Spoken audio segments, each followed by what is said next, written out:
The story begins with a streamer finally achieving the status of king and ascending to the throne of souls, with the system congratulating him for being the first king to sit on the throne of souls and informing him that the reward will be given once he meets the specific conditions. The protagonist was genuinely happy, celebrating with his friends and livestream followers for finally reaching that level, until suddenly a being appears and stabs him, saying that he is a mere insect and that his heresy will not go unpunished. Shortly after, the Prota hears some people saying that there's an injured man there in his 20s and that he's bleeding a lot. He also hears that this person's heartbeat is weak and that he'll need a defibrillator. The Prota hears the countdowns and feels the shock, but he can't wake up. The doctors try again, but nothing happens. Then, on the third attempt, he wakes up, startled, wondering what had happened, as he was in a strange place full of corpses. He tries to remember more, but the only thing that comes to mind is that he was stabbed by a mysterious person. He then wonders where he is, even considering that he might be in hell due to the piles of corpses, but quickly becomes upset, thinking he never blasphemed against God in his life, so he shouldn't be in hell. Soon, he feels a sharp headache, as if his head were going to explode, becoming even more puzzled by his inability to remember anything. Suddenly, something comes to his mind, and he's shocked to remember that his name was Bai Chi. He was 20 years old, and he used to be a game streamer before he died. He was never famous, but due to one of the last streams he had done, his follower count had increased. All this happened while he was playing an open-world RPG called Throne of Souls. The game was set in a medieval fantasy environment that was suddenly struck by the crash of an alien spaceship, blending classic fantasy elements with futuristic sci-fi works. Since the game's release, all players praised it for its extremely high-quality graphics and immersive storyline. However, after reaching a very advanced level in the game, many players started streaming their struggles in the more difficult stages. But that wasn't a problem for the Prota, as being one of the best in the entire community, he began receiving more attention for his gameplay. However, the extreme difficulty made many people give up on the game and stop following the content. Suddenly, a system voice appears, telling the Prote that even though he had died, he would still remain alive. More specifically, the system explains that he had reborn, then asks if the side effects of rebirth were starting to fade. The Prota, startled, turns around and asks who said that, as the voice was very familiar. The system informs him that he was being analyzed from a higher perspective, and that each game created generates its own world. The Prota, intrigued, wonders if the voice he's hearing is from the Game World platform assistant, only to hear the system again explaining that his death was the special condition needed to activate the reward Key of Rebirth, and that, therefore, he has now been reborn in the world of Throne of Souls. He's confused by the idea of being reborn in the world of Throne of Souls, but then remembers the special reward he had received when he finally achieved the status of king and ascended to the Throne of Souls, wondering if the reward was this chance to be reborn, since he didn't even know exactly how he had died. However, he's pleased because this is a chance to return to life, but he quickly becomes frustrated, asking the system why it didn't place him in the world of bikini beauties from the game Memories of a Summer, and why he has to be reborn in that hell that is the world of Throne of Souls, saying it would have been better to have died for good, as that way he wouldn't suffer as much. The system explains to the Prota that the Key of Rebirth is an exclusive reward for the world of Throne of Souls, as the other games, unfortunately, don't have a similar feature. Intrigued, Bai Chi asks what unfortunately means, as it seems that his system wasn't too happy about it. He believes that a game like Throne of Souls would never give such a valuable reward like a free rebirth to anyone, and wonders why they want something from him. The system responds that it's quite simple.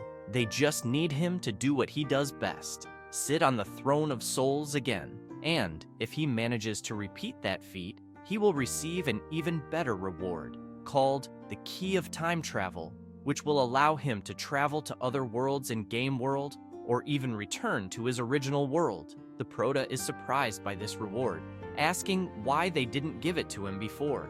Bai Qi, intrigued, tells the system that although the reward is interesting, what his system is asking for is impossible, since the game doesn't even have an infinite rebirth mechanic. After all, in a world as complicated as Throne of Souls, even a dog on the road could end his life. The system responds that although there is indeed no infinite rebirth mechanic, he won't be defenseless. His account on the Game World platform has 100 platinum games from various genres, and he will be able to complete special missions and tasks to acquire the skills and items of the protagonists from those 100 games and use them in Throne of Souls. At that moment, Bai Qi is impressed, realizing he could accumulate various skills from the games he had platinumed, and he imagines that things are starting to get interesting. Looking at his Game World collection, he recalls that he has always been a fan of all kinds of games and never limited himself to streaming just the most popular ones at the time.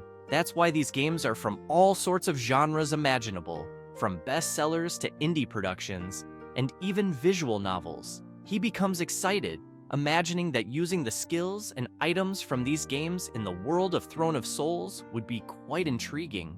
The system explains that the Prote could also choose to live as a common human, without any abilities, as the choice was entirely his, with no objections. After hearing this, he ponders, thinking that if he lived as a common human, he would avoid the dangers of fighting bosses.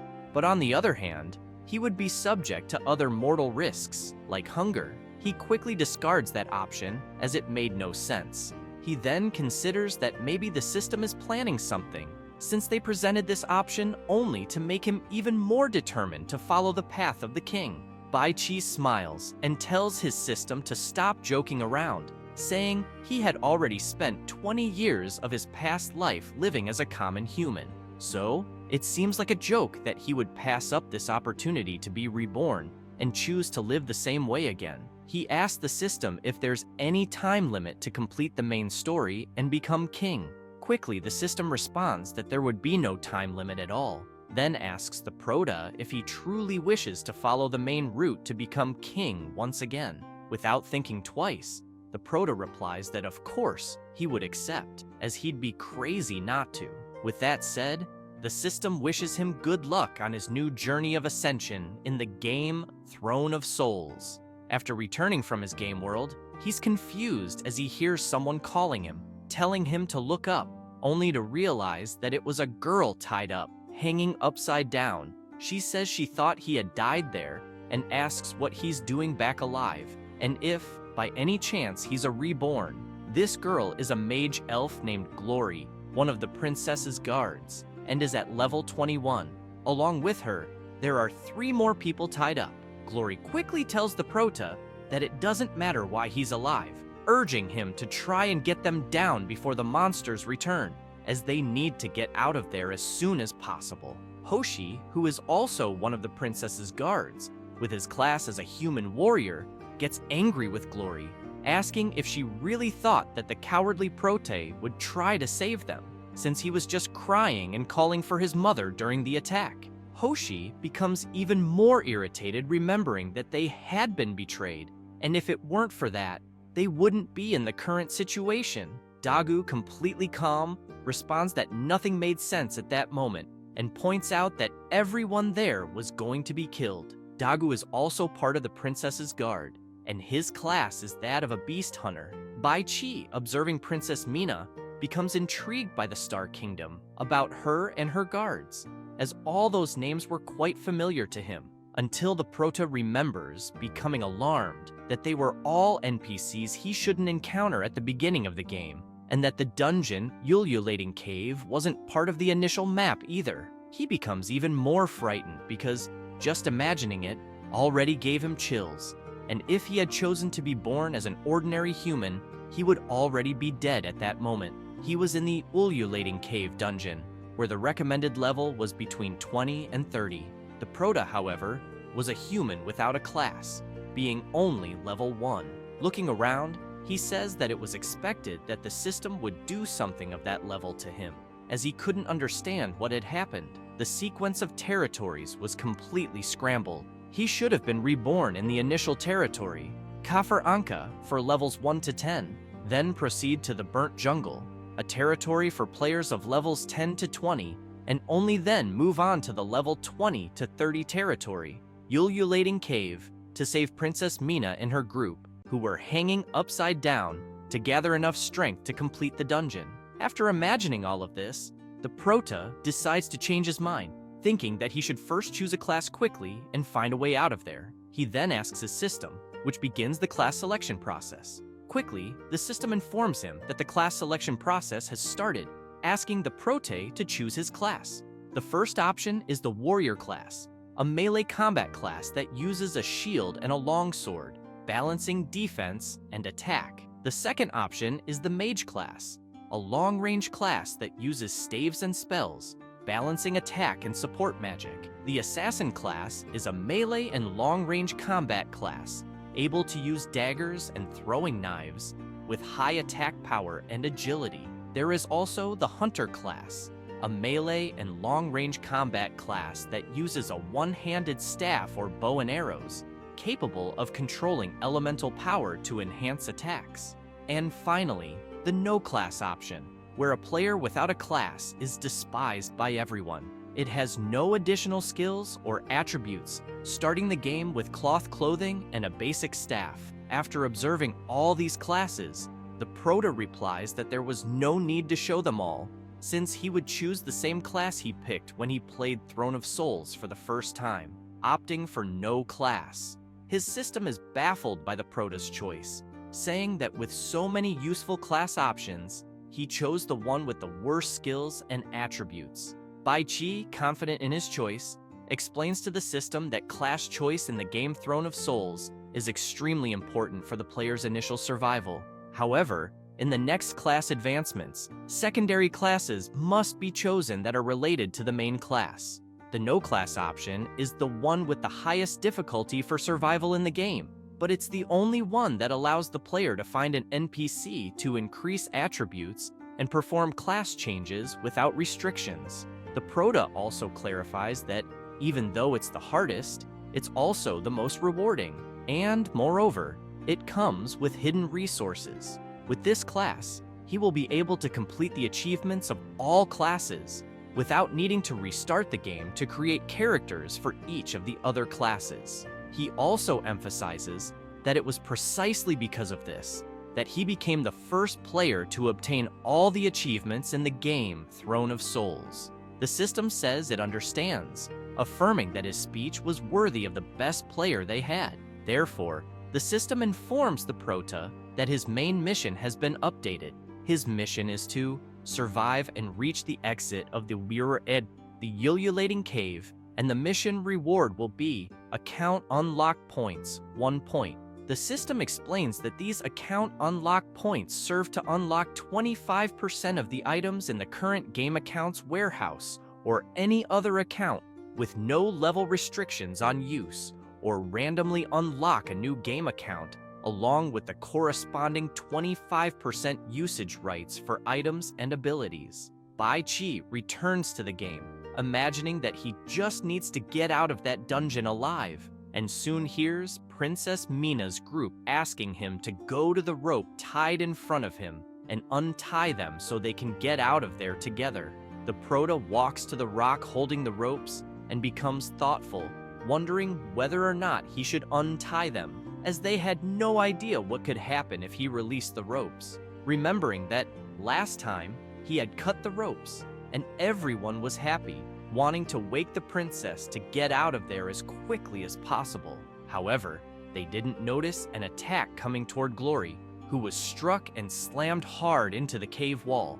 Soon after, they were frightened when the leader of the Plague Clan, the Bloody Axe, appeared before them. Bai Qi still remembers that last time. As soon as he cut the ropes that held them, it automatically triggered the boss battle of the cave. He imagines that this battle will be very difficult and that everyone will need to give their best. But if he tries to fight without any skills or attributes, he will end up dead. Thinking about this, he concludes that he should leave the cave alone to receive his reward and perhaps return later to save them. Since, being important NPCs for the story, their lives are not his priority at that moment. So, after recalling how the events would unfold if he cut the rope and helped them, the Prota turns around, deciding not to help them. Glory, furious, asks the Prota where he is going and if he's crazy to leave them there to die. Hoshi, however, comments that he had already said before not to waste time on the Prota, as he was just a cowardly, classless boy, and he'd bet a lot of money that the Prota wouldn't survive a minute alone there. Baichi hears the insults but pays no attention and responds that he wouldn't waste time explaining things to them, because even if he told them, they wouldn't believe him. He imagines that the time is almost right. As he walks, the Prota comes across a level 5 Plague Clan hatchling and prepares himself. The monster notices the Prota and lets out a roar, while the princess's group starts laughing, saying that even though it's just a level 5 hatchling, it would be enough to defeat the Prota, who is level 1, and to make matters worse, is classless. The monster quickly charges at the Prota, who stays on guard, thinking that even though he didn't choose to save that bunch of idiots, he would still get out of there alive, even though it's difficult to defeat a level 5 monster with his current level. The monster attacks the Prota, who dodges by rolling backward, then dodges again by rolling to the side without losing any health points, leaving the monster confused, as it couldn't hit him at all. Hoshi, surprised,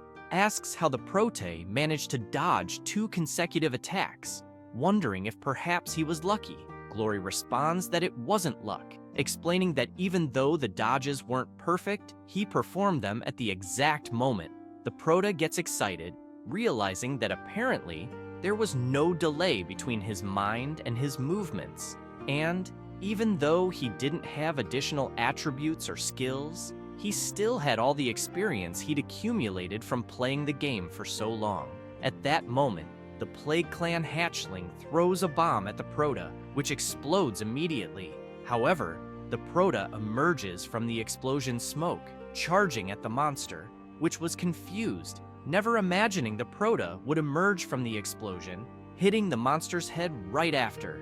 After battling for a while, Baichi gets irritated and says he's going to finish it. He says this as the monster roars, charging at him. However, the Prota lands a blow on the monster's head, and due to the force, its head spins uncontrollably, finishing it off. Glory can't believe that the Prota managed to defeat the level 5 Plague Clan hatchling without a scratch on his body, and to top it off, with only a basic staff. Hoshi admits that he underestimated him, but seeing how much he struggled to defeat just one level 5 monster, he comments that it will be impossible for him to get out of there alive. Baichi sits on top of the monster to rest, thinking that even though he can dodge due to his combat experience, he won't be able to overcome the attack power difference anytime soon, as his attributes are very low and his weapons are even weaker. He knows that this won't be relevant, as he chose to play as no class, and will need to play in an unconventional way,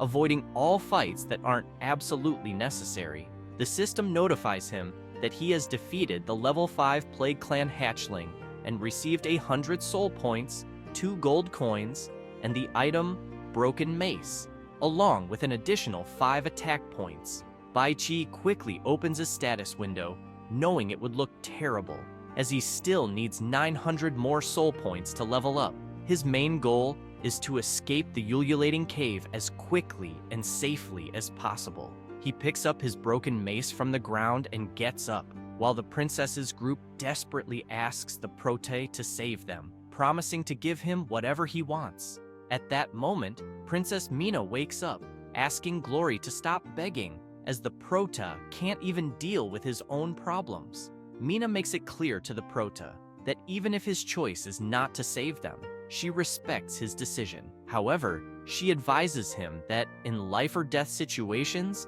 he should always be very careful. Baichi imagines that even in the face of death, she remains calm and elegant, truly worthy of being the princess of the Star Kingdom. He continues walking through the cave, saying that he had his own plan from the start, but didn't want to mention it because they wouldn't believe him if he said he would come back to save them. Hoshi, furious, asks the Prota if he's trying to mock them. Mina asks her guard to stop, saying that if he has the energy to yell, he should use it to think of a way to get them out of there. The Prota imagines that in the original story, even if he didn't save them, they would still find a way out, but that would make him lose many rewards and achievements related to Princess Mina, and that saving them or not will all depend on how he manages to reach the exit safely and what rewards he will receive. He knows that making allies is extremely important, but his survival is his priority. After all, the ululating cave contains many valuable secrets. He's passed through it so many times that he knows each one like the back of his hand. Therefore, if he wants to encounter as few enemies as possible, he'll have to take a certain path where the Prota will need to meet a specific character. After walking a bit through the cave, Baichi reaches a certain spot, approaches a large jar, and hears someone asking from inside the jar who's there, since they don't smell like a Plague Clan hatchling, asking the Prota not to be afraid and to come closer, as they would explain why they were trapped inside the jar. Then, they explain that they came to the cave in search of treasure and hid in the jar to escape the monsters, but ended up stuck there and never managed to get out, begging the Prote to please free them. Without thinking twice, the Prota breaks the jar, freeing them. This person is Lucci, who is at level 27. He's surprised, as the Prota really saved him, saying that he owes him one, and that if he ever needs something, he just has to ask. And if it's within his reach, he'll gladly help.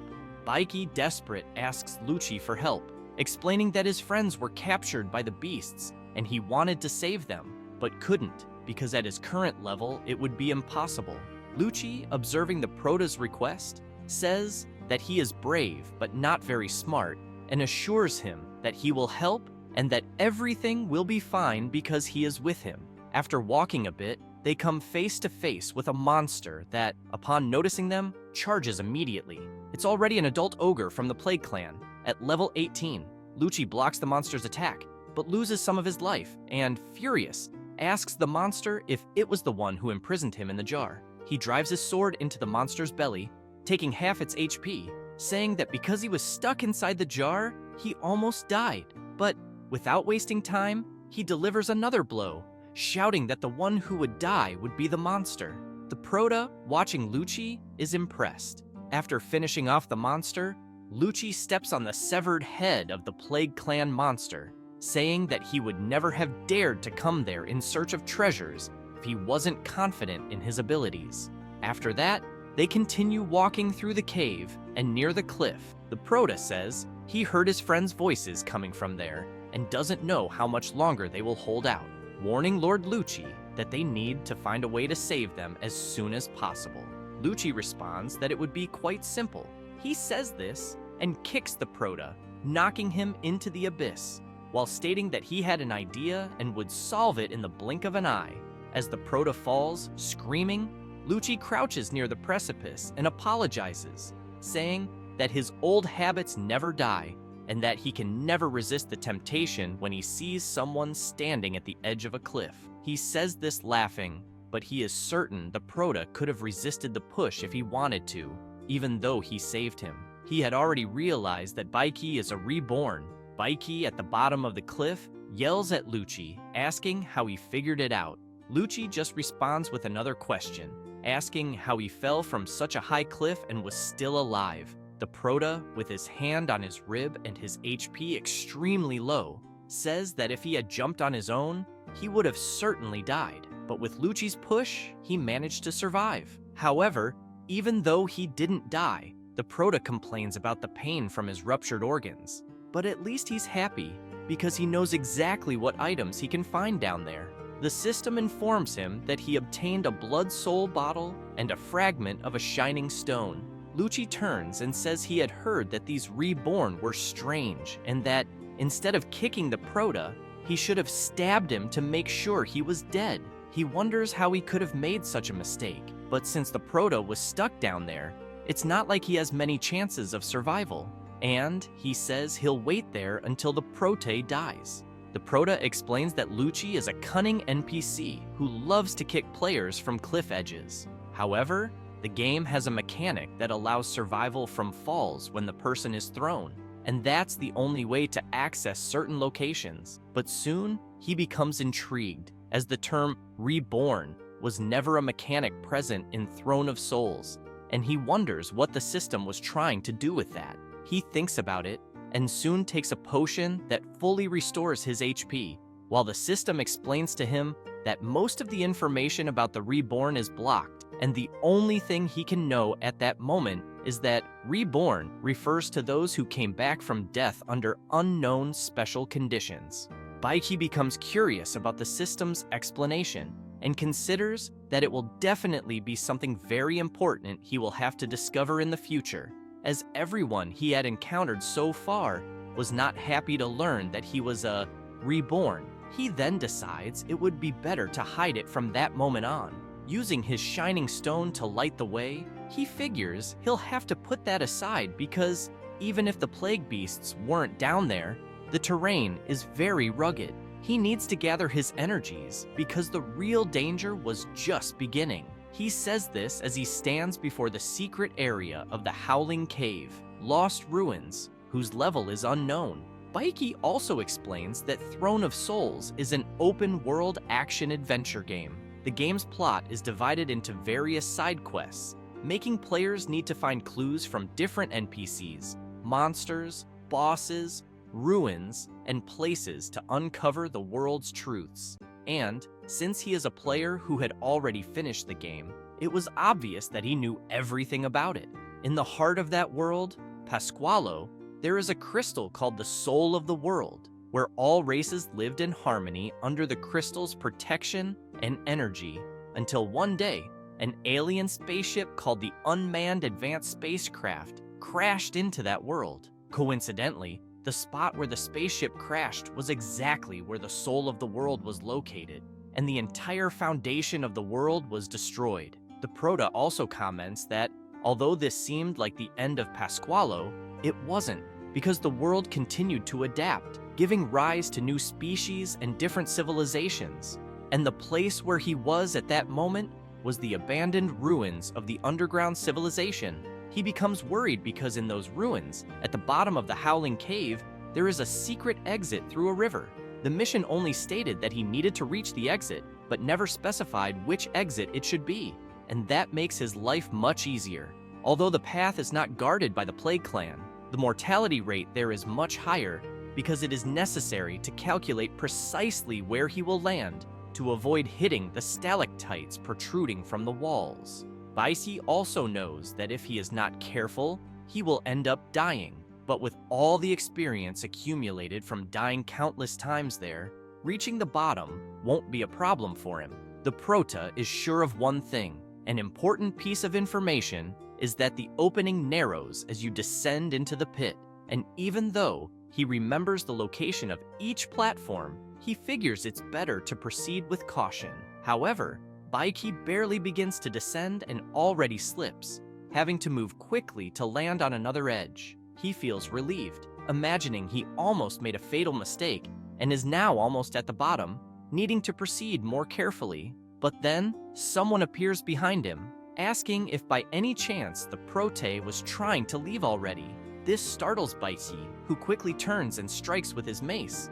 But Harvey jumps back, dodging the attack and landing on one of the edges, while the Prota yells, asking who he is. This person is Harvey, level 28, and his class is Elemental Archer. He laughs and asks the Prota if he scared him by any chance, and says that Baiki is too hot-headed for a level 1 unclassed player. He also makes it clear that if he wanted, he could have easily ripped out the Prota's heart before he even had time to react. Frightened, the Prota yells at Harvey, asking who he was and why he appeared out of nowhere, until Baiki remembers that when he fell off the cliff, he asks Lucci if he wasn't the corpse that was at the bottom of the cave recently, and if, by any chance, he was a reborn too.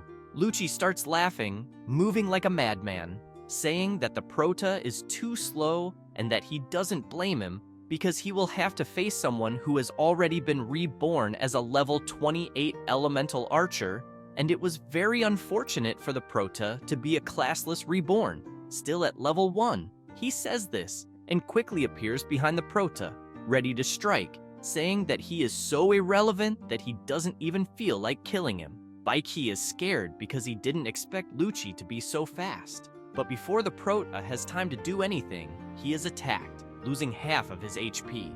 Baiki falls to his knees, coughing heavily, and asks Lucci why he is trying to hurt him, as he had done nothing to him. He also comments that since they were both reborn, they should help each other instead of fighting. Lucci jumps in front of the Prota and asks if, by any chance, the system hadn't warned him that all living beings are enemies to a reborn, but the greatest enemy of all is other reborn. He also comments that after seeing the Prota moving across the platform with such mastery, he thought there was something special about him. However, he was wrong, as it seems the Prota doesn't even know the basics and is wasting the chance of rebirth. Baiki becomes furious and, with great difficulty, strikes an attack, while telling Lucci to disappear, as he would never believe his lies. But Lucci cuts the Prota's mace in half, letting out a malicious laugh, and comments that a brat like the Prota at level 1 would never understand, and that he won't waste any more time. In exchange for having shown the way to that point, he won't kill him. Lucci then jumps back, bidding farewell to the Prota and saying that whether he lives or dies will depend solely on him, and if he manages to survive, he can seek him out for revenge. At that moment, Baiki can barely breathe and asks his system what the hell is going on, and what other information about the reborn the world is hiding from him. The system quickly responds that it's not hiding anything, and explains that the blocked information needs to be unlocked through effort. And, thanks to recent events, 3 new pieces of information about the reborn can now be revealed. The first is that the reborn are seen in the current world as beings of extreme evil and will be hated by all other races. The reason for this is still locked. The reborn seem to possess a greater cruelty and thirst for blood. The reason for this is also still locked. And when the player starts their journey, they can gain many soul points and experience points by killing other reborn, and they can also obtain blood soul points to unlock new accounts. The second is that reborn is the term used to refer to beings who have been reborn in the current world, but the term is not limited exclusively to humans. The reason for this is also not unlocked, and the reborn will appear in the current world with random race, gender, class, identity, and levels. Low-level reborn will be quickly recognized by high-level reborn, except for the classless, as all other classes have initial information about the reborn. The third piece of information the system explains is that the classless can obtain special information when they advance in class.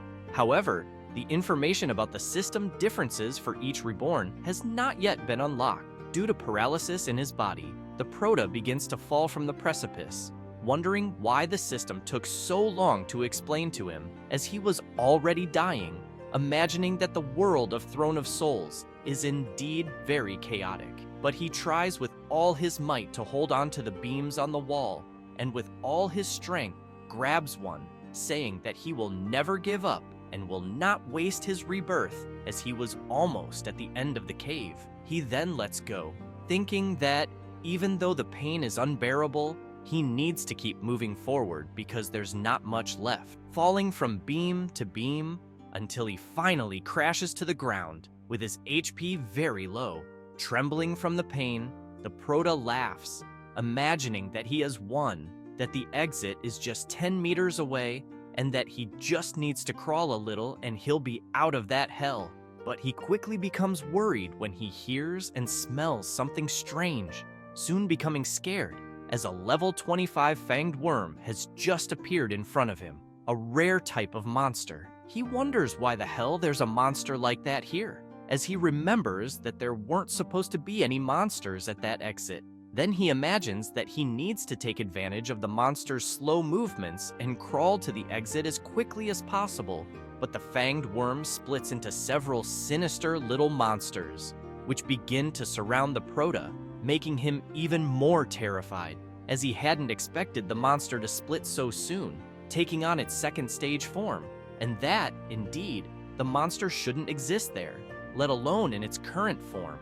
Finding all of this very strange, Baiki becomes surprised, suspecting that perhaps it was Lucci who lured the monster there to kill him. He grows frustrated as the appearance of the fanged worm had completely ruined all his perfectly laid plans. He then considers that if things continue like this, he will end up truly dying. But the monster wastes no time and leaps toward the Proto to devour him. Baiki jumps to the side, falling into an acid river, thinking that he had fought countless battles before, and that they shouldn't underestimate him because he wouldn't be caught so easily. He starts screaming in pain, realizing that the underground river had become an acid river. After years of accumulated pollution, it can melt almost any living being, even with the agony of having his flesh melted, a pain worse than death. He asks them not to underestimate his will to stay alive. Though the acid river is corroding him down to the bones, he still has some tissue left to protect himself. However, for the fanged worms, who are completely exposed, the river's water is lethal. As Baiki crawls toward the exit, his health decreases gradually due to the river's corrosion, but he feels somewhat relieved as the fanged worms are scared of the river.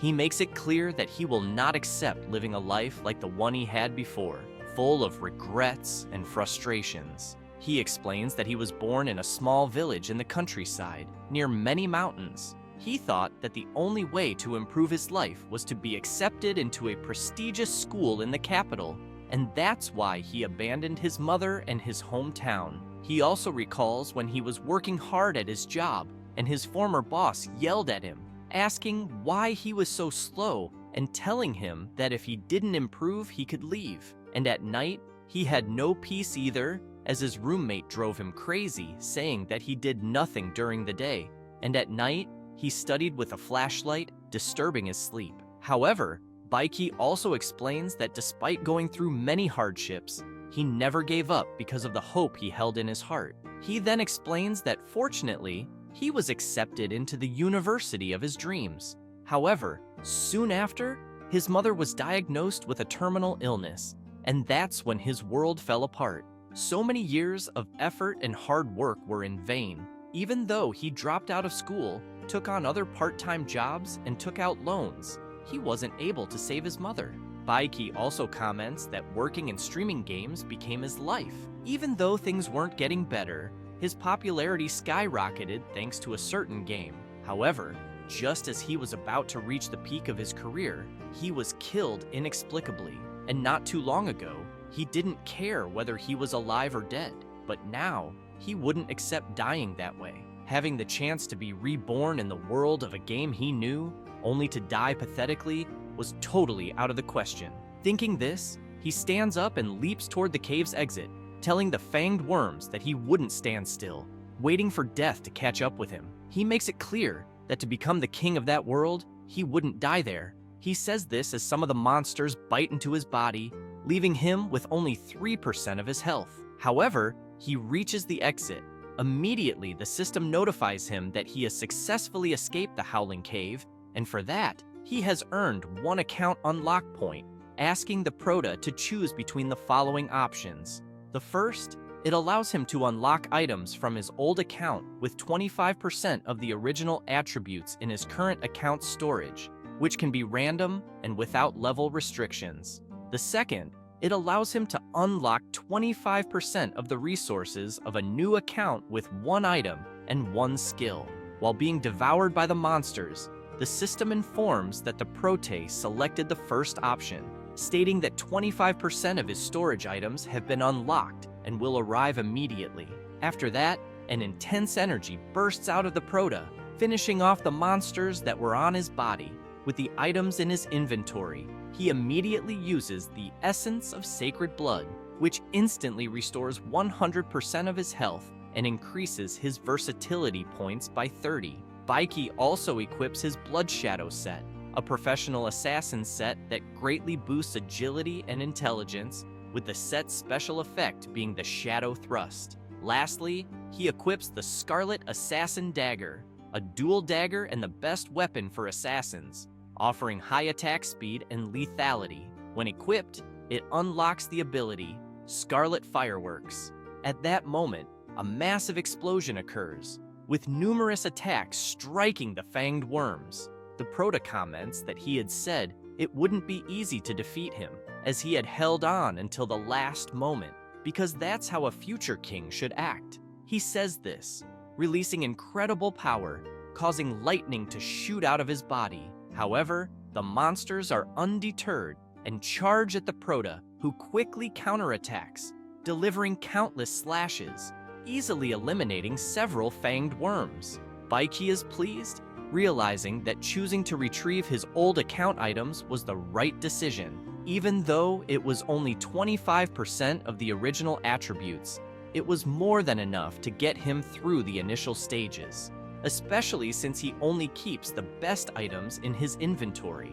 The Prota becomes confident, stating that from that moment on, his true story would begin. However, he doesn't notice the fanged worms merging again, forming a massive monster, ready to devour the Prota.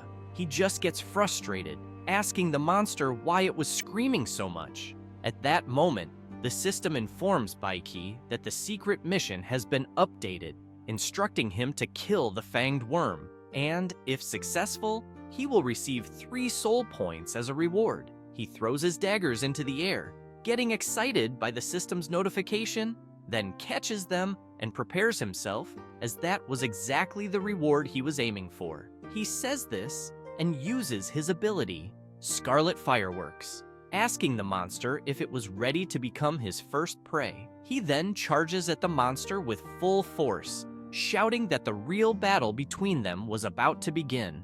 As he approaches the monster, the protagonist shouts, telling it to die already. Dodging the monster's attack right after, he comments that he already knew its attack patterns well and just needed to be fast enough to avoid them. He then plunges his dagger into the monster, slicing it entirely with his Supreme Pain ability, making it clear that he would return all the pain the monster caused him twofold. Next, he uses Scarlet Burn, making the monster scream in agony.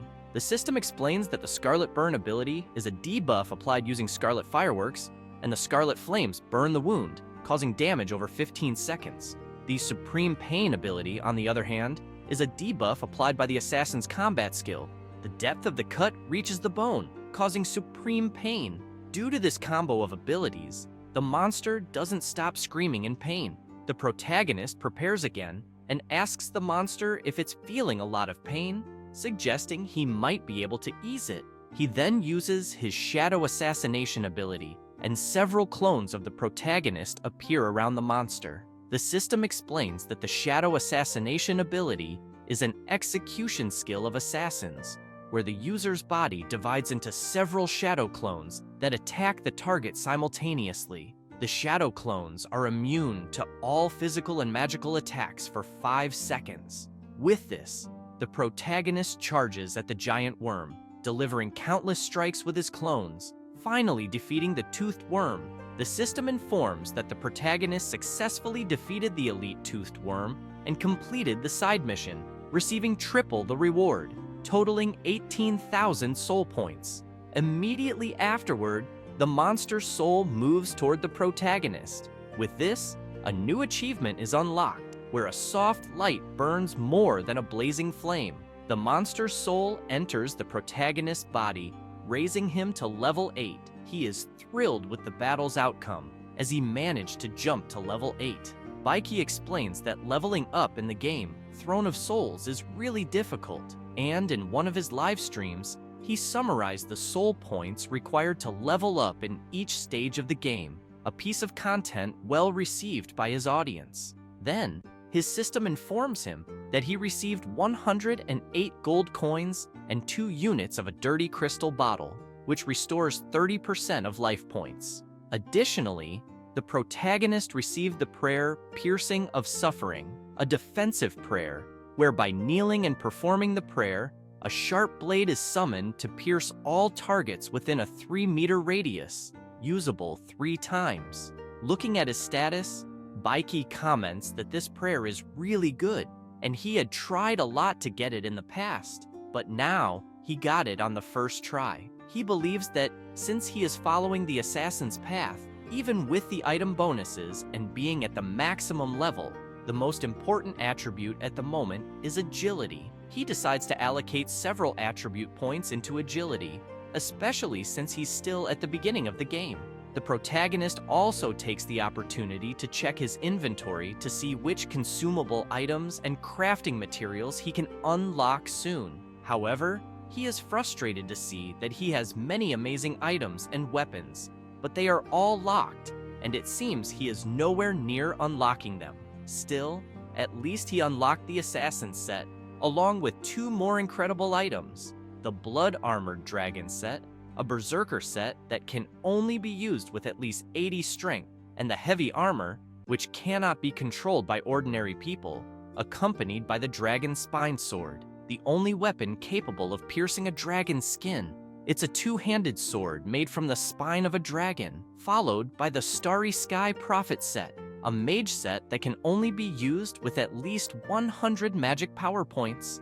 And with the set comes the Deep Space Lantern, a staff made from golden meteorites scattered across the universe, possessing high magical conductivity. Baiki imagines that even if he can't use the sets at the moment, the other weapons should guarantee him an easy life in the early stages of the game.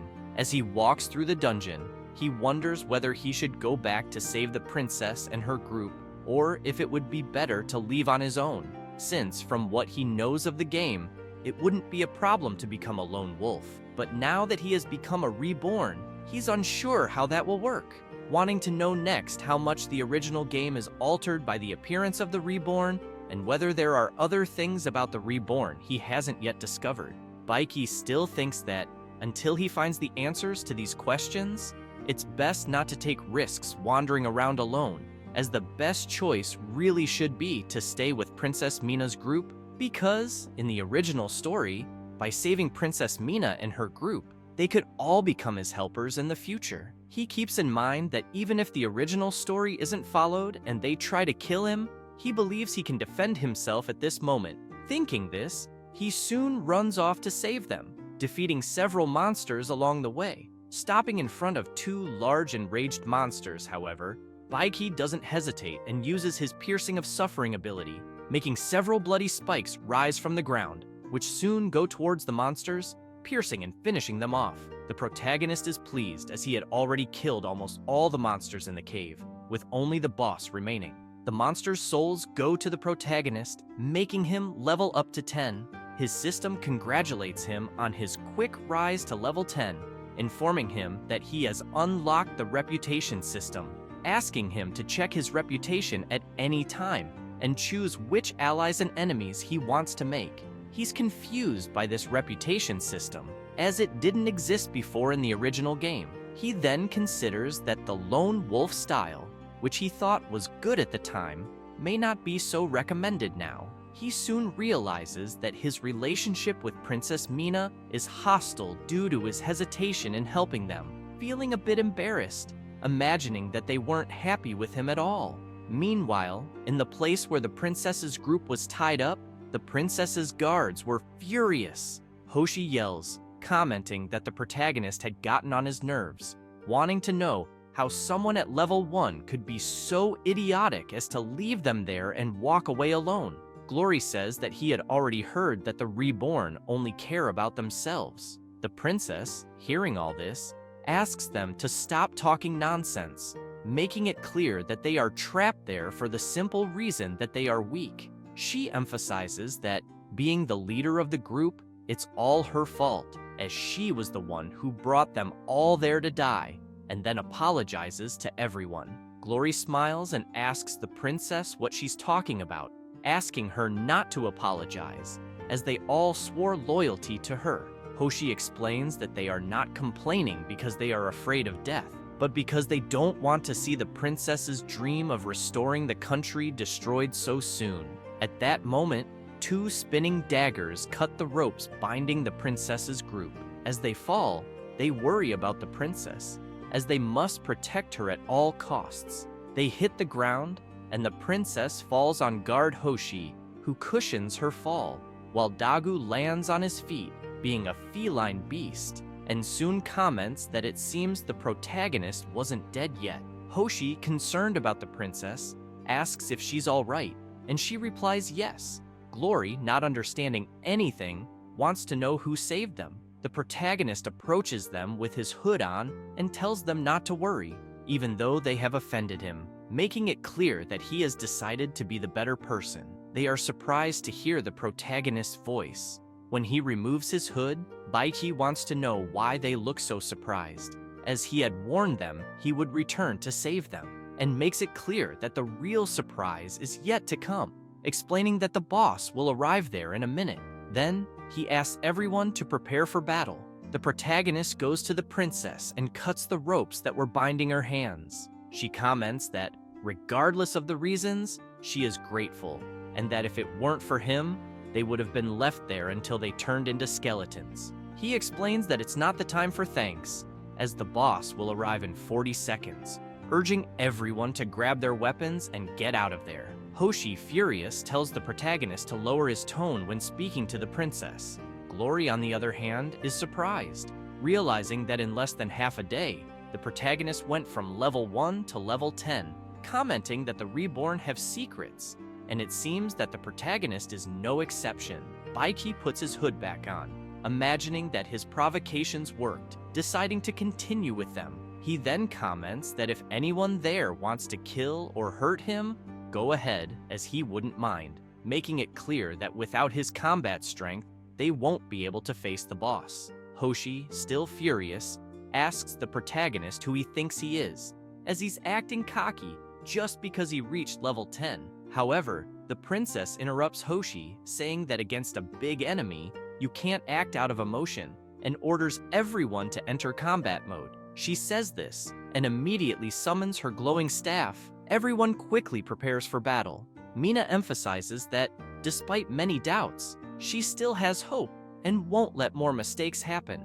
Baiki is pleased, thinking that he was evaluating the princess during this brief moment, and it seems her personality hasn't changed, remaining fair and determined. He concludes that the hostility from the rest of the princess's group towards him is not because he's a reborn, but because he didn't save them earlier, meaning he can trust them for the next battle against the boss. The protagonist wastes no time and sets his thunder trap, warning that there are only 10 seconds left before the boss appears. The protagonist's thunder trap, when activated, releases lightning attacks and paralysis. He imagines Phase 1 is about to begin and asks Princess Mina's group to hold off the boss for 3 minutes. He says this and immediately starts disappearing, leaving everyone there confused, as the protagonist suddenly became invisible. They wonder why he vanished, and why they need to hold off the boss for 3 minutes. At that moment, a massive creature jumps and lands with a heavy thud, causing a huge explosion and destroying the landing area. Everyone is shocked to see that the boss arrived exactly when the protagonist said it would, wondering how that kid predicted it. This is the leader of the Plague Clan, Muik, the level 30 Blood Axe. Furious, he demands to know why everyone didn't stay quiet, tied up, and whether they really thought they could escape him. However, the boss steps on the trap the protagonist had left, activating it. A terrible electric shock courses through Muik's entire body, paralyzing him for a moment. Hoshi is in disbelief, wondering how the protagonist knew exactly where the boss would appear, as the trap was perfect. But the princess yells, telling him not to worry about that now, asking him to focus on the battle because they've just gained an advantage, with the boss paralyzed. She then asks everyone to concentrate their attacks on the boss, as they need to kill him at all costs. After the effect of the protagonist's trap wears off, Muik roars, asking if they really thought the trap would hold him for long, and if they really think they can kill him, charging at Hoshi with full force and delivering a powerful attack that forces the warrior to block. Hoshi can't believe the overwhelming power of Muik's attack, imagining that even with the block, he will take damage. Soon after, the boss notices some arrows coming his way and repels them with ease. Laughing, he makes it clear that cheap tricks won't work on him, but he soon notices his arm trapped by several vines.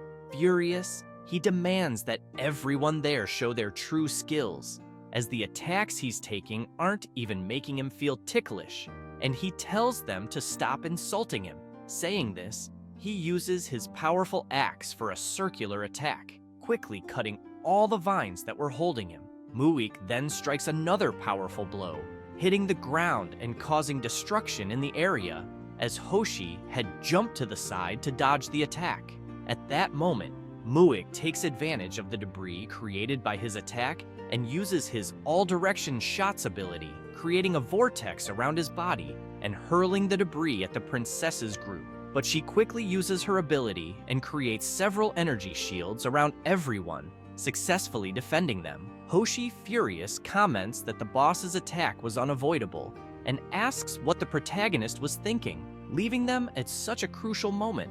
Glory, concerned for the princess, asks Hoshi to focus on their current situation, because if the boss continues to use strong attacks that force the princess to defend them, her magic power will run out quickly. The princess, however, remains focused on her ability, telling everyone not to worry about her, as she still has plenty of energy, and mentions that they can't just stay on the defensive, they need to find a way to counterattack. At that moment, Muik notices that the shields protecting everyone come from the princess and charges at her, preparing his powerful attack and commenting that she would suffer the consequences first since she seemed very important to the group. He says this and delivers his powerful attack, but Hoshi jumps in front, trying to block it, only to have his shield shattered instantly. Muik becomes even more furious and immediately prepares to strike again, asking Hoshi what the hell he thought he was doing, as there was no way someone as insignificant as him could block his attack. At that moment, the boss screams in pain and turns around, realizing it was the protagonist who had driven daggers into his back. He quickly asks Baiki what the hell he thought he was doing. The protagonist replies that he simply added a spice to the dagger and asks Muik if, by any chance, he didn't like it. He then explains that the spice in question was none other than poison made from the acidic river of the waters of hell, and the longer the poison stays in the body, the longer its effect will last. Muik gets irritated and asks Baisi if he was mocking his preferences, attacking him right after, but Baisi quickly leaps and easily dodges the attack. Hoshi, watching the protagonist's movements, is impressed, commenting that it was impossible for the protagonist to have such agility at only level 10. At that moment, Muik begins to scream in pain from the corrosive poison and asks the protagonist how he knew that the acid from the waters of hell would be fatal to the Plague Clan members. He becomes furious and remarks that the protagonist will pay for the insolence of making him look pathetic, delivering several attacks to the ground, causing massive destruction that spreads in all directions. The princess's group wonders if the boss had lost control and gone insane due to the poison. At that moment, Hoshi shouts, commenting that this was the chance they'd been waiting for, as the boss had weakened, urging everyone to attack immediately. However, Muik's attack heads towards a pile of decomposing bodies.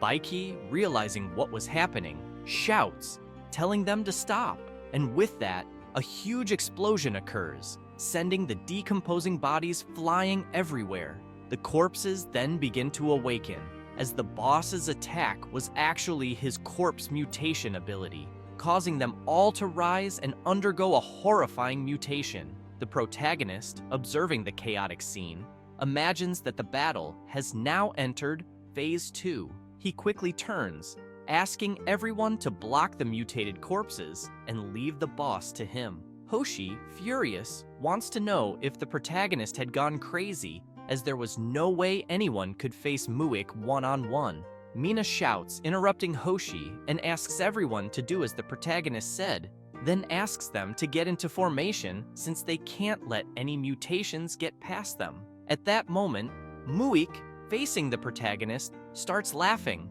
commenting that the protagonist is brave to want to face him alone, but makes it clear that he has already gotten used to the pain of the poison, then asks the protagonist to come at him with everything, as he wants to see his strength. Baiki prepares, thinking that the boss's adaptation speed was expected. On the other hand, the poison still has about a minute of effect, according to the original plan. Keeping in mind that as long as he doesn't die, the princess will be safe, He then decides that he will resolve this battle in the next minute. Muiwik begins to mock the protagonist, commenting that instead of wasting time thinking about how to defeat him, he should be thinking more about how to avoid being turned into minced meat. However, Baiki doesn't waste time, since he has only 1 minute to put an end to the battle, and uses his combat ability, Crimson Inferno. Charging straight at the boss, he comments that he liked the story of being turned into minced meat because that's exactly what he's going to do. However, as he advances towards Muik, the protagonist remembers the failed attempts to defeat the boss, thinking that Muik, the Blood Axe, is known for his tough skin and being fleshy, as he had already died about 30 times before finally getting past him. But soon, he notices the boss coming at him with full force as well. Having to quickly dodge Muik's attack, Baiki becomes worried, thinking that the boss attacks fast and has high offensive power. To make matters worse, Muik's weapon can still steal life. With his current HP and level, he can withstand at most 2 direct attacks. On the other hand, Baiki feels relieved, as he has high agility, and if he can dodge and survive for the next few minutes, using the poison on the boss to lower his HP, he can move on to the final battle. However, Muik wastes no time and hurls the remaining debris from his previous attack, wanting to know what happened to the protagonist, as he had said he would turn him into minced meat, but the only thing he's doing is running away. Then he asks him to face him head-on. Baiki quickly jumps away from the debris launched by the boss. Mina, intrigued, observes the protagonist's agility, noting how he had dodged the attack several times, and the way the protagonist understands the timing and range of the attacks is not something a novice would know, almost like a veteran who has been through several battles. But she soon considers that agility alone won't be enough. Muik, with his HP below half and still poisoned, comments that he understands the protagonist's strategy, saying that Baiki is only dodging his attacks to buy time for the poison to take effect. He says this and uses his terrifying ability, Blood Dance, then asks Baiki who will die first, him from the poison or the protagonist from his axe. Baiki, observing the boss, thinks that he's just reached the 3rd phase of the battle. At that moment, Mui comments that he wants to see the protagonist escape from his blood dance, launching a powerful attack immediately afterward. Baiki tries to block the attack with his knee, but his HP drops, and his leg is splattered with blood. Muik, seeing the protagonist's situation, bursts out laughing, saying that no matter how fast he is, he won't be able to escape his blood dance. Baiki remembers that in the 3rd phase, the boss's attack range increases greatly, and dodging without getting hurt is almost impossible. But he quickly changes his expression, becoming serious, as he had been waiting for this moment. Hoshi and Glory looked at the Prota, concerned, as Hoshi smelled a strong scent of blood coming from the boss. He remarked that, even though Baiki was good at dodging, he wouldn't escape this time, then asked Glory to leave the corpses to him, as he would help the Prota face the boss. Glory felt uneasy with his friend's request, as the awakened corpses were endless, and he couldn't hold them off alone. Meanwhile, a furious Muik prepared his attack. He launched the blow, but upon hitting the Prota's body, realized it hadn't connected, watching the Prota's body disappear. At that moment, Baiki appeared behind Muik, using his shadow attack skill. The boss turned around, confused, asking if this skill was some kind of teleportation and how someone of the Prota's level could have it. The Prota recalled how back when he played the game, he instinctively avoided the boss's fierce moves, knowing the key to beating this phase was close-range attacks. He then unleashed several strikes on Muik's back with his dagger, coated in acid from the Infernal River. He remembered that in the 3rd phase, the boss's attack speed slowed down, as did his defense, allowing him to use shadow attacks to reach the right distance around the boss, managing the splash damage and trading blows. Muik, after receiving the Prota's attacks, began to scream in pain, his HP dropping to just 10%, and cursed the Prota, demanding to know why he always stabbed him in the back. Seeing the scene, Glory was incredulous, trying to understand what the hell was happening, as it seemed the Prota had turned the tide. Hoshi commented that Baiki didn't value his own life, as taking a heavy blow from that distance was pure recklessness. Dagu speculated if the Prota had discovered the boss's weakness. Muik kept trying to hit the Prota at all costs, but he was too agile, dodging all attacks with ease. Then, creating some distance, he went all in towards the boss, using his shadow clone ability and launching numerous strikes at Muik, who began to scream in agony. Enraged, Muik tried to hit the Prota with a sweeping attack, admitting he hadn't expected to be so pressured, but Baiki dodged once again. At that moment, Muik admitted it had been hard to acquire salvation items, but he'd have to use them on someone as insignificant as the Prota. He said this as he activated his Blood Siphon rune, a knockoff of the Deep Space item. With this rune, Muik could absorb the target's blood to recover his HP. Right afterward, he began to drain the life from the corpses, telling the Protea to wait until he regained his HP because he planned to tear him apart. To make things worse, the system announced that the boss's poison and burn debuffs had been nullified. Baiki began to sweat, genuinely worried, as he hadn't expected the boss to have Blood Siphon. He realized new features were emerging, things that hadn't been in the original game, and at such a critical moment. However, a massive magical shield appeared beneath Muik, who immediately felt confused, wondering why his skill had been interrupted. It was Princess Mina, using her Forbidden Barrier skill, summoning a magical shield around the target, severing his connection to the outside world and preventing healing or blessings.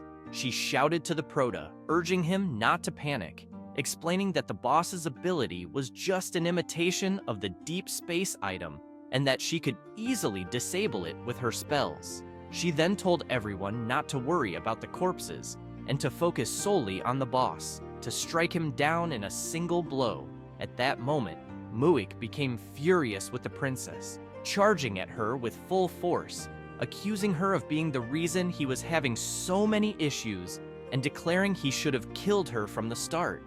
The princess's guards grew concerned as it was too late to defend her, but the Prota appeared, blocking Muik's powerful strike, which, from the impact, created a wave of air that spread throughout the area. Mina, witnessing everything, is shocked, as she couldn't do anything and quickly apologizes to Baiki. At that moment, the Prota uses one of his items, and an intense energy begins to envelop his entire body. He asked the princess not to apologize, as the fault was his for not having defeated the boss sooner.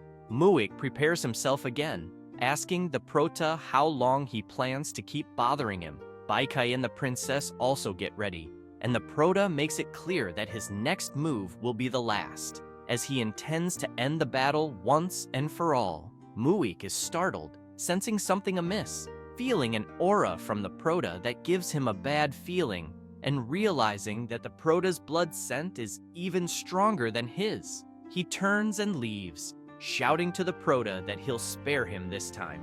As the boss retreats, the effect of his skill fades, and the corpses begin to fall to the ground. The princess's guards approach her, and Hoshi apologizes for arriving too late to rescue her, nearly putting her in danger. She tells them not to worry, as everyone survived the boss, and that was the most important thing. At that moment, the Prota speeds off after Muik, commenting that the battle wasn't over yet and they couldn't let their guard down. Mina turns, asking the Prota to wait, as it's not the time to seek victory and the best option would be to leave as soon as possible. He leaps and shouts back, saying he knows what he's doing. Upon reaching the boss, Baiki wastes no time and uses his shadow formation skill, creating multiple shadow clones of himself, completely surrounding Muik. Without hesitation, he and his shadow clones launch several attacks, tearing the boss apart and finishing him off. The Prota thinks he couldn't just let the boss escape, otherwise, other uncontrollable situations might arise. After the boss's defeat, the entire princess's team levels up. The system notifies the Protea that Muik, the Blood Axe, has been defeated, and as a result, he has received 320 gold coins and 15,000 soul points. With this, Baiki levels up twice, now reaching level 12. Standing over the boss's body, he thinks he has finally passed the toughest level in the Cave of Laments, allowing everyone to breathe a sigh of relief. The system also informs him that he obtained the Blood Dance Axe, a two-handed battle axe soaked in blood and flesh, which, when held, drives the user into a rage and has the unique combat ability Blood Dance. He also received the Corpse Manipulation Skill Book, an upgradable skill that, once learned, allows the user to control corpses below level 30 that will follow commands until they die again. Lastly, he obtained the Blood Siphon item, an imitation of the Deep Space item. When used, this item allows the user to absorb the life force of creatures below level 10, gradually restoring HP. At that moment, Princess Mina approaches the Prota and apologizes, saying she shouldn't have questioned his judgment, as all of his judgments had been correct so far. She then thanks him for blocking the previous attack, adding that she owes him a favor. Baiki smiles and explains that, as he recalls, it's actually 2 favors, but they better discuss it later, suggesting they talk about it once they're truly out of there. He then reflects on what the princess said about his correct judgment, thinking it might not be entirely accurate but partially so. He wonders why things are appearing that shouldn't be there, and if everything might be connected to the Reborn. He concludes that he needs to clarify this soon, or he'll constantly face unknown dangers. They regroup, and Glory comments to the Prota that everything he did was impressive, finding it hard to believe how much he's changed in such a short time, seeming almost like a different person. Dagu, on the other hand, explains that this is the special nature of a Reborn, thanking the Prota for saving them and saying he wants to fight him to the death someday. Hoshi approaches Baisi and apologizes, saying that from the beginning, he felt hostility towards him and spoke a lot of nonsense. He feels very ashamed and apologizes again, hoping that Baiki will forgive him, as the Prota is a true hero.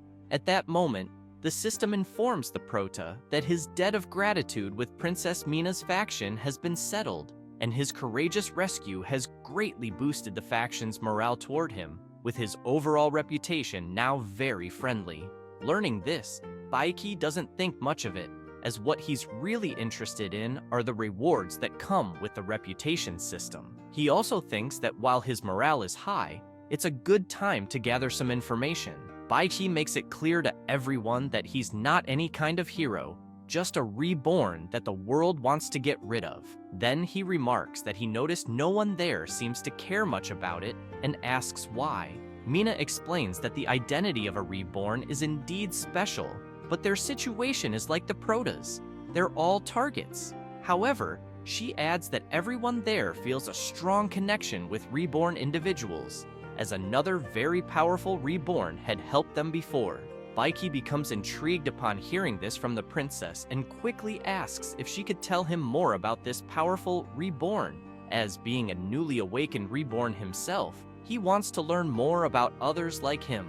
She agrees, but turns around, suggesting it's not wise to stay there too long and that they can talk while walking. With that, they start moving through the cave, and everyone is happy to know they'll finally get out of there. However, Hoshi warns everyone to keep their guards up, as even though the boss has been defeated, many other monsters are still around. After walking a bit further, the princess comments that to talk about the reborn she mentioned earlier, she needs to start by explaining about the reborn themselves. She says that reborn are people who died and came back to life for some mysterious reason, and their common trait is that they possess some special ability. She adds that they were first discovered after the first Fallen Star War. They think and act differently from normal people, but most of them are cruel and depraved, disregarding rules and behaving as if they don't belong here.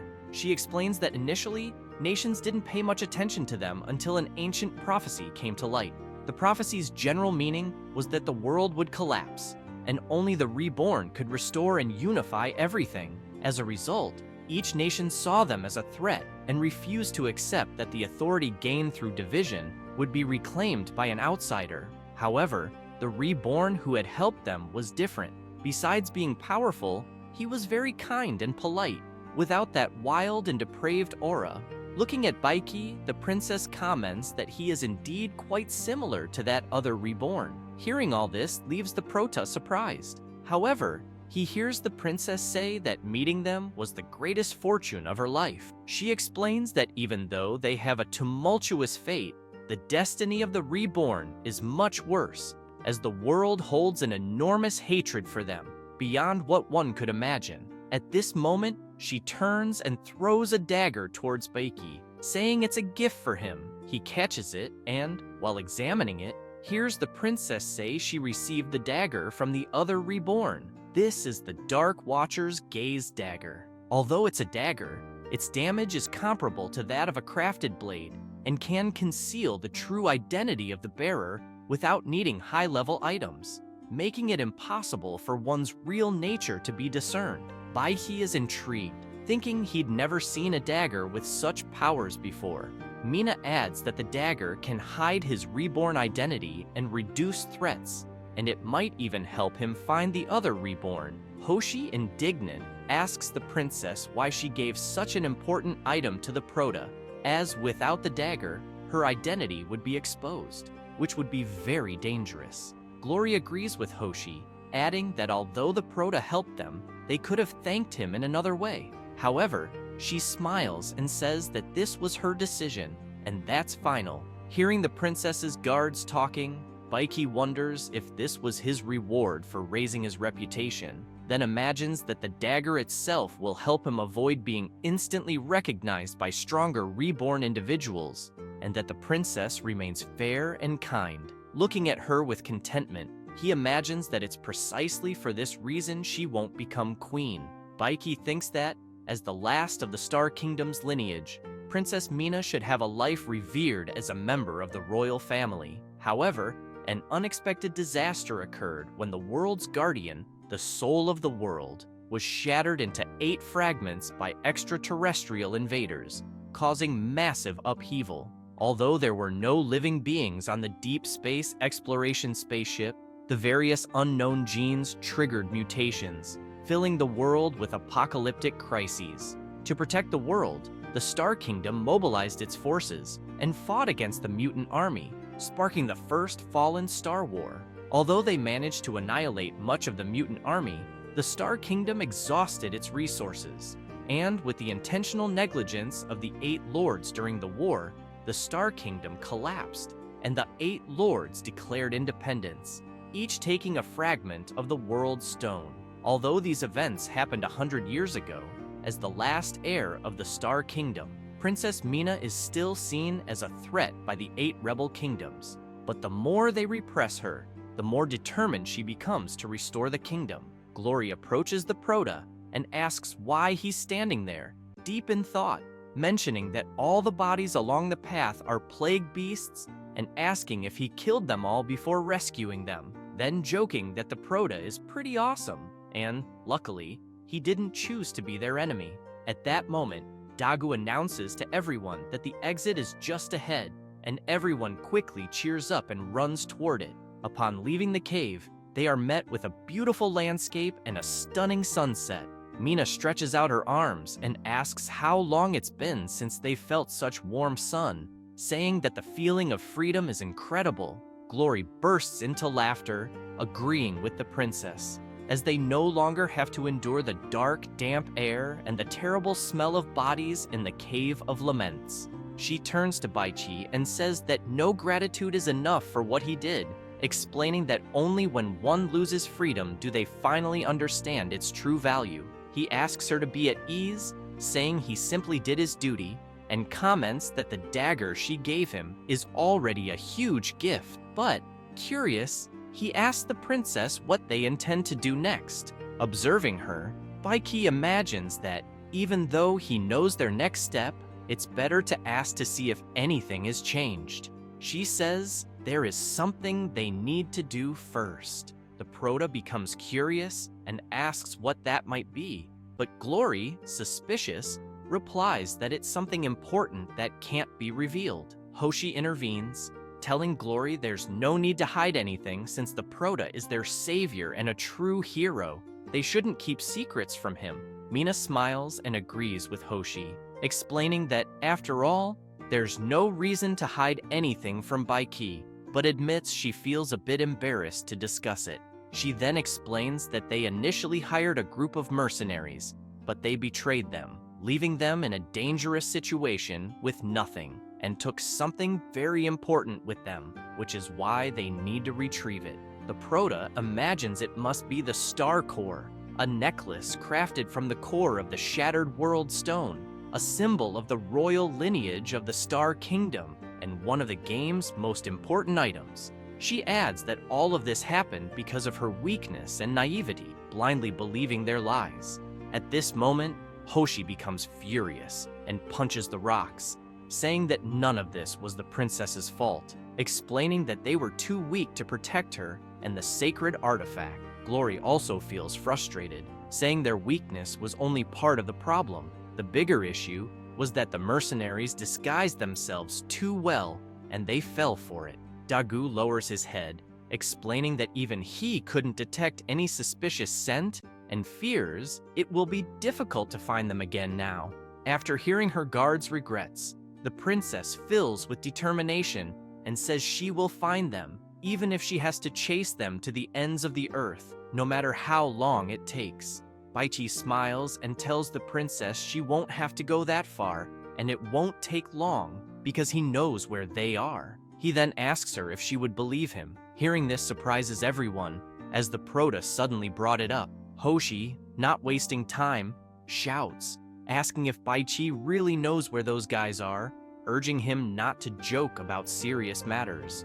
Glory remarks that the Prota truly is full of surprises, and also asks if he realizes how important this is to them. Princess Mina remains quiet and thoughtful. Baichi clarifies that he isn't joking, and asks if he has lied to them even once so far. Hoshi agrees with the Prota, then comments that, despite the complications, he's never deceived them. Mina becomes serious and explains that they're still somewhat wary of the Prota, apologizing because it's surreal relief to feel this weight lifted so easily, as she was prepared for the worst.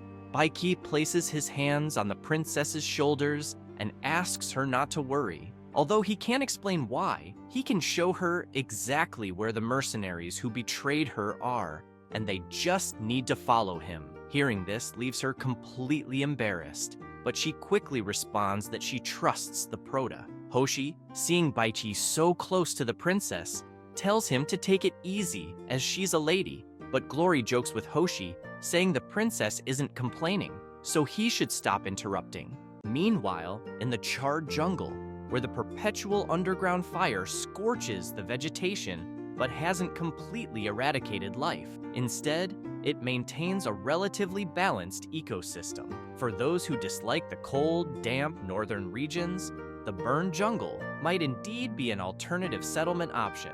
It's a place where various strange creatures live, hunting one another to survive. Yet, every hunter, one day, becomes the prey. A group of people is gathered around a campfire, complaining about the burned jungle, claiming it's no place for humans as they endure the hellish heat caused by the local ecosystem. Another person comments that the lizard they killed is turning out to be quite delicious. Here, the mercenary group known as Just Alliance is camping with approximately 30 members ranging from levels 20 to 30. They mention that, compared to what they earn, the little suffering they're enduring is nothing, and they should be grateful to the foolish Princess Mina, who was easily deceived and revealed her true identity. Michelle, a level 28 warrior, remarks that he doesn't understand why they need to remain in the burned jungle, as he can't wait to reach the city and spend some money. In response, Kura, a level 27 swordsman, says that the boss mentioned having his reasons but didn't explain why. Yuri, a level 29 mage and the group's deputy commander, grows impatient and quickly asks the boss how much longer they'll have to wait there, adding that even as a fire mage, he hates the heat of the burned jungle. At that moment, Hedis, the leader of the Just Alliance mercenaries, approaches while looking at the necklace in his hand, with everyone curious about its backstory. Hedis smiles and asks what they were discussing, making it clear that he's not deaf, and explaining that the reason they've been waiting there for so many days is to ensure nothing goes wrong, since he's unsure if Princess Mina and her guards will manage to escape the Cave of Lamentation. He admits that, because of this, he's starting to regret not having killed them from the start. Michelle tells the boss he's being overly cautious, arguing that, given the princess's and her guards' abilities, there's absolutely no way they could survive in the Cave of Lamentations. Kira agrees with Michelle, betting his life that Princess Mina's group will end up as food for the Plague Clan.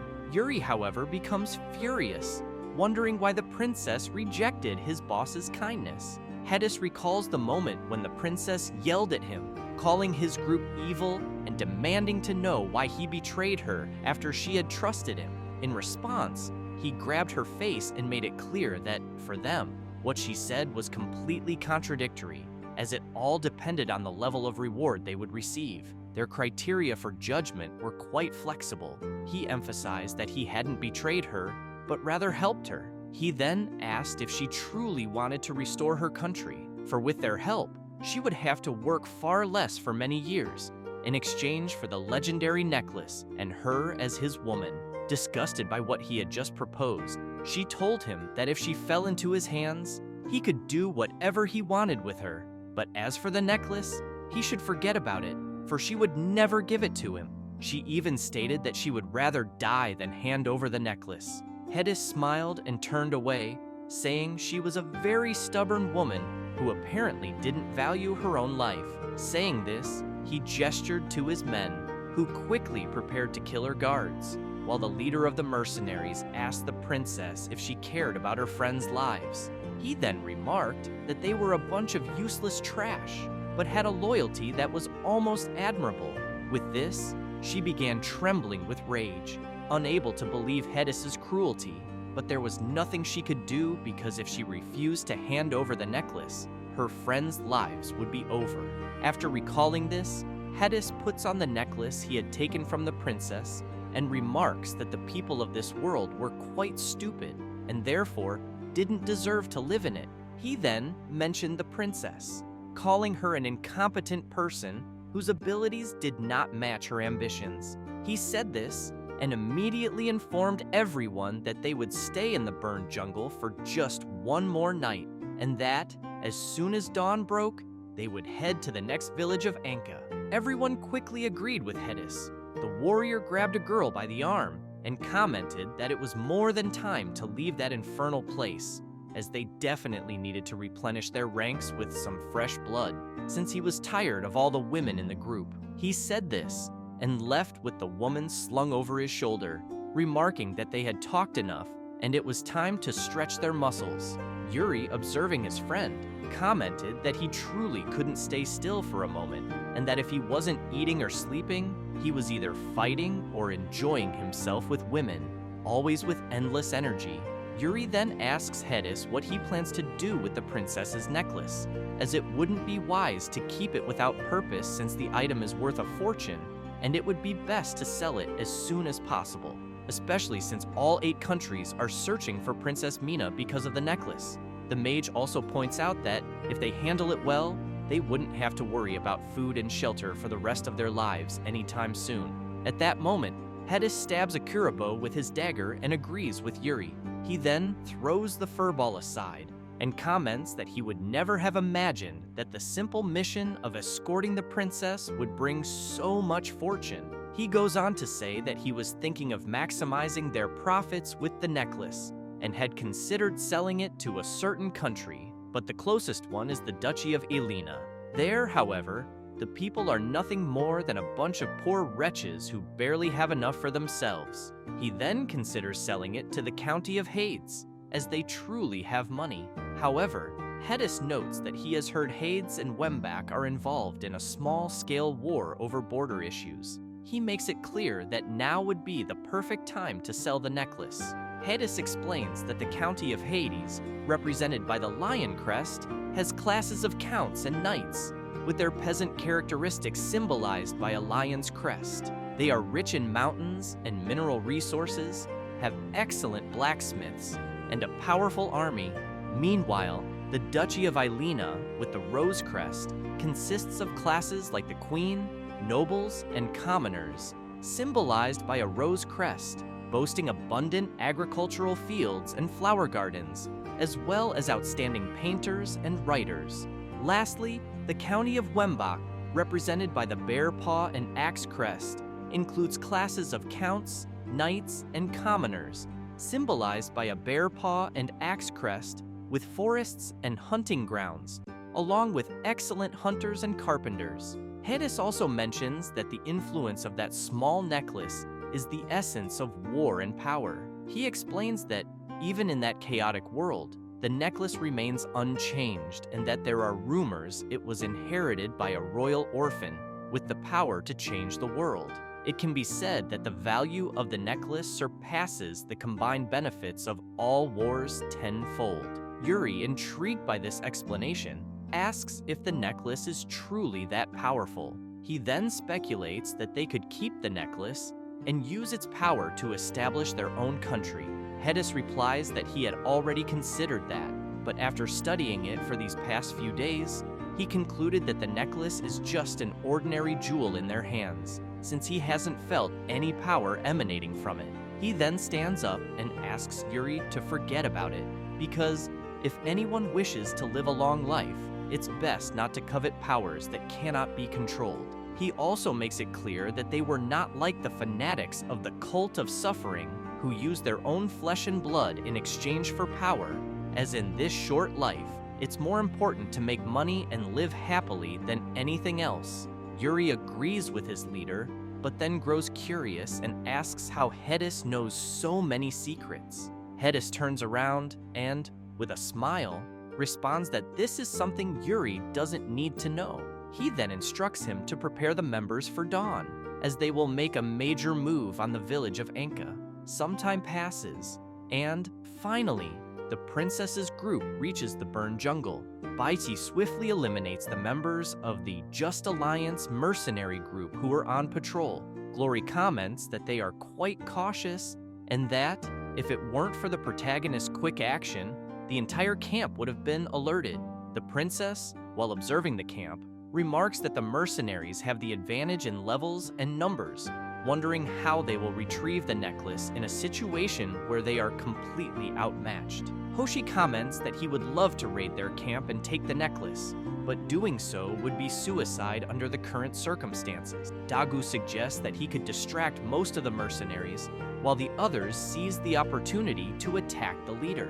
Glory, intrigued by Dagu's plan, questions him, wanting to know how he intends to distract the mercenaries, suggesting that it would be better to wait until late at night to sneak in and grab the necklace. However, the protagonist, overhearing all this, makes it clear that they don't have time to wait until nightfall, as there are still 3 hours left. He explains that when the mercenaries find the bodies during the next patrol, the entire camp will be on high alert since their leader is extremely cautious. Mina approaches the protagonist and comments that the mercenary leader is indeed very difficult to deal with, stating that he's not only skilled, but also possesses an exceptionally sharp mind. She then considers that perhaps they should temporarily give up and look for another way to get the necklace. However, Baishi says there is still a chance. Everyone is quickly surprised, wanting to know if the protagonist really has a plan. He smiles and reveals that, although they are outnumbered, he has a way to make up for the difference. He explains that deep within the burned jungle, there's a nest of red fire spiders. Although these spiders are only around levels 10 to 20, their numbers are astonishing. Baiki outlines his plan. First, they should head to the spider nest, ensuring their own safety, and then try to lure as many high-level monsters as possible. The goal is to lead them straight to the mercenary camp. Once there, they simply need to transfer the spider's aggro onto the mercenaries. Glory comments that no matter how many common monsters there are, it will still be difficult to reduce the number of mercenaries since the monsters' levels are low. Hoshi agrees, but emphasizes that the role of the spiders is merely to create chaos unexpectedly, pointing out that this will be the key to the plan's success. However, the protagonist notes that all of this will only work if he can attract the Red Fire Spider Queen to the mercenary camp. Glory, intrigued, tells the protagonist that his plan is impressive, But it's not so simple to execute because, first of all, it's impossible for everyone to remain stealthy and avoid combat.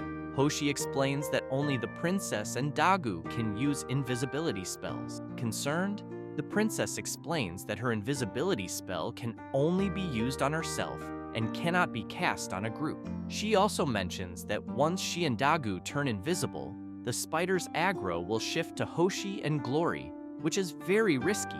Hoshi listens to this and reassures everyone not to worry about him, making it clear that as long as they can recover the necklace, the threat of the spiders is nothing. He then asks Dagu, in case he dies, to take care of the princess. The tiger cub responds that he will. At that moment, the protagonist turns around and makes it clear to everyone that if they strictly follow his plan, no one will die. Baichi then asks everyone to accept some items he will provide for the plan. The Potion of Solitude, which, when consumed, grants temporary invisibility. Although there are no class restrictions, the side effects are unknown. And also the original artifact from deep space, Divine Whispers, a product of the native technology of the Deep Space Pioneer ship, which allows free communication within a radius of 1,000 meters. If special conditions are met, communication can be conducted regardless of space and distance. Lastly, there's the Ice Grenade, a magical device with an area freeze effect that slows down enemies' movements. Everyone is stunned by the items the protagonist just handed out, immediately wondering where he obtained all these items, as it made no sense for a novice like him to have access to so many incredible things.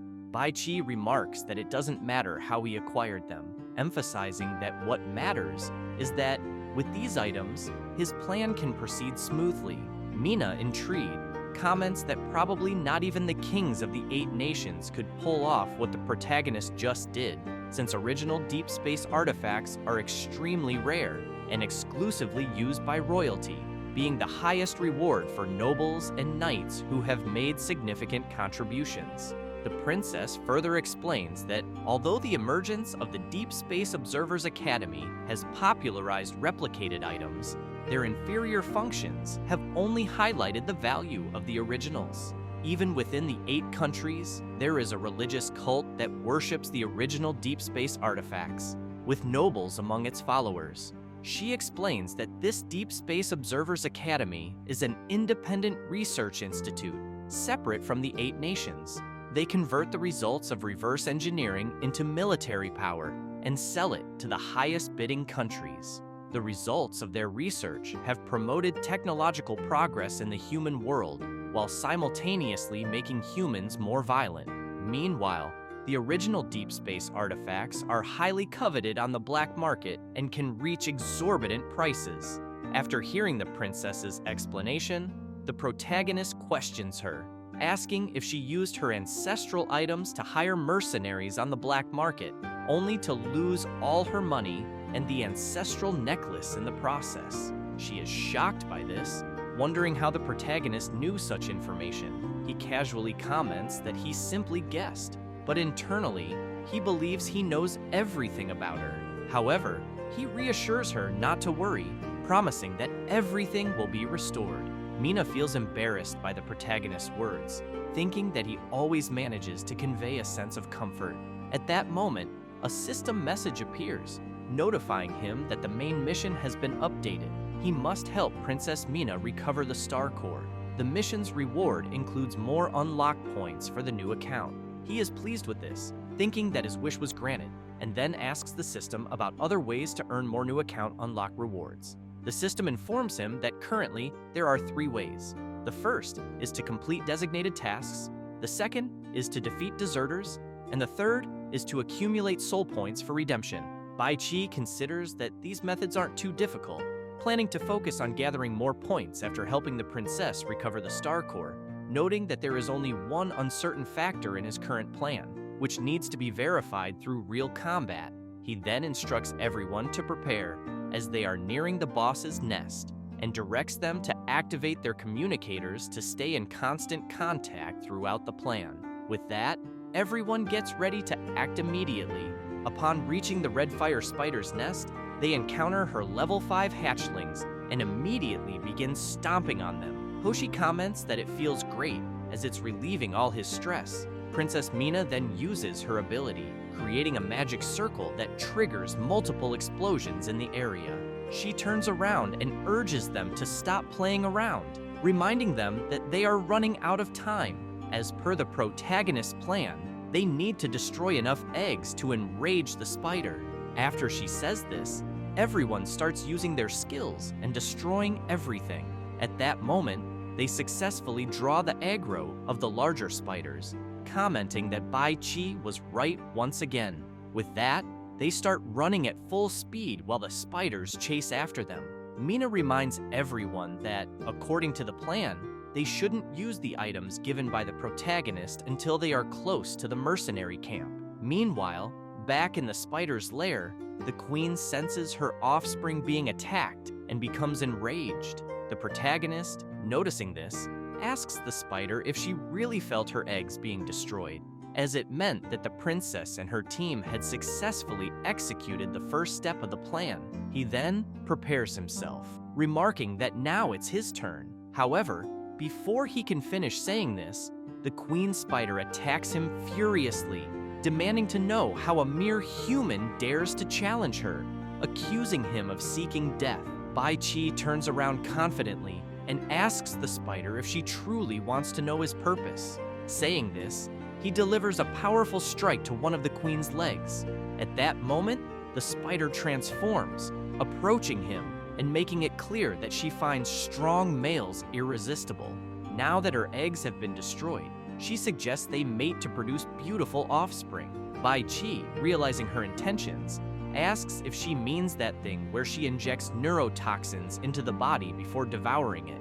He says this, then swiftly decapitates her, declaring he has no interest in being part of her breeding farm. Suddenly, an explosion occurs, and the queen spider reverts to her original form, enraged, screaming at the protagonist that he's a fool. She spits a jet of neurotoxin in his direction, but he dashes away at full speed through the trees, dodging the venom, knowing that the boss's rage has reached its peak.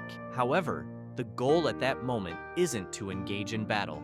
After gaining some distance, Bai Qi realizes he can't stray too far or he'll lose the spider's aggro, which would severely jeopardize the plan. So he stops, but fails to notice the queen spider right above him. She then casts a massive web at him. He manages to dodge, but the webs the boss threw are incredibly sharp, slicing through the ground effortlessly upon impact. Bai Qi recalls that in the original game, the spider's territorial awareness was strong, and no matter how much you provoked her, she would never leave her territory. She attempts to attack him again, but he barely manages to dodge in time. The spider taunts him, wondering why he's only trying to escape, suggesting he's intimidated by her domain.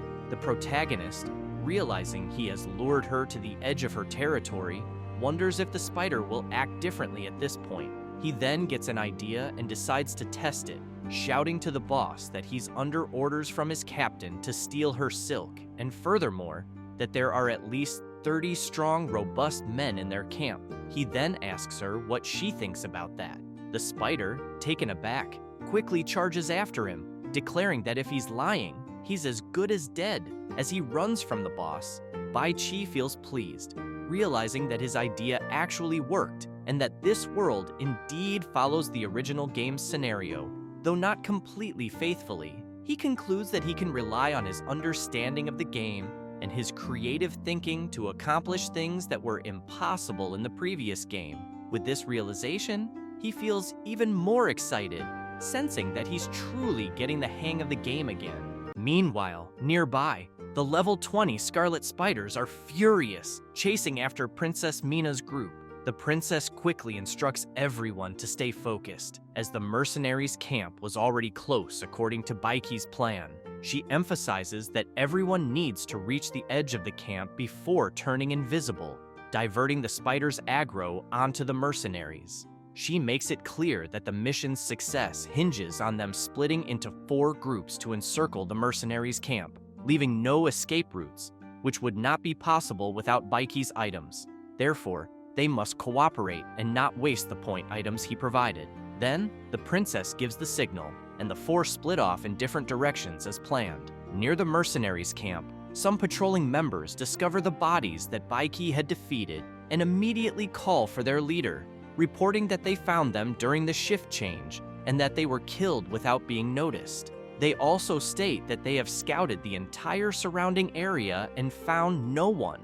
Hedis crouches down, observing the bodies, and comments that those wounds were not caused by animals, suggesting that someone had slit their throats with a sharp blade. His subordinates, confused, ask what he means by slit throats, wondering who would be crazy enough to come there to face them. Hedis is intrigued, thinking that, judging by the quality of the weapons and the precise technique, Princess Mina's group would not have anyone with such skill. At that moment, one of the mercenaries arrives, informing his chief that the camp was being invaded and that many spiders were attacking from all sides, preventing any escape. He explains that, luckily, he was patrolling the camp's perimeter and managed to escape to warn them. He adds that he might have seen Princess Mina, but she quickly disappeared. Hedis, shocked, asks how that's possible, wanting to know how that woman actually escaped from the Cave of Lamentations. Meanwhile, in the camp, the spiders were causing chaos everywhere, with the mercenaries desperately shouting to run away, as there were too many spiders and no way to kill them all. Soon after, a large spider grabs one of the mercenaries by the legs as he tries to escape. Desperate, he starts screaming for help, saying he doesn't want to die. However, the spider mercilessly devours his head in seconds. Nearby, Marshall, Kira, and Yuri are battling frantically against the spiders and quickly demand to know why the hell they're attacking since their nest is far from there. They also ask where their chief is, as they won't hold out much longer on their own. At that moment, Hedis appears, piercing through one of the spiders with his sharp energy-infused fist. Everyone cheers upon seeing their leader, quickly stating they need to devise a plan to counterattack those damn spiders. Hedis, furious, comments that they were tricked and that the spiders were intentionally lured there, leaving them no chance. He then orders everyone to grab all the money and flee. Kura, shocked, asks about their fellow mercenaries, questioning if they will abandon them there. Hedis immediately turns with a terrifying glare and makes it clear that comrades are there to hold the line during critical moments, because as long as they have the money, they can hire more mercenaries. They then dash straight toward one of the tents to grab the money and escape. However, as they near the tent, the queen spider, the Scarlet Widow, a level 30 monster, emerges, destroying everything around and sending their money flying into the air. They panic as the money scatters everywhere. The queen, pleased, comments that the protagonist was right, as there were indeed many strong men there. Immediately after, she starts gathering the dead bodies on the ground, wrapping them in her web to eat later, while simultaneously releasing her toxin, hitting one of the mercenaries as Hedis leaps back, dodging the attack. The queen spider begins shooting multiple jets of venom, but the leader of the mercenaries, with his agility, manages to dodge all her attacks. The Scarlet Widow, seeing this, asks Hedis if, by any chance, he was the leader that a certain boy had mentioned to her. Hedis is intrigued, wanting to know who this boy is, and if he might be the mastermind behind this attack, also wondering if there's a possibility that he's allied with Princess Mina. However, he quickly dismisses that notion, reasoning that if the princess knew someone so powerful, she would never have needed their help. At that moment, someone grabs his leg. It's Yuri, with his HP critically low and his body paralyzed from the queen spider's toxin. He pleads with his leader to save him, as he doesn't want to die there. Without a word, Hedis grabs Yuri by the arm and lifts him up. Grateful, Yuri thanks his leader for not abandoning him. However, the leader throws him straight into the queen's mouth, which promptly shreds him to pieces. This creates an opening for Hedis to escape, thinking that, without knowing what the protagonist's ace is, he cannot afford to fight and must just get away. Using the crowd for cover and his speed, he manages to flee alone without much trouble, though he admits to himself it's truly a shame to leave all that money behind, As he sprints through the charred forest, Hedis grows frustrated, having built his team with so much effort, only for it to be dismantled so easily. The only reason he's not even more frustrated is because he still has the princess's necklace, which means he can rebuild everything once again. Just then, he notices a woman ahead and wonders if it could be the princess.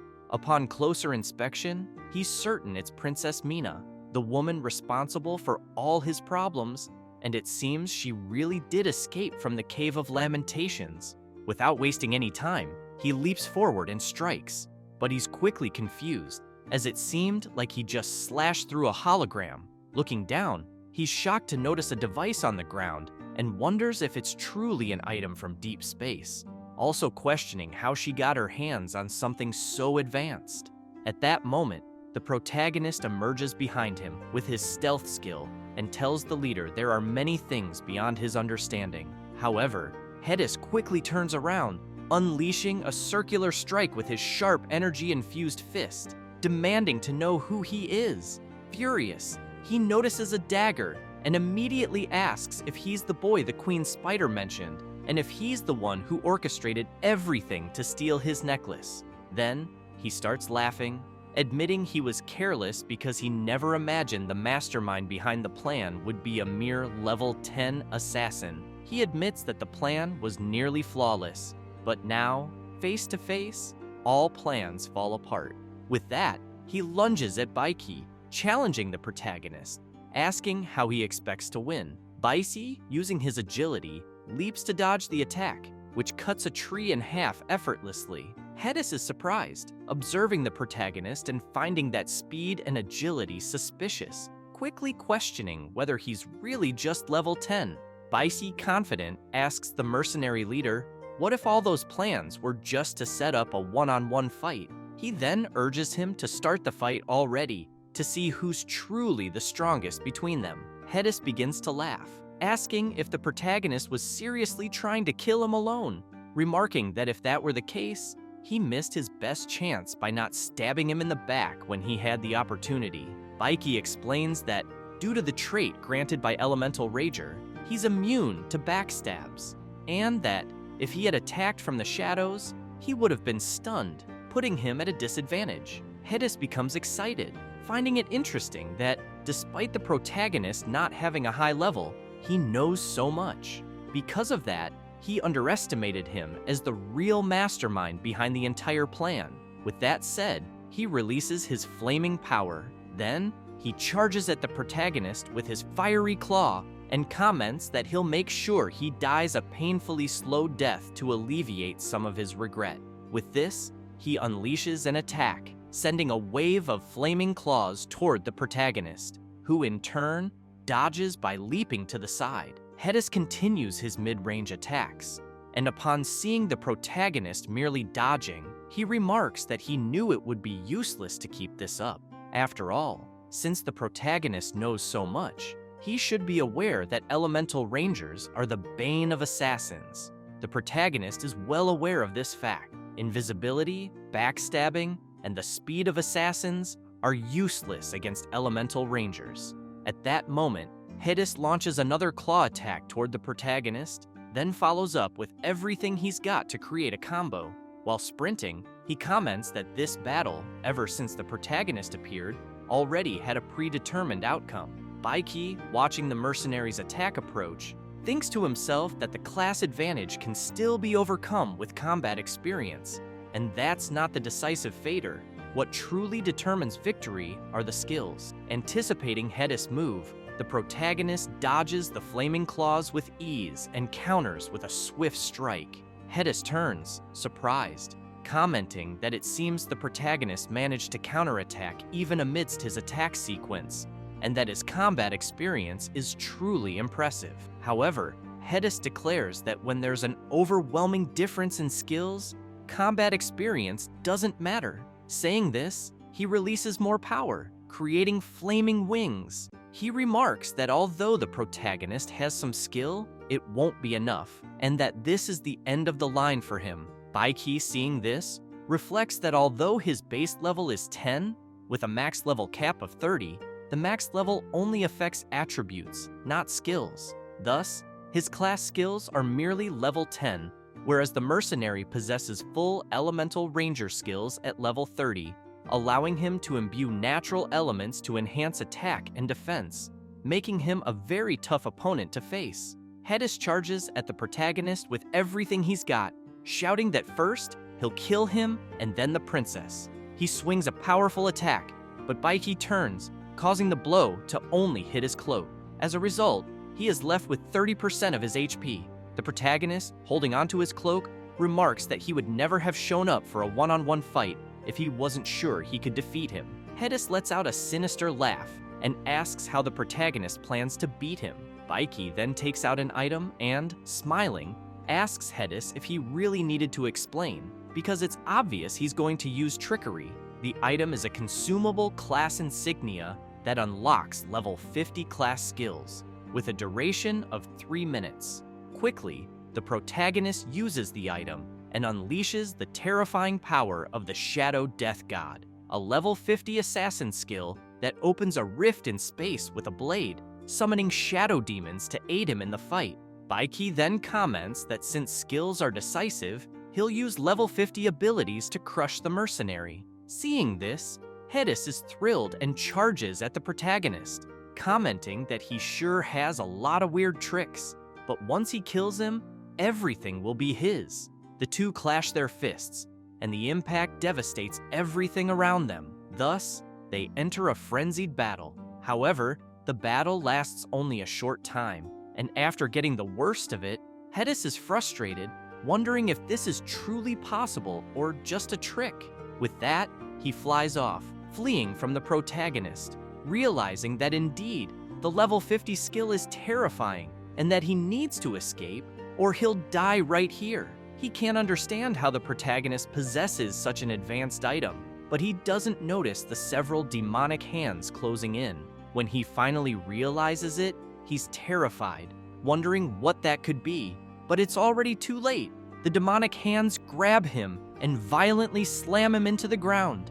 At this moment, the protagonist approaches Hedis with a demonic shadow by his side and asks the mercenary if he didn't want him to die painfully. Hedis asks why the protagonist didn't use that item from the beginning. Then, frightened, he questions whether he was being tested from the start, if the protagonist faked weakness just to crush him with overwhelming force later. Hedis, terrified, says that he holds no grudge against the protagonist and wants to know why he did this to him.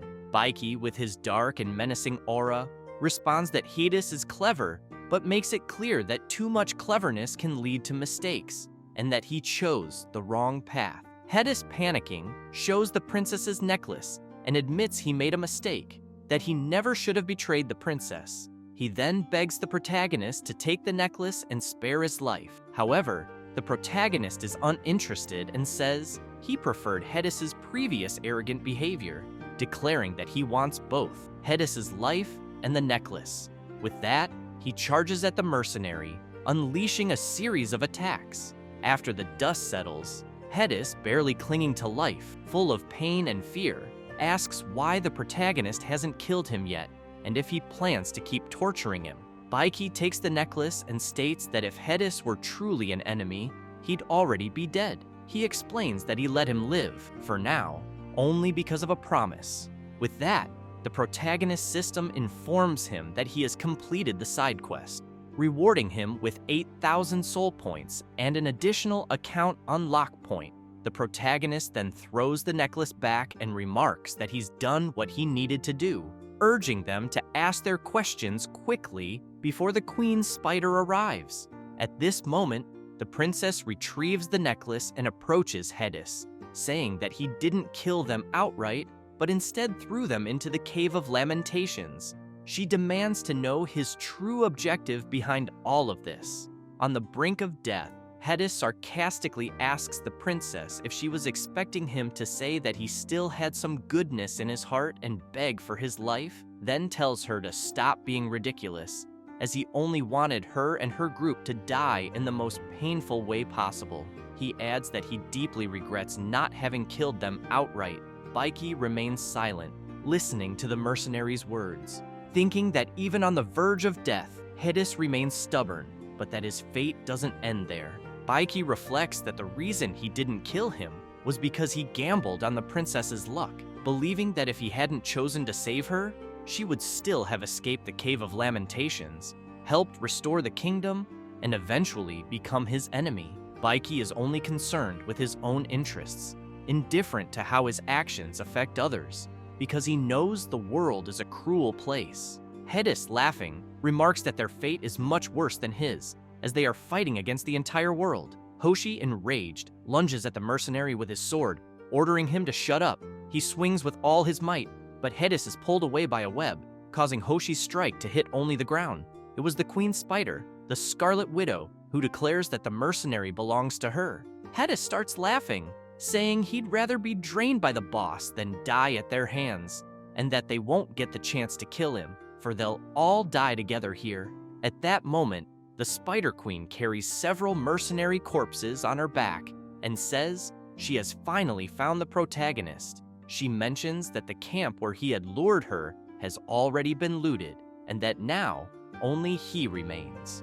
Once she captures him, she can return to her lair and feast on all those bodies. Baiki quickly orders everyone to retreat, announcing that he will face the boss alone, realizing that the only class insignia he had has already been used and that less than a minute of its effect remains, so he must end the fight quickly. However, everyone stands beside the protagonist, making it clear that they won't let him fight alone, as he has already done so much for them. The Scarlet Widow becomes enraged and declares that she will kill them all. She says this and charges at them with full force, but suddenly, everyone hears a loud roar. The spider, surprised, screams, asking who dares to roar against her. Then, a massive paw stomps forcefully on the spider, leaving the protagonist utterly shocked, thinking it's impossible. For an ancient dragon, Dignar Black of unknown level has just appeared before them,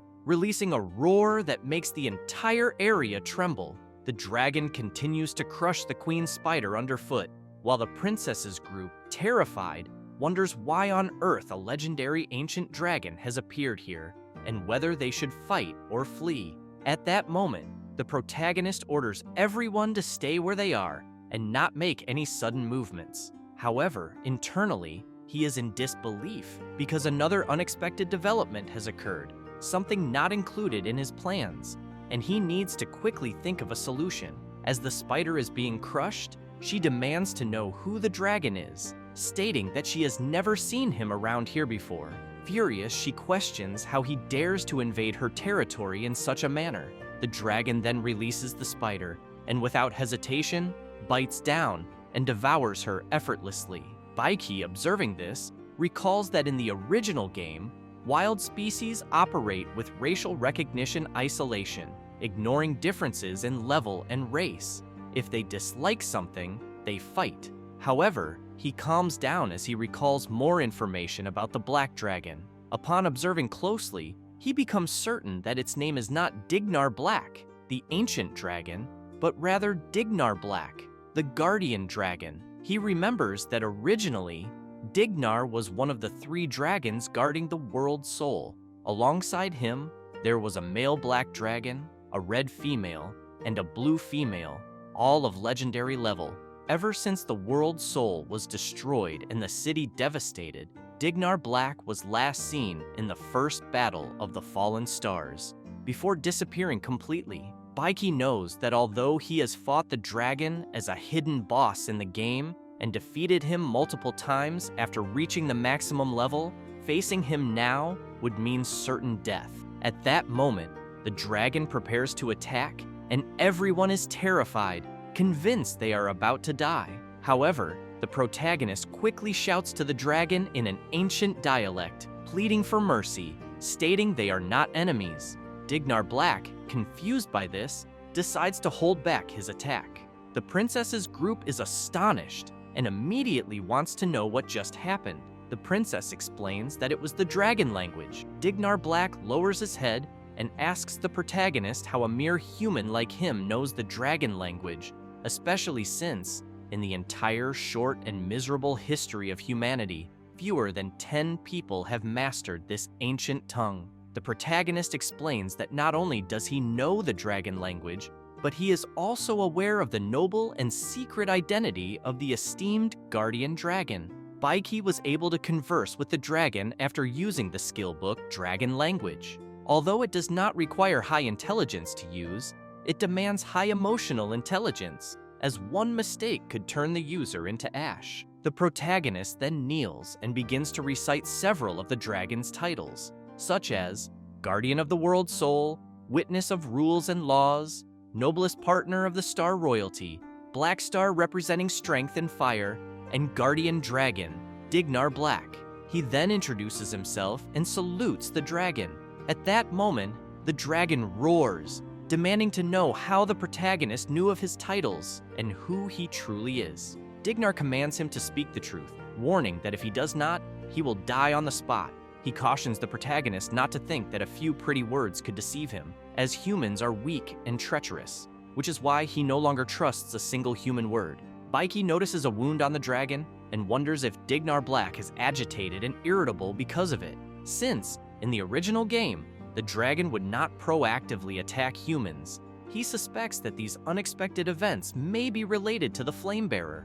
Once again, Dignar Black roars loudly, demanding an answer from the protagonist. Trembling with fear, the protagonist pleads with Dignar Black to calm down, insisting that he would never dare to deceive him. He explains that he knows all this because he serves the last heir of the Star Royalty, who shares a deep bond with the dragon. He says this while pointing to Princess Mina, emphasizing that she is the last surviving member of the Star Royalty, the Grand Princess Mina Star. Although she doesn't understand what the protagonist is talking about, she suspects he is scheming something and decides to go along with the narrative, maintaining a firm posture. Baiki further adds that according to the contract the dragon made with the Star Royalty, not only can he not kill her, but he is also duty-bound to protect her. Dignar Black starts laughing and asks the protagonist if he's trying to threaten him, remarking that he is merely a tiny human. He then explains that he protects the world's soul,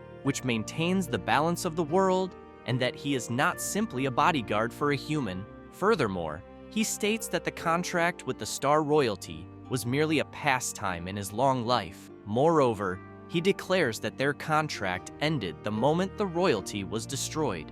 With that, he stomps the ground powerfully, shattering the entire area around them and releasing a massive wave of air. Once again, Dignar Black lets out a roar, warning that his patience is running thin, but he will give them one final chance to prove their worth. Otherwise, they will all perish right here and now.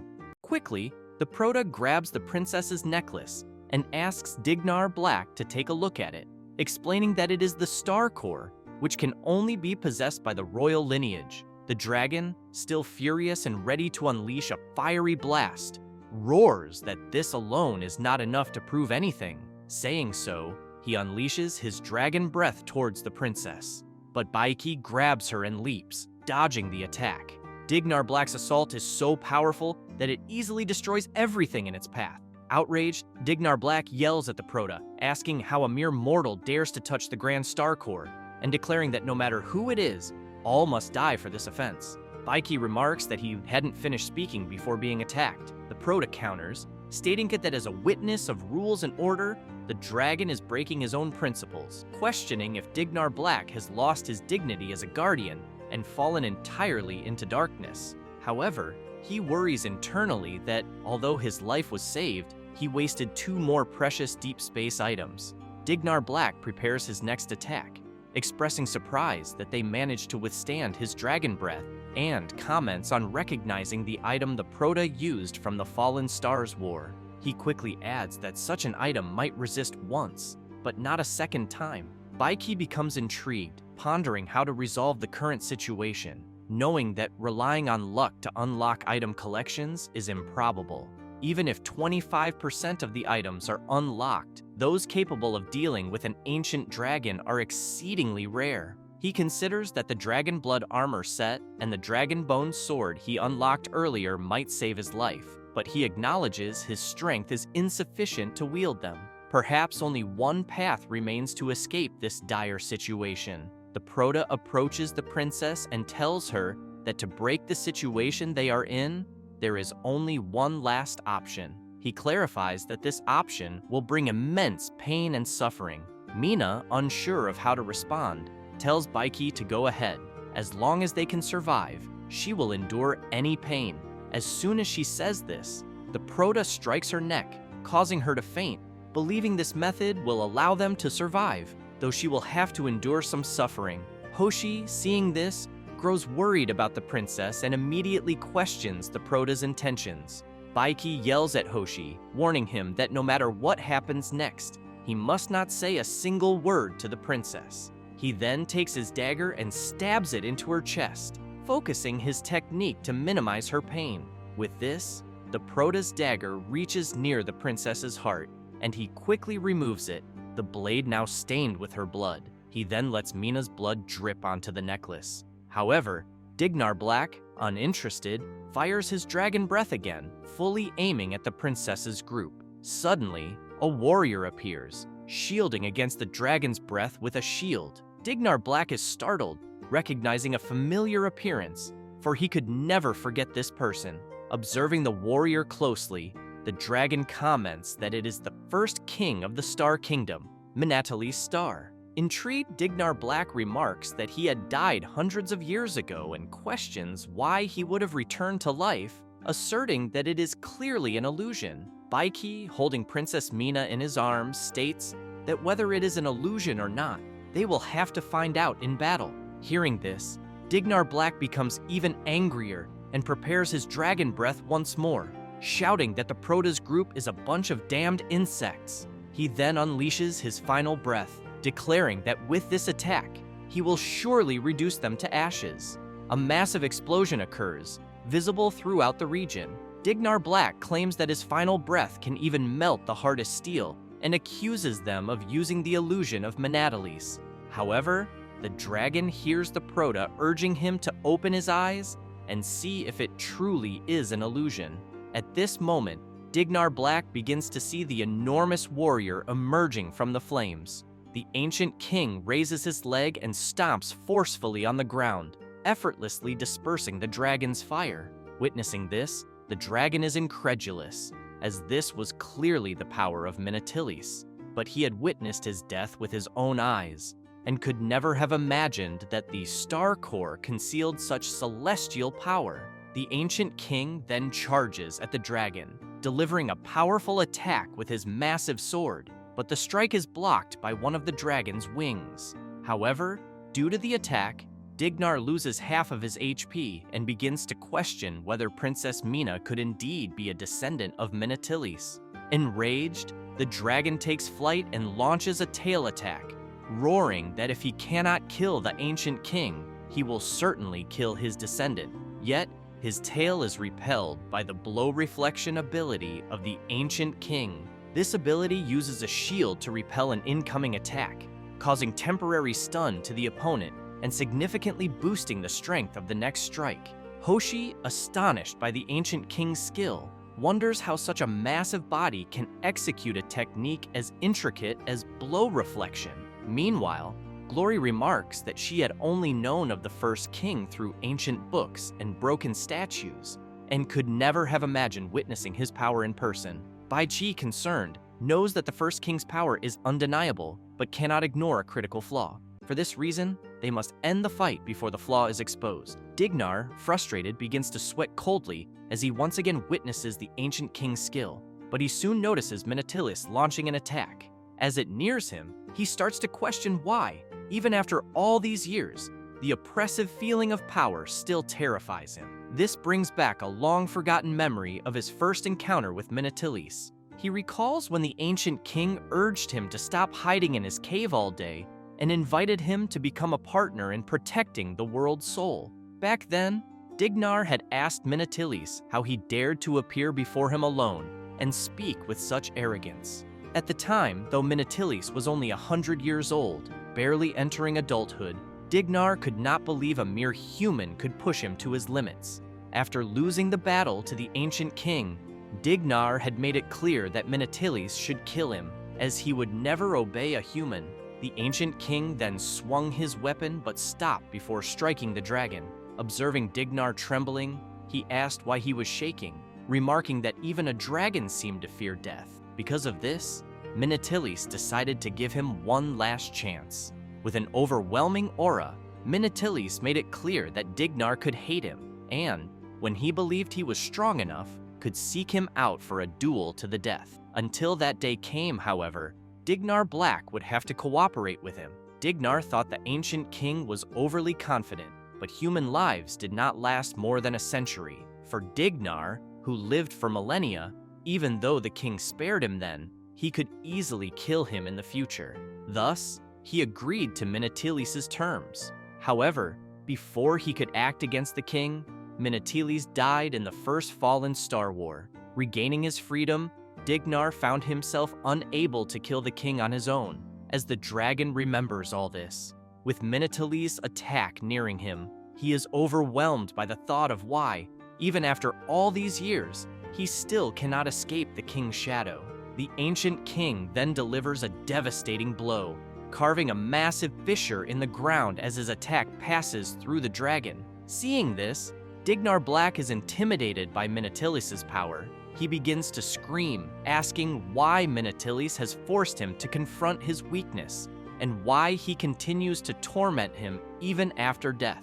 Wanting to know if this was meant to force him to submit to his descendants, Dignar Black quickly declared that this would never happen, for he would never bow to anyone. Saying so, he began to vomit, and a massive treasure spilled onto the ground. He then prepared to take flight and leave, proclaiming that no one could enslave him because he was free.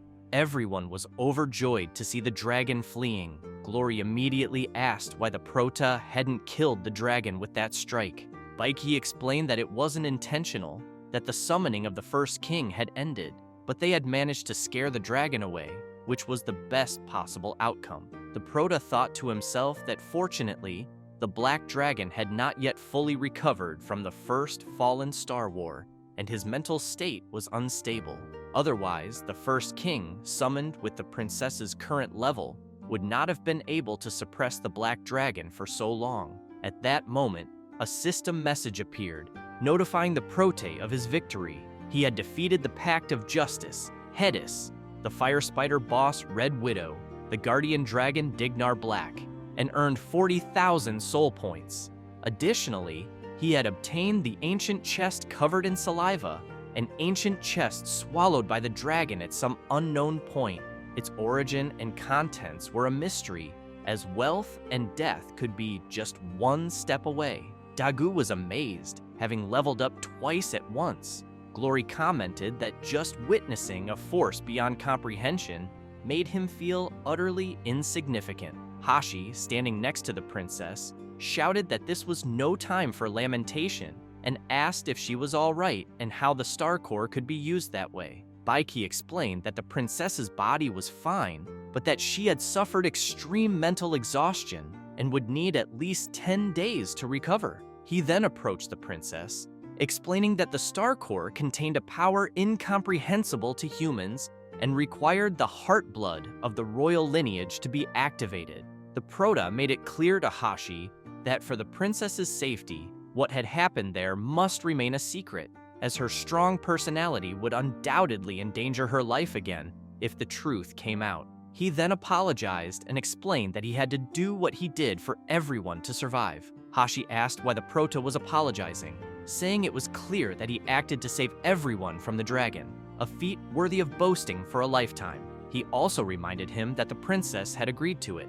Baiki stood up and began examining the loot left by the Black Dragon, commenting that it was time for them to leave the charred forest. Everyone stared intently at the chest, wondering what to do with it. It seemed to be high level and likely contained valuable items, but the description warned that wealth and death were just a step apart. What could this mean? Baiki, standing near the chest, said it likely meant the drop was a trap, as the chest had never appeared in the original game, though he was curious about its contents. Summoning his courage, he placed his foot on the chest. Dagu speculated that the drop was probably a mimic chest. Baiki recalled that he knew exactly what a mimic chest was, a special type of gelatinous monster that dwelled inside treasure chests, luring treasure-obsessed adventurers close and devouring them in one fell swoop. He also remembered that these monsters usually appeared in ruins or at the ends of labyrinths, and that he had been ambushed by them multiple times while exploring the game, though he had never encountered a chest like this one before. At that moment, Dagu and Glory prepared themselves, stating they would be right behind him if anything happened. With that, the Prota kicked the chest open, and gold coins began pouring out everywhere. Everyone was astonished by the sight. The Prota remarked that his intuition had been correct, as the chest's description was merely an anti-theft measure. True mimic chests did not come with any description. The system notifies the Prota and his team that they have obtained the ancient king's coins, minted in honor of the ascension of the first king Minatilis, as well as the dungeon key of exile, a level 50 instance item. This key can unlock the door to a hidden dungeon somewhere in the exile. Along with it, they also acquired the coordinates of the exile dungeon, designed by someone from ancient times. The map reveals the location of a dungeon buried in the currents of history, deliberately concealed for some unknown reason. However, Baiki speculates that this dungeon instance never appeared in the original game, making it potentially extremely dangerous. He decides to explore it once his level is high enough. The system also announces that they obtained the soul summoning bell, which must be used by rubbing the ashes of a specific character on the bell. When rung, the souls of the dead summoned will fight for them. Glory holds a coin and asks if she might be dreaming, as she knows that even a single ancient kingdom coin could be exchanged for 50 common coins. Meanwhile, Dagu jumps into the pile of gold coins, overjoyed. At that moment, the Prota comments that all those coins are for them, but warns them to be careful not to be deceived again. Hoshi, confused, tells the Prota that this feels very unfair to him, as all the battles so far were thanks to his efforts. Baiki clarifies that giving them the entire amount doesn't mean he wants nothing in return. It is simply an investment in the restoration of the country. He adds that he's looking forward to reaping greater rewards once the country is rebuilt. Hoshi smiles, admitting that he needs to revise his opinion of the Prota. He isn't just a fearless and powerful hero, but also an honest merchant with a long-term vision. Hoshi is certain that this investment will make the princess very happy when she wakes up. Baiki agrees with Hoshi, and Glory gets excited, declaring that they are officially on the same team now. She quickly asks the Prota what their next move will be. Looking at the princess, Baiki explains that they will continue with the original plan, to recruit a mercenary company and then ally themselves with Baron Robbie.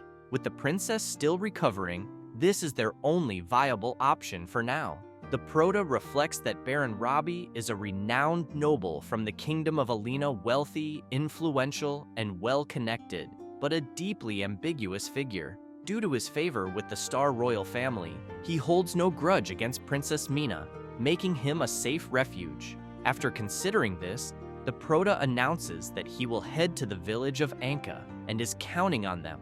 Glory, recalling the name, remarks that she saw it on the map and wonders why the Prota is going to such an insignificant place. Hoshi takes a deep breath and tells Glory it's fine, commenting that the Prota has his own plans and they don't need to worry. Hoshi places the princess on his back and says they will spend some time with Baron Robbie, and when the Prota finishes his business, he can meet them there. Saying this, they all bid farewell to the Prota, expressing their excitement for their next reunion. Baiki says goodbye and promises they will meet again, asking them not to forget to apologize to the princess on his behalf when she wakes up. With this, the system notifies the Prota that his reputation with the Princess Mina's camp has significantly increased. At that moment, from the fissure caused by the First King's powerful attack, demonic hands begin to emerge. It doesn't take long for countless other hands to follow, until finally, a demonic creature surfaces. Baiki remembers that, in the original game, the first chapter included 3 maps, and completing all 3 at 100% would result in the mayor granting a final mission as a reward. However, he realizes that the current order of progression is completely inverted. He knows that Throne of Souls is an open-world game, allowing players to skip missions and bypass initial village progress. Still, as the greatest player of all time, he cannot tolerate unexplored maps or unfinished missions. Since reincarnating in this world, he hadn't had a moment to calm down, review what had happened, and plan for the future. That's why he decided to head to Anka Village, believing it to be the perfect place to do so. Although the village, while poor, was relatively safe and harmonious, where people were optimistic and hardworking, it was a rare place with a human touch amidst the apocalypse. This was all thanks to Anka Village's chief, Anka Weir, who managed the village in an organized manner and guided newcomers like him, making him a trustworthy figure. However, as the protagonist walked, he observed his surroundings and found the environment unnervingly quiet. There were no bird songs, no insect sounds, not even the usual nightly chatter of villagers around the campfire. The road to Anka Village seemed more desolate and ruined than he remembered. Then, he heard screams and immediately went on high alert, suspecting trouble in the village. He took off running toward Anka Village, needing to find out quickly what was going on. Meanwhile, elsewhere, chanting in an ancient language echoed. A sacrificial ritual was underway, and one of the participants asked a boy if he was thinking of fleeing and abandoning his parents, urging him to give up the last of his courage and embrace ascension, as it would be the best destiny for him. The boy struggled, trying to free himself from the chains, but to no avail. The elder declared that time was up and instructed another member to proceed immediately. One of the sect members restrained the boy, while another placed a demonic larva on his abdomen. The creature screamed and then fixated on the boy as the sect members began chanting in an ancient language, terrifying the boy even more. The larva then started to burrow into his abdomen, making the boy scream in agony. But suddenly, a flying dagger struck the demonic creature, stopping it from fully entering the boy's body. The force of the dagger sent the creature flying into a tree where it was pinned. The sect members, shocked, quickly looked around, trying to identify who was there. At that moment, the protagonist stepped forward and declared that he was the one who should be asking questions, demanding to know who they really were and what had happened to Anka Village. The sect members grew alarmed, as the sacred insect had been killed, an unforgivable sin. One member held the dead creature in his hands, visibly distressed, and began speaking to the Holy Mother insect, lamenting that the supreme crystal had been destroyed and blaming the protagonist for it. Baike, hearing this, grew intrigued, wondering who this Holy Mother insect was, as the name hadn't appeared in the game before. However, he recalled similar species, but none should have been near the novice village. The hooded men, furious, charged at the protagonist, shouting that they would kill him for such a sin and use his body to incubate the blessing of the Holy Mother insect. The protagonist, however, easily dodged both attacks and swiftly countered, finishing them off with strikes to their backs. Baiki noticed the tattoos on the sect members and grew concerned, realizing that the nest should be far from here. If it had appeared here, he theorized it might mean the village could be harboring a renewer. The sect leader then held an insect-shaped artifact in his hand, making it clear to the protagonist that this wasn't over. He began chanting to the Holy Mother insect, causing an energy to spread toward the protagonist and the fallen bodies. The leader taunted the protagonist, claiming he couldn't comprehend or imagine what was about to unfold. As he spoke, the bodies of the fallen sect members began to undergo a strange transformation. Baiki observed this and covered his nose due to the strong stench, recognizing the familiar transformation process caused by the 100-fold deep space parasite. After the sect members transform into level 10 insectoid mutants, the sect leader, holding the sacred artifact, begins laughing and tells the protagonist that he will pay with his life for interrupting the sacred ascension ritual. Then, one of the mutants uses the Centiplicato's signature ability, powdered neurotoxin. The protagonist defends himself with his cape but knows that, if inhaled, the powder causes severe hallucinations, leading to rapid physical and mental degradation. He quickly senses an attack coming from behind as the leader demands that he stop resisting.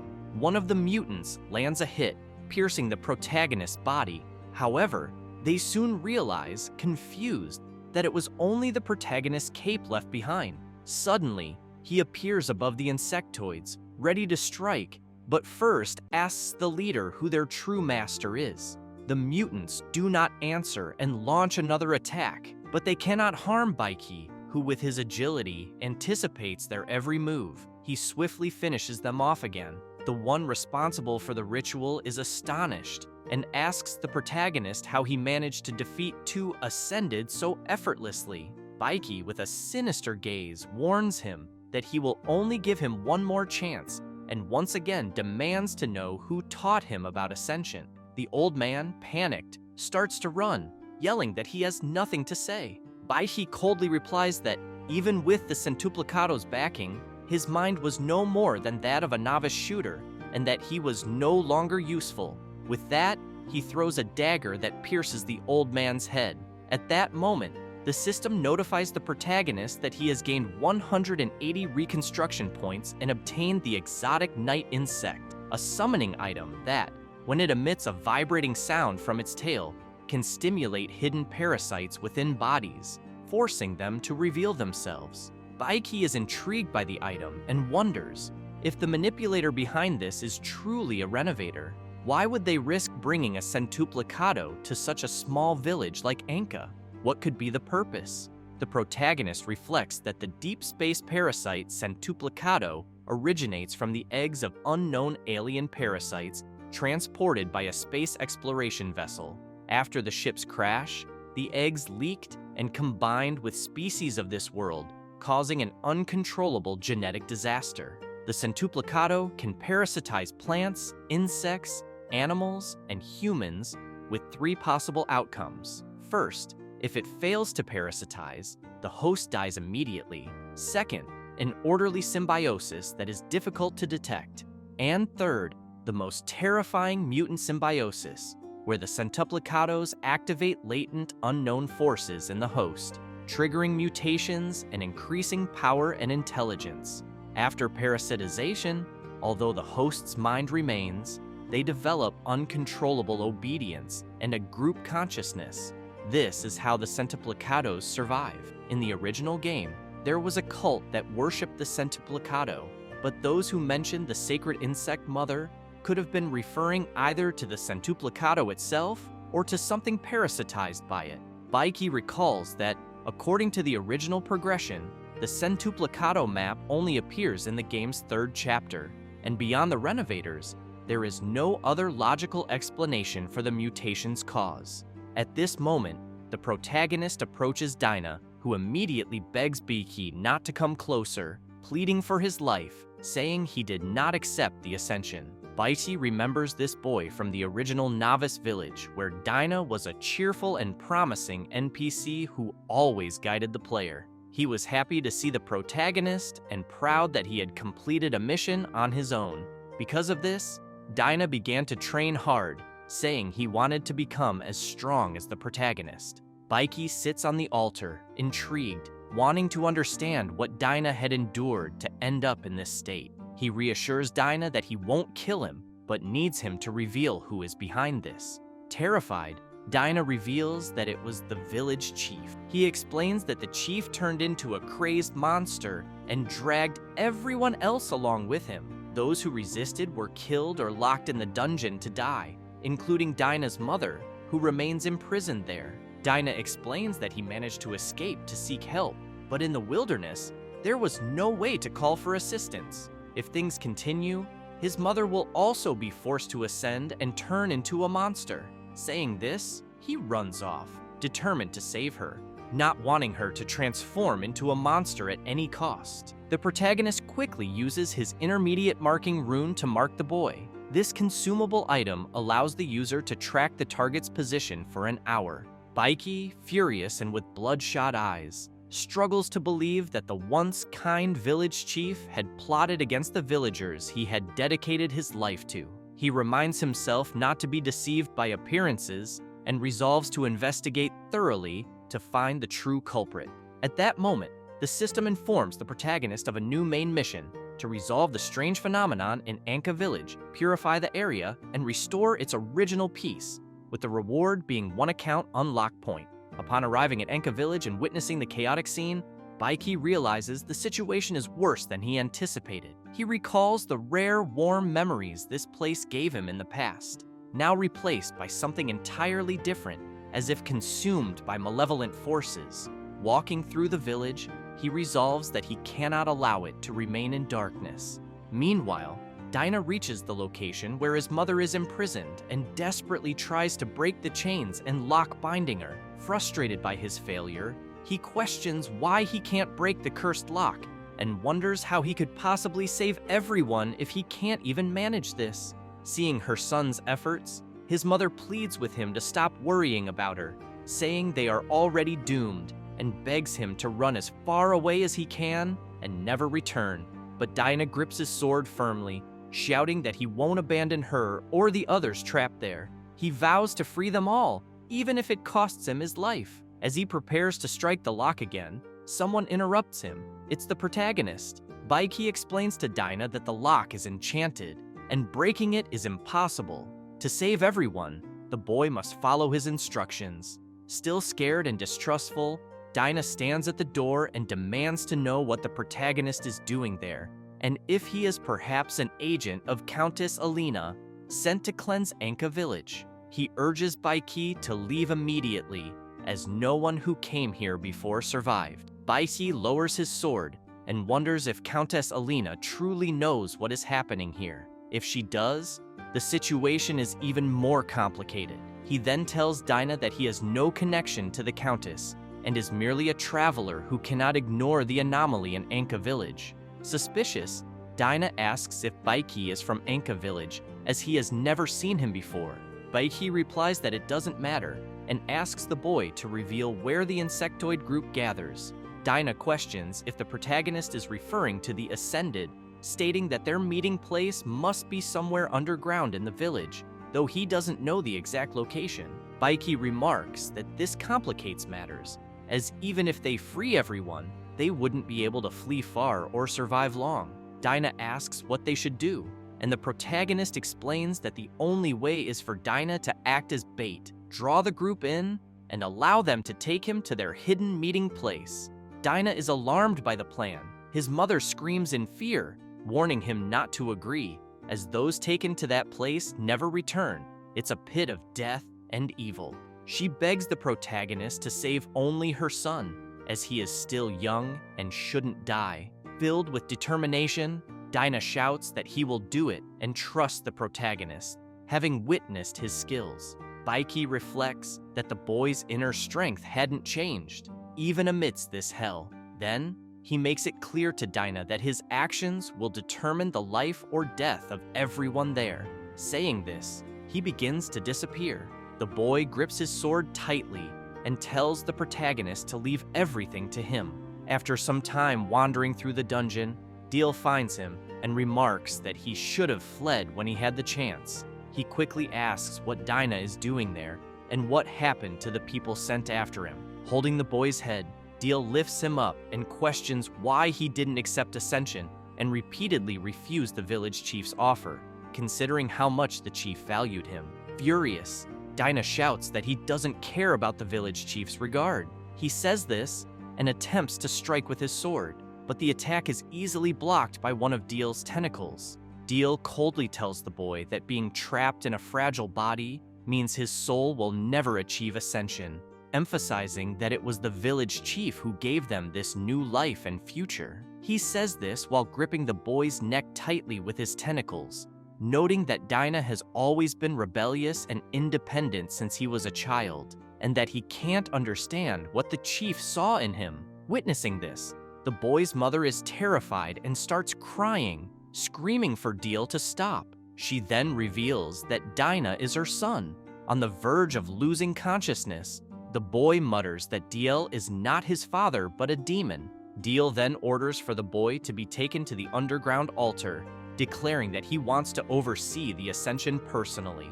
Turning to Dinah's mother with an intimidating gaze, Deal tells her she should be grateful for the divine grace, claiming that soon their family will be reunited together forever. After they arrive underground, they start walking, and Deal wants to know if the 3 people sent earlier had reported back. One of the cult members replies that others had been sent to search for them.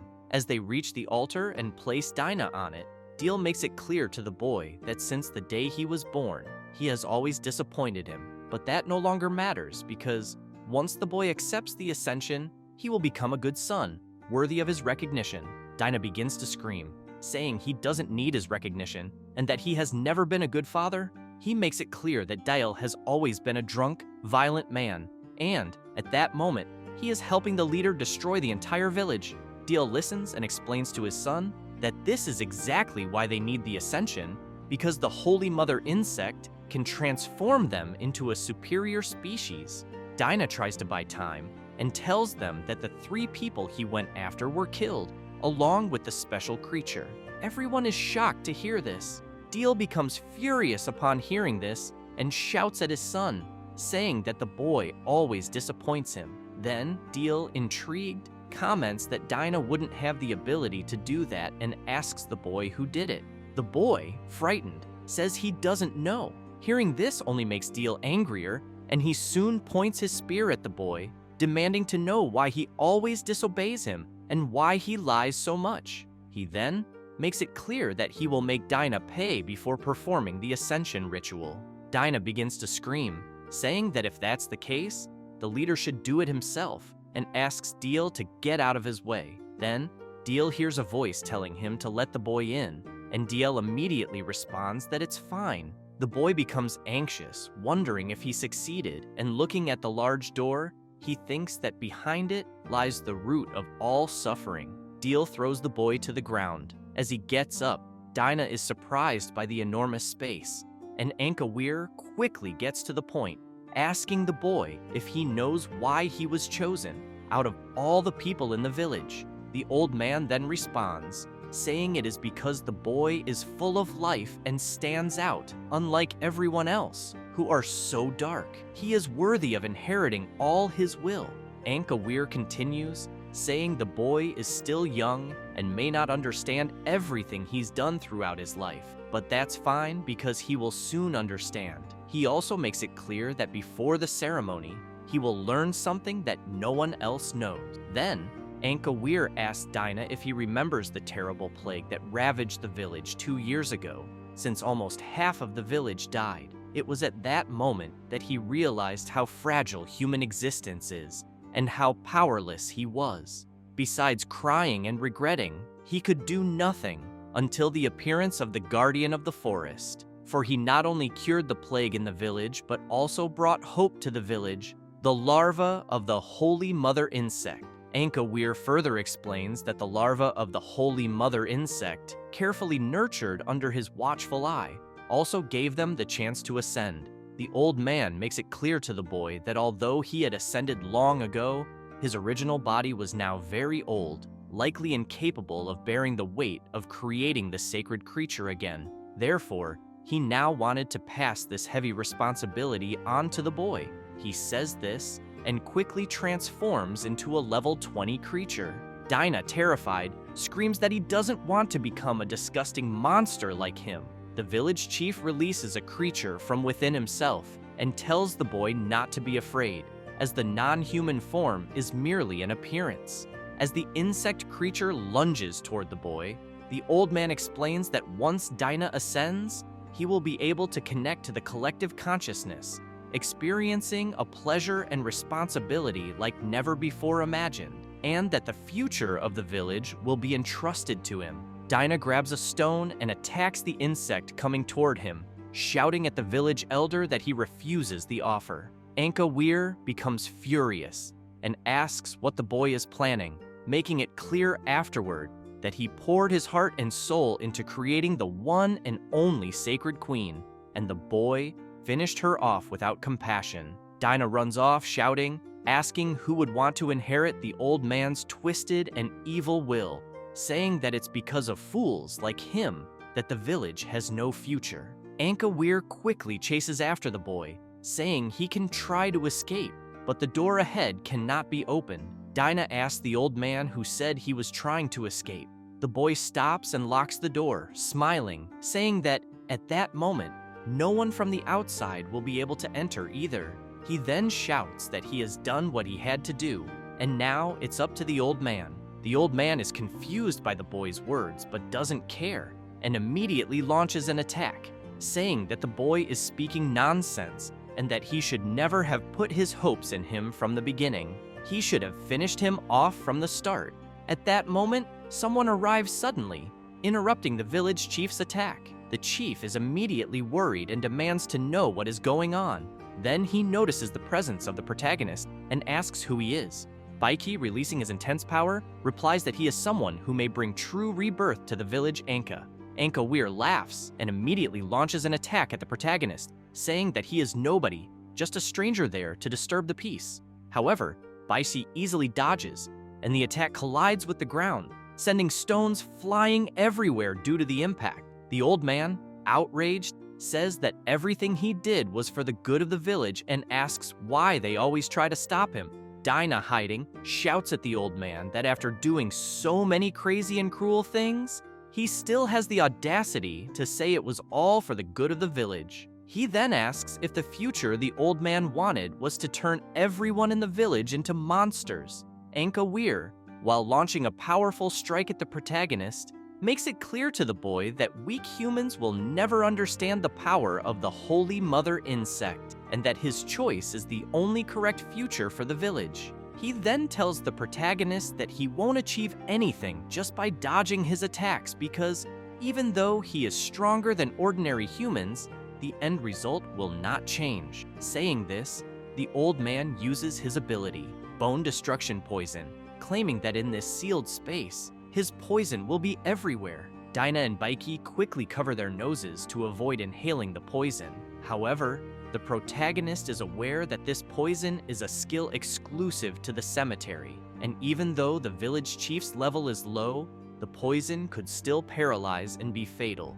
Anka Weir screams, saying that there's no need for them to fight and asks them both to lie down there like all the other invaders. He says this but immediately jumps and attacks the protagonist, telling him to wait while he opens their stomachs and turns them into a cradle for a larva. However, the protagonist blocks the attack, leaving the old man intrigued, wondering how Baiki is still able to move. The protagonist tells the old man that he really has a deadly poison, but by putting on the purification mask, which effectively filters the virus in the air, Baiki makes it clear to the village chief that his poison no longer works. The protagonist realizes that unlocking that path earlier was essential for farming the plague, or he could have failed that level. He had also given a mask to Dinah, who is relieved, thinking that by wearing the mask, the previous discomfort disappears instantly, which is truly amazing. With that, Baiki begins to fight frantically with the village chief. While fighting, the protagonist reflects that the old man is completely insane and that the person he once knew no longer exists. He then begins to remember when several people found him lying on the ground, and Anka Weir asked them to take him into the village and give him something to eat, saying it was lucky to find a stranger there, and therefore, he couldn't let him die. The villagers are concerned about the supplies, and tell Anka Weir that they don't have extra food in the village to share with the protagonist. However, the old man tells them to take his portion, as it would not be a problem. The next day, after recovering, the protagonist brings a cart full of wild boars. Anka Weir is pleased and says that bringing Baiki to the village was the right choice, because due to the good deed he performed, the village will be filled with confidence and vitality. They then go to the top of a mountain and sit down, watching the entire village. The old man tells Baiki that his family has protected the village for generations and that his body is getting weaker, no longer able to bear the weight of protecting it. With that, he asks the protagonist if he could continue protecting the village. However, Baiki has to leave, and the old man tells him not to take his words seriously, as a true man should seek his own paths beyond that small world. He continues, saying that the outside world is vast, and the protagonist has the ability to soar through it. His only wish was that, as the protagonist continues to grow, he would occasionally remember this modest place of origin. After reflecting on this, Baiki delivers a powerful strike to the old man, and quickly thinks that out of respect for the past, what he can do for the old man now is guide him on his final journey. Anka Weir, frustrated, begins to scream, saying that he can't die yet, because if he dies, who will protect the village? As he collapses on the ground with very low HP, he starts to tremble and keeps saying he doesn't want to die. The protagonist approaches and tells the old man to shut up, saying that he has already given everything he could to the village, and now it's time to rest.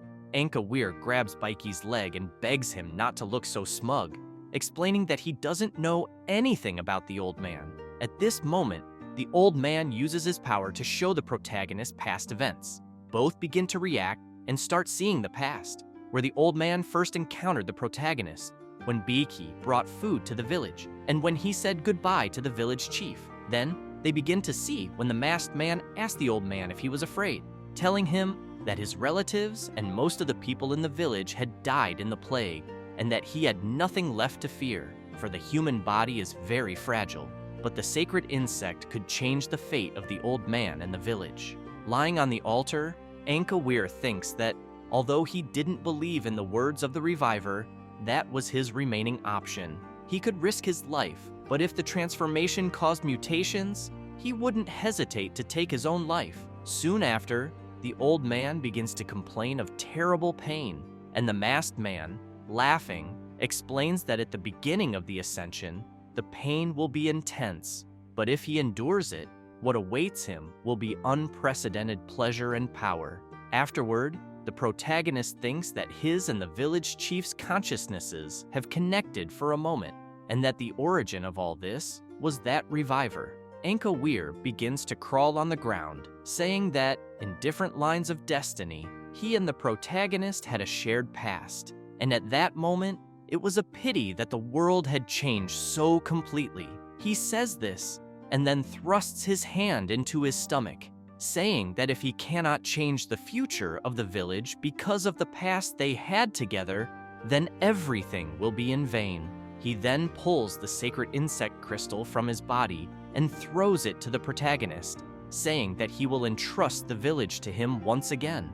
At this moment, the system notifies Baiki that he has defeated the mutant village chief, earning 1,800 soul points as a reward, as well as the rusted key, a key that the village chief valued greatly and which can open a secret door. Next, the sacred insect crystal is listed, an insect that evolves inside the human body, transforming into a crystal. However, its function remains unknown. Lastly, there are the ashes of the village chief, where his resentment solidified into ashes after death. Baiki picks up the crystal and thinks that he cannot accept this responsibility, as he can only guarantee the safety of the normal villagers.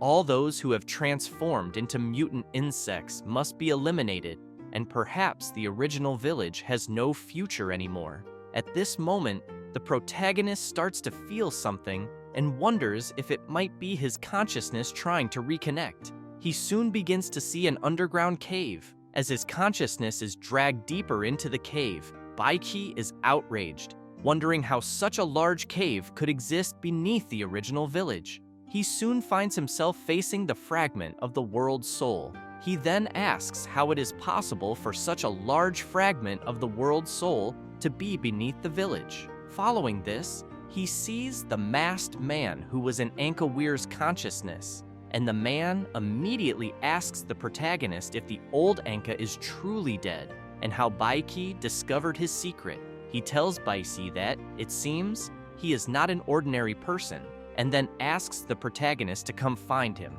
as he will be waiting for him there. Should Baiki not fear death? Baiki's consciousness returns, and he is shocked, wondering why the masked man said he would be waiting for him, and that he certainly wouldn't be missing. However, the vision of his consciousness did not reveal the location of the masked man or the fragment, so how was he supposed to find them? After learning that the village chief has been killed, the villagers begin to scream and demand that the bell be rung to gather everyone to find the culprit. Immediately, the bell starts to toll, and a sound wave begins to spread, echoing throughout the Anka village. A woman near the village hears the bell and says they are making too much noise, and it seems that someone has already arrived at the village. But she comments that it doesn't matter whether they arrived first or later, because they are already doomed, and soon orders the following. The church's orders must be followed, and everyone in Anka village must be defeated, leaving no one alive. These women belong to the Order of the Rose Nuns. As they approach the village, the leader of the nuns runs into a few guards. They quickly spot her and charge at her, shouting that she is an invader and will pay for approaching the village without permission.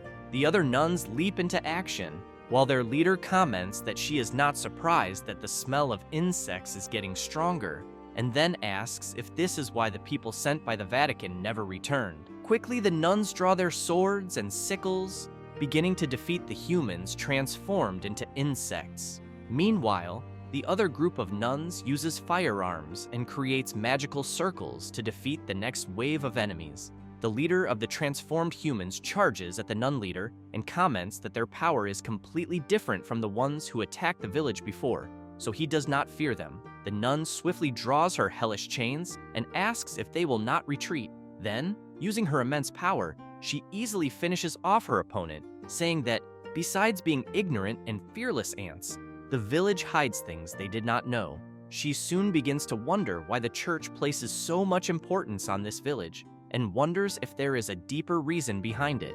She questions what the hidden secret could be, as her curiosity is fully awakened. Meanwhile, the protagonist begins to understand better what happened in the village. The village chief's family seemed to have protected the place for generations, but in reality, they were guarding a fragment of the world soul buried beneath the village. However, due to their lack of knowledge, they simply kept the fragment as a secret, unaware of the immense power it contained or how to use it. Baiki, still deep in thought, becomes worried, knowing that the reborn individual is aware of this. He had only pinpointed the exact location of the fragment, but he also knows how to use the power of the fragment to strengthen the insects of the deep space and confuse the villagers. The system mentions that different reborn individuals have unique secrets and abilities, and regardless of the specific abilities of the reborn individual, the fragment of the world soul cannot be given to anyone. The protagonist explains that the fragment of the world soul is one of the 3 supreme treasures of the world, containing power beyond comprehension and incomparable. Not to mention that the other large fragments that broke off became the foundation for 8 nations, and even a polluted fragment the size of an ice cube is worth a lot of money. The purer the fragment, the more valuable it is. The fragment buried beneath the village is probably the second largest, second only to those of the 8 nations. Even though it is polluted, it is enough to establish a large-scale city-state. Although, based on the game's setup, this is a real world, Baiki knows that if he wants to be a king, he can't achieve this alone. Therefore, he knows that he must obtain the fragment at any cost. Dinah gets excited about the protagonist, shouting that he is incredible, and that, finally, the village chief has been defeated and the village will be saved once again. Baiki responds that it's not the case, and soon explains that even though the village chief was defeated, the people who had transformed could not be restored, and leaving them free would only bring more calamity to innocent people. So, everyone must be defeated. He then tells Dinah that this includes the boy's father. Dinah becomes furious, demanding to know why everyone should be defeated when the culprit has already been defeated. Baiki makes it clear to the boy that the world is cruel, and if someone doesn't have the ability to change things, the only path left is to conform. Dinah, still upset, replies that he knows this because his mother always taught him that in this world, only by abandoning one's humanity can someone live more easily. He also says that they are humans, not monsters, and that he will hold on to his humanity. So, even though his father did many horrible things, he is still the person who gave him life. At that moment, Deal bangs on the door and shouts, saying that all of this is his son's fault, since he allied himself with foreigners to kill the village chief. He then demands that the door be opened, as it is their only way out. Deal also makes it clear to Dinah that he will finish off his mother and him. Dinah's mother shouts, telling him to run away and not worry about her. The boy stands there devastated, not knowing what to say. Dinah lowers his head and starts laughing, commenting that he was a fool for still having any hope in his father. But soon, he gathers his confidence and shouts, asking the protagonist to let him deliver the final blow and defeat his father, as he will dedicate his life to repaying the favor. Baiki thinks that before, in the game, the boy was just an NPC, programmed, but now he is a living, breathing human being, full of humanity. Normally, maintaining one's humanity means holding on to weaknesses, but the boy is not weak at all. Dinah opens the large door, and as everyone enters, he immediately asks them not to hurt his mother. Startled, Dinah's mother screams, telling him again not to worry about her and to run away. Deal, on the other hand, says the boy has nowhere to escape and that if they do anything stupid, he will finish her off. Dinah, furious, screams, demanding they not hurt her, and asks his father if he doesn't have any feelings for her.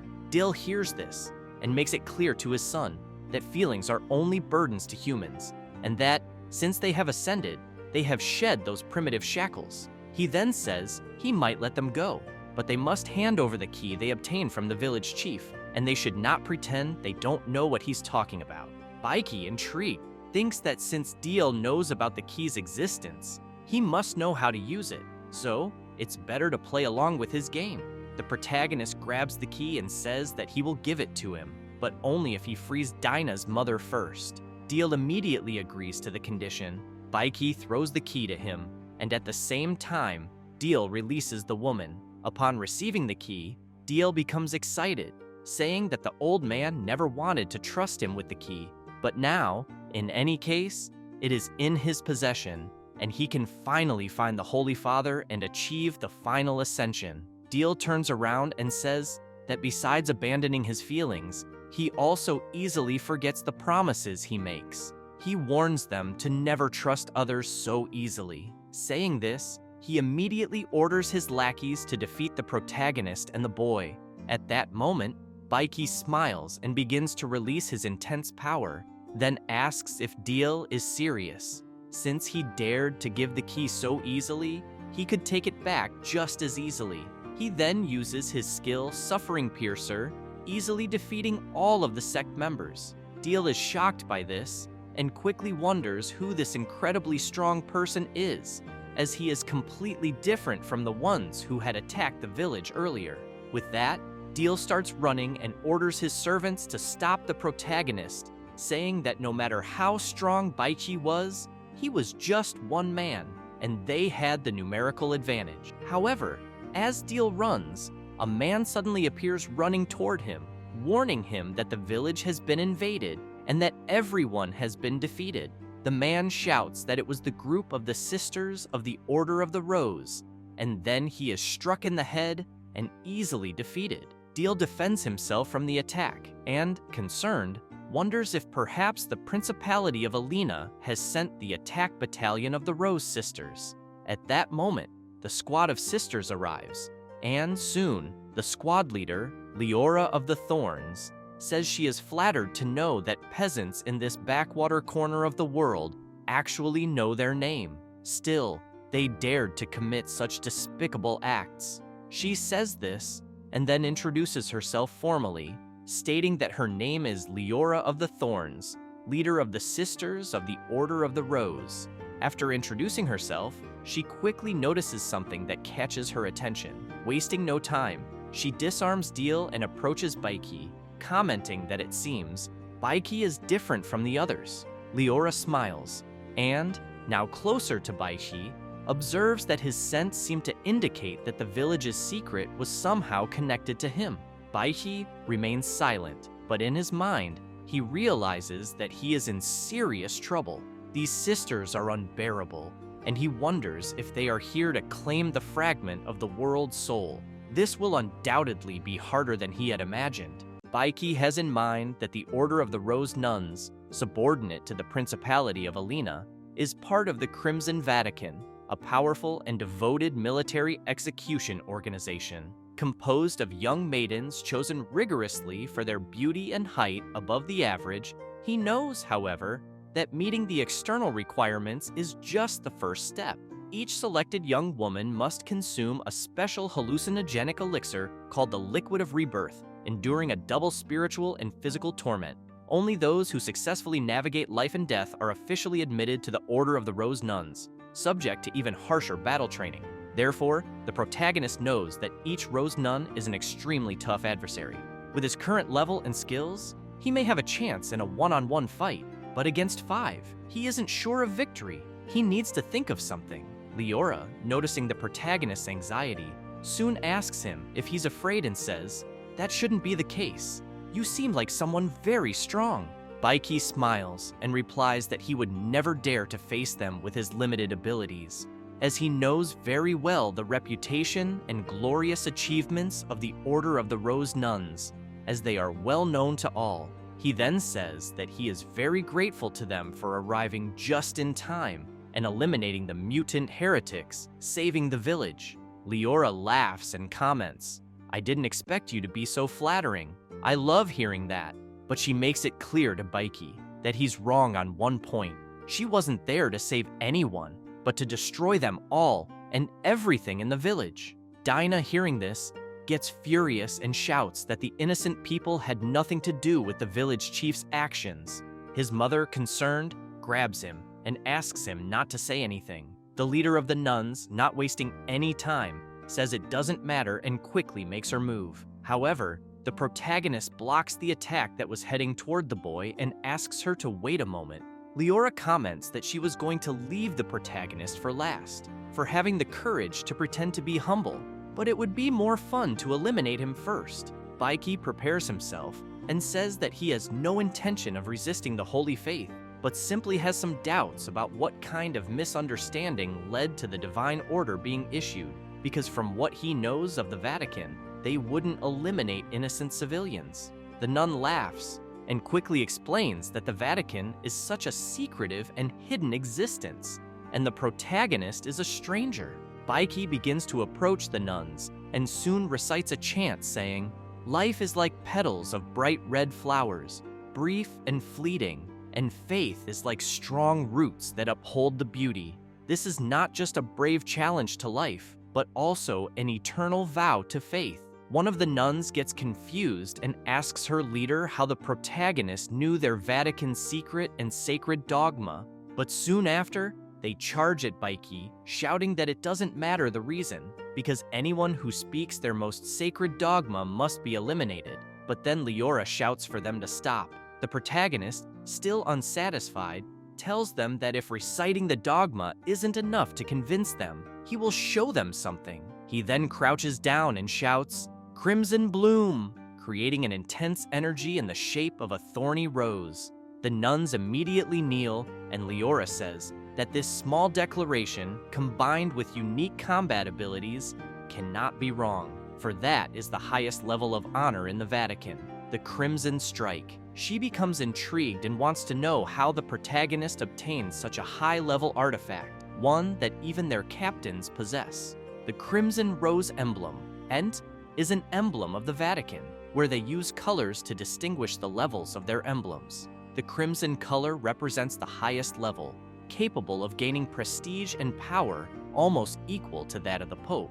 Baiti, confident, points his finger at them and makes it clear that he intended to interact with them as a common person. He tells them that he is no longer fleeing, but revealing himself. He then asks if, at that moment, they believe he has the right to question the Vatican's decisions. Leora responds affirmatively, stating that the unaffected civilians will present a report to the Vatican for a decision. At that moment, Deal, terrified, sees an opportunity and imagines that, while they aren't paying attention to him, he will escape to a certain gate, as once there, he will gain the power to eliminate them all. However, the leader of the nuns shouts that the mutants must be eliminated and quickly launches an attack directly toward Deal. But her attack is blocked by the protagonist. Leora is confused and immediately asks why the protagonist is against her and why he wants to protect the criminals, making it clear to him that Even though he possesses the highest level emblem, protecting criminals is unforgivable.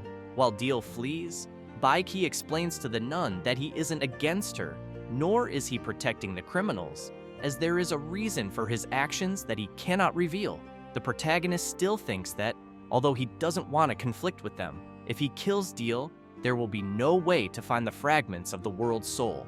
With this in mind, he uses his marking on Deal, but Leora wastes no time and attacks him, shouting that the protagonist has seriously violated the law, and regardless of his reasons, he must leave his body there and explain himself to the Vatican. However, she soon becomes puzzled because her attack didn't land at all, and wonders if it might be the skill of the hidden assassin. One of the nuns tries to track the protagonist and says that his energy fluctuation hasn't completely disappeared and that she can still continue to track him. She then asks her leader if she should continue. Leora, furious, responds affirmatively and asks them to let her chase him for a bit, as she wants to see what he is planning. Leora begins to get excited and hopes the protagonist continues to create sins, as she imagines her level of honor will greatly rise because of him. As she sprints at full speed using her skill, Baiki thinks that, with his current level, he can't fully deceive them with stealth, and if they don't catch him immediately, their true objectives will become obvious as they are chasing him for the fragments of the world's soul. He also keeps in mind that at least 2 difficult battles must be fought, and it might be time to unlock his second game account. At that moment, he receives a system message notifying him that he has an account unlock point and asking if he would like to use it.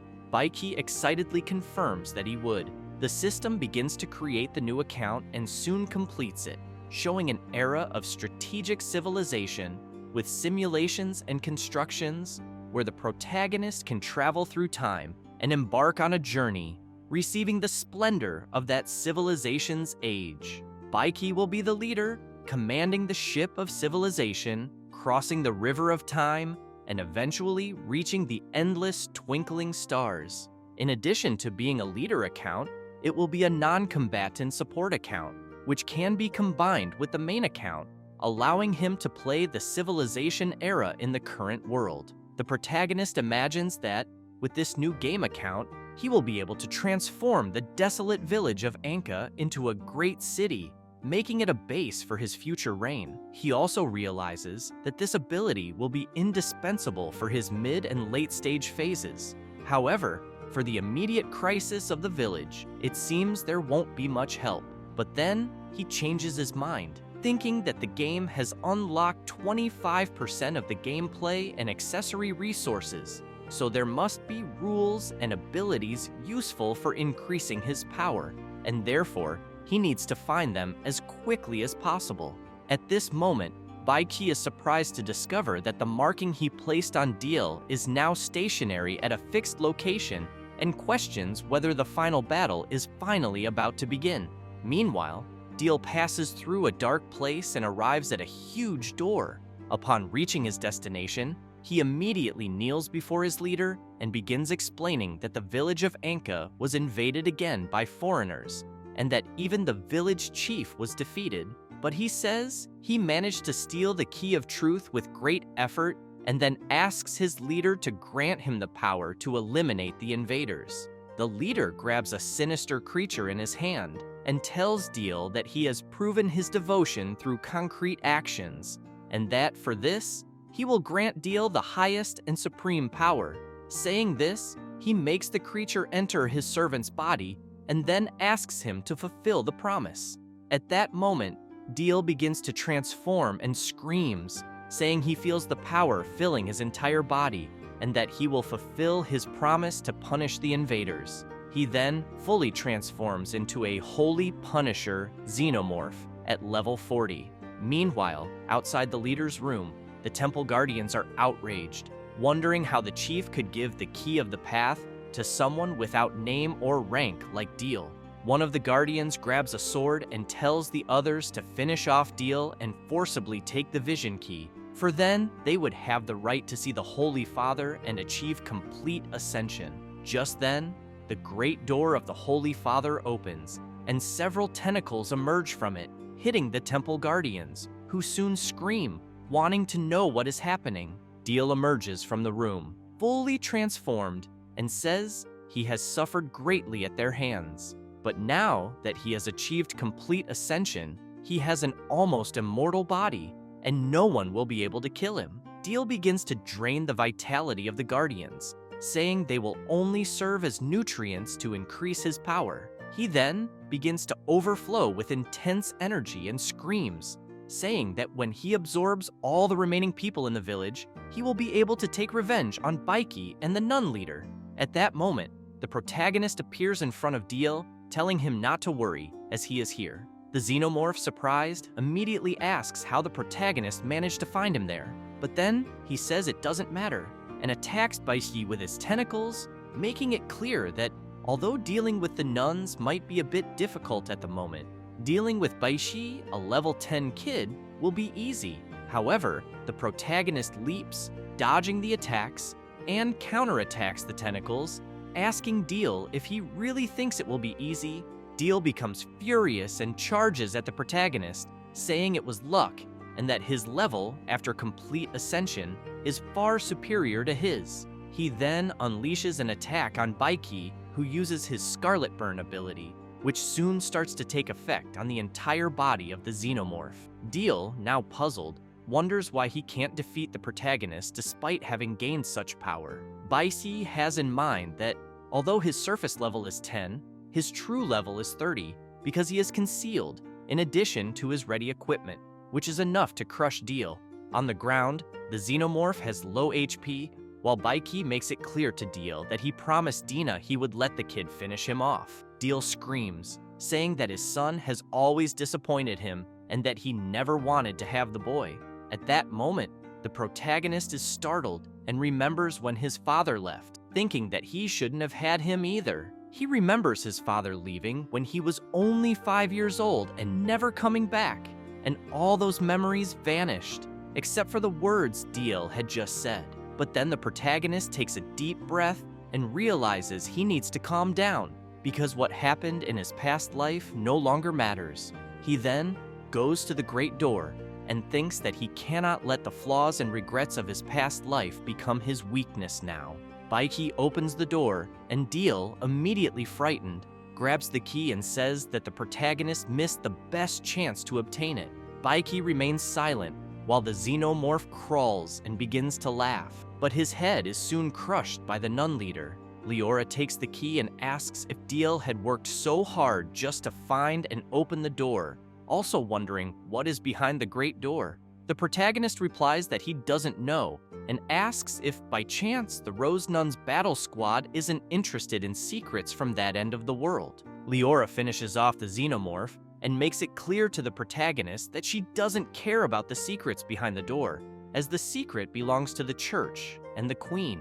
What truly interests her is him. Surprised, Baiki comments that he is flattered and then thinks they have no idea what they're about to face.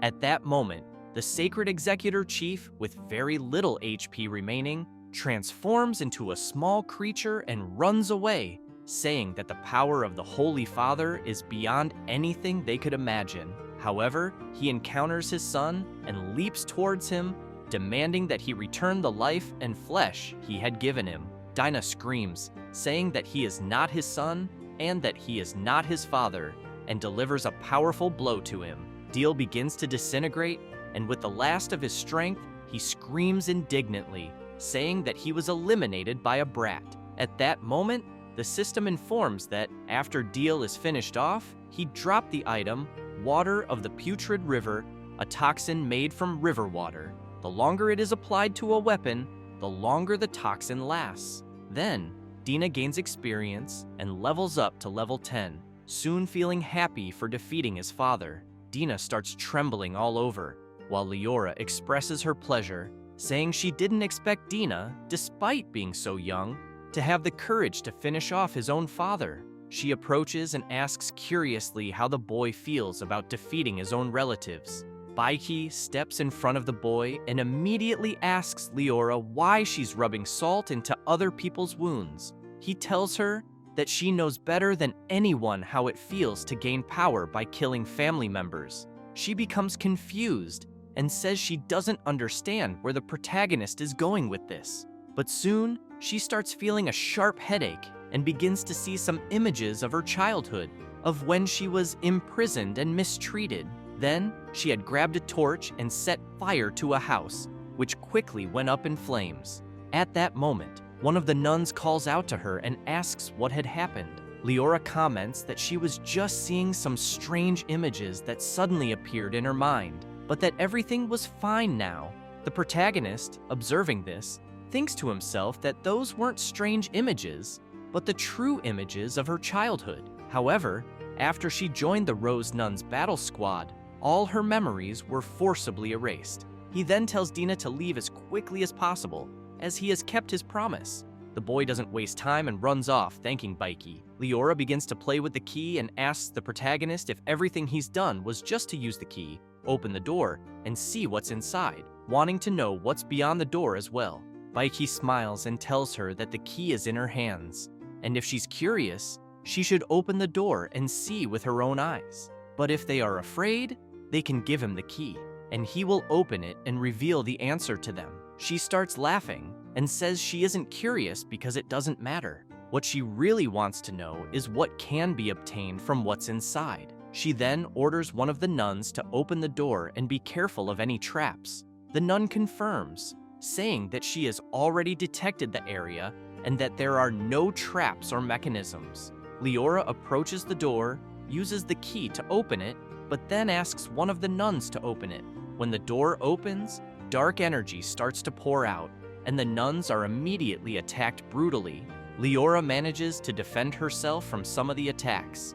Meanwhile, the protagonist drops to the ground to dodge the attacks, while thinking that the attack on the door's opening might be an automatic defense mechanism. But he recalls that there was no such thing in the previous game. One of the nuns, frightened, is confused about why everything seems fine now, even though she had been severely attacked. Leora explains that what they all witnessed was the intention to kill emanating from inside the door, and it seems that something inside is warning them not to approach. That's why she knows that the stronger the defense, the more valuable whatever is inside must be. The leader of the nuns comments that she has changed her mind and now desperately wants to know what's inside. She says this and immediately begins walking toward the great door.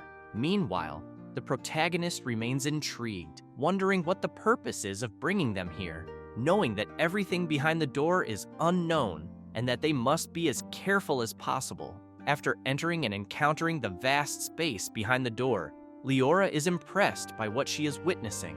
She immediately asks if what she is seeing in front of her is truly a fragment of the world's soul, as she knows that such fragments can lead to wars between nations. She adds that with a treasure of this level, the church no longer has the right to possess it, and that it should be directly delivered to the queen. Leora begins to tremble with the discovery, commenting that she will obtain the highest honor, as this treasure is a divine reward for her devotion. At that moment, a system message pops up, notifying that multiple quests have been updated. The main quest is, acquire possession of the world's soul fragment with a reward of 1 account unlock point. The account quest is, use the world's soul fragment as a starting point to initiate a new era of civilization in phases. Baiki becomes confused and impressed by the account quest, and imagines that the final goal of this quest is no less challenging than the main quest of becoming king. He prepares himself, thinking that now is not the time to study the quest, but rather to focus on the fierce battle that is about to take place. Then, Brugus, a subordinate of the 100, appears at level 45 and asks Leora if the fragment of the soul isn't beautiful, as it attracts so many moths. He soon makes it clear to them that, like moths, he has already decided to give them the chance to live, but if they insist on flying into the flame, he will fulfill their wish, and everyone will become hosts to generate his descendants. Leora laughs and says that despite his imposing demeanor, he is still only level 45, and under their group attack, he won't last even 30 seconds. She then tells him to stop looking so superior. However, One of the nuns quickly alerts her leader that the item is emitting a warning and that Brugus is not just an ordinary boss, but rather a reborn. Leora becomes worried and immediately wants to know how a reborn could be there. She says this and orders all the nuns to activate the highest combat permissions. Baiki, observing everything the nuns are doing, is intrigued, wondering how they still have an item that can predict reanimators. This is truly terrifying, and if it weren't for the princess giving him an item to hide his identity, he would have been in a life or death battle from the start.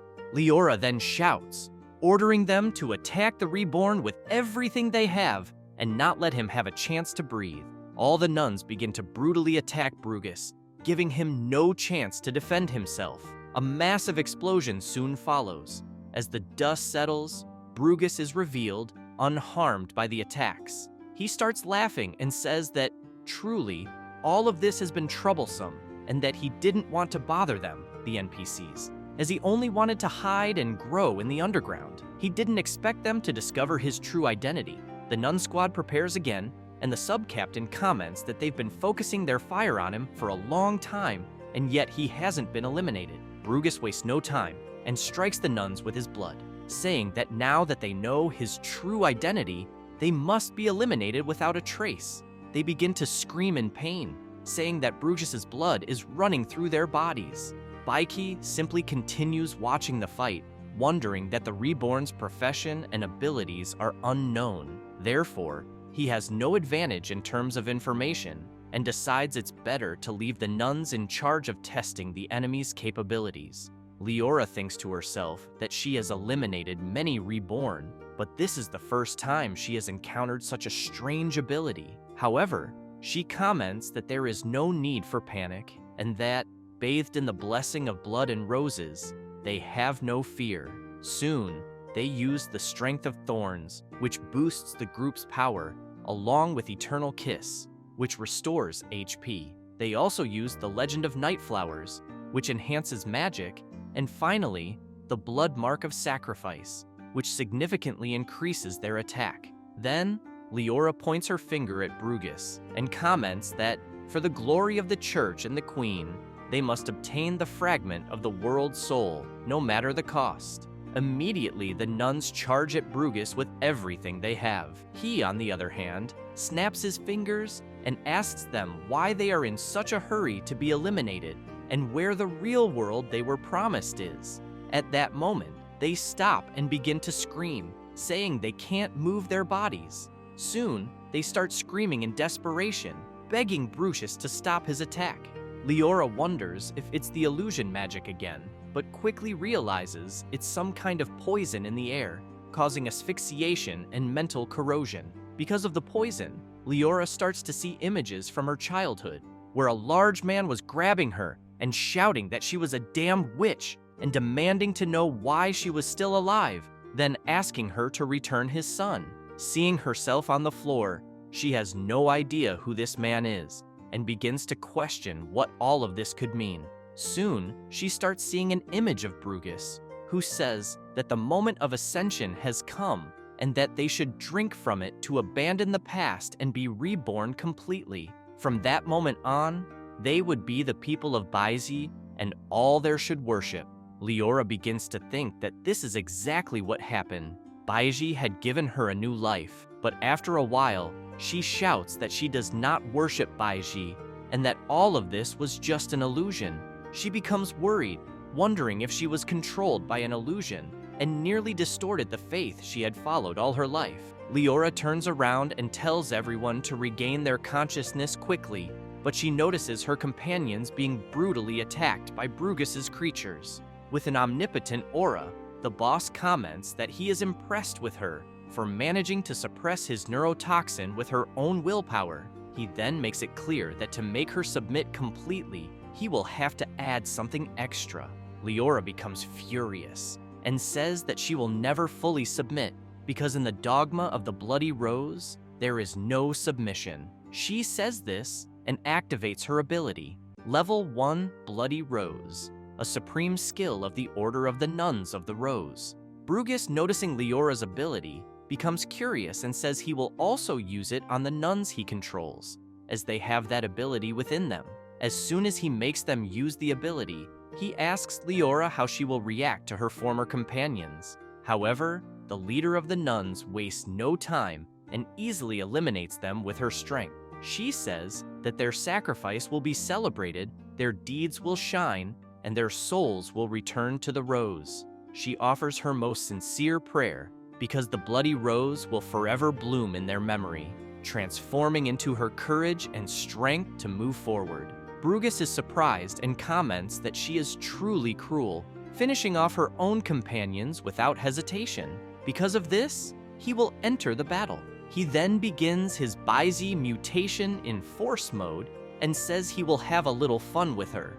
Leora doesn't waste any time and charges at Brugus, saying it's about time he did something. He grabs the nun's whip and says he was just being kind. Then he pulls her with force and delivers a powerful punch to Leora's ribs, sending her flying backward. But since he is still holding her whip, he pulls her back and starts landing several blows on her until he delivers an even stronger punch, throwing her into the wall. On the ground with her HP at an all-time low, Leora comments that, for this world, each reborn is the greatest threat, and if normal power isn't enough, she will use supreme power to destroy everything and everyone there. She then shouts that if the Queen and the Church can't obtain the fragment of the world's soul, she won't allow anyone else to take it. With that, she begins to channel her energy, saying that with her life as a sacrifice, she will use her ultimate ability. She then uses Invocation of the Bloody Rose Level 3, Sacred Bloody Flower, where she uses her body infused with the potion as a means of sacrifice, summoning the powerful sacred flower of the Bloody Rose, which can devour everything.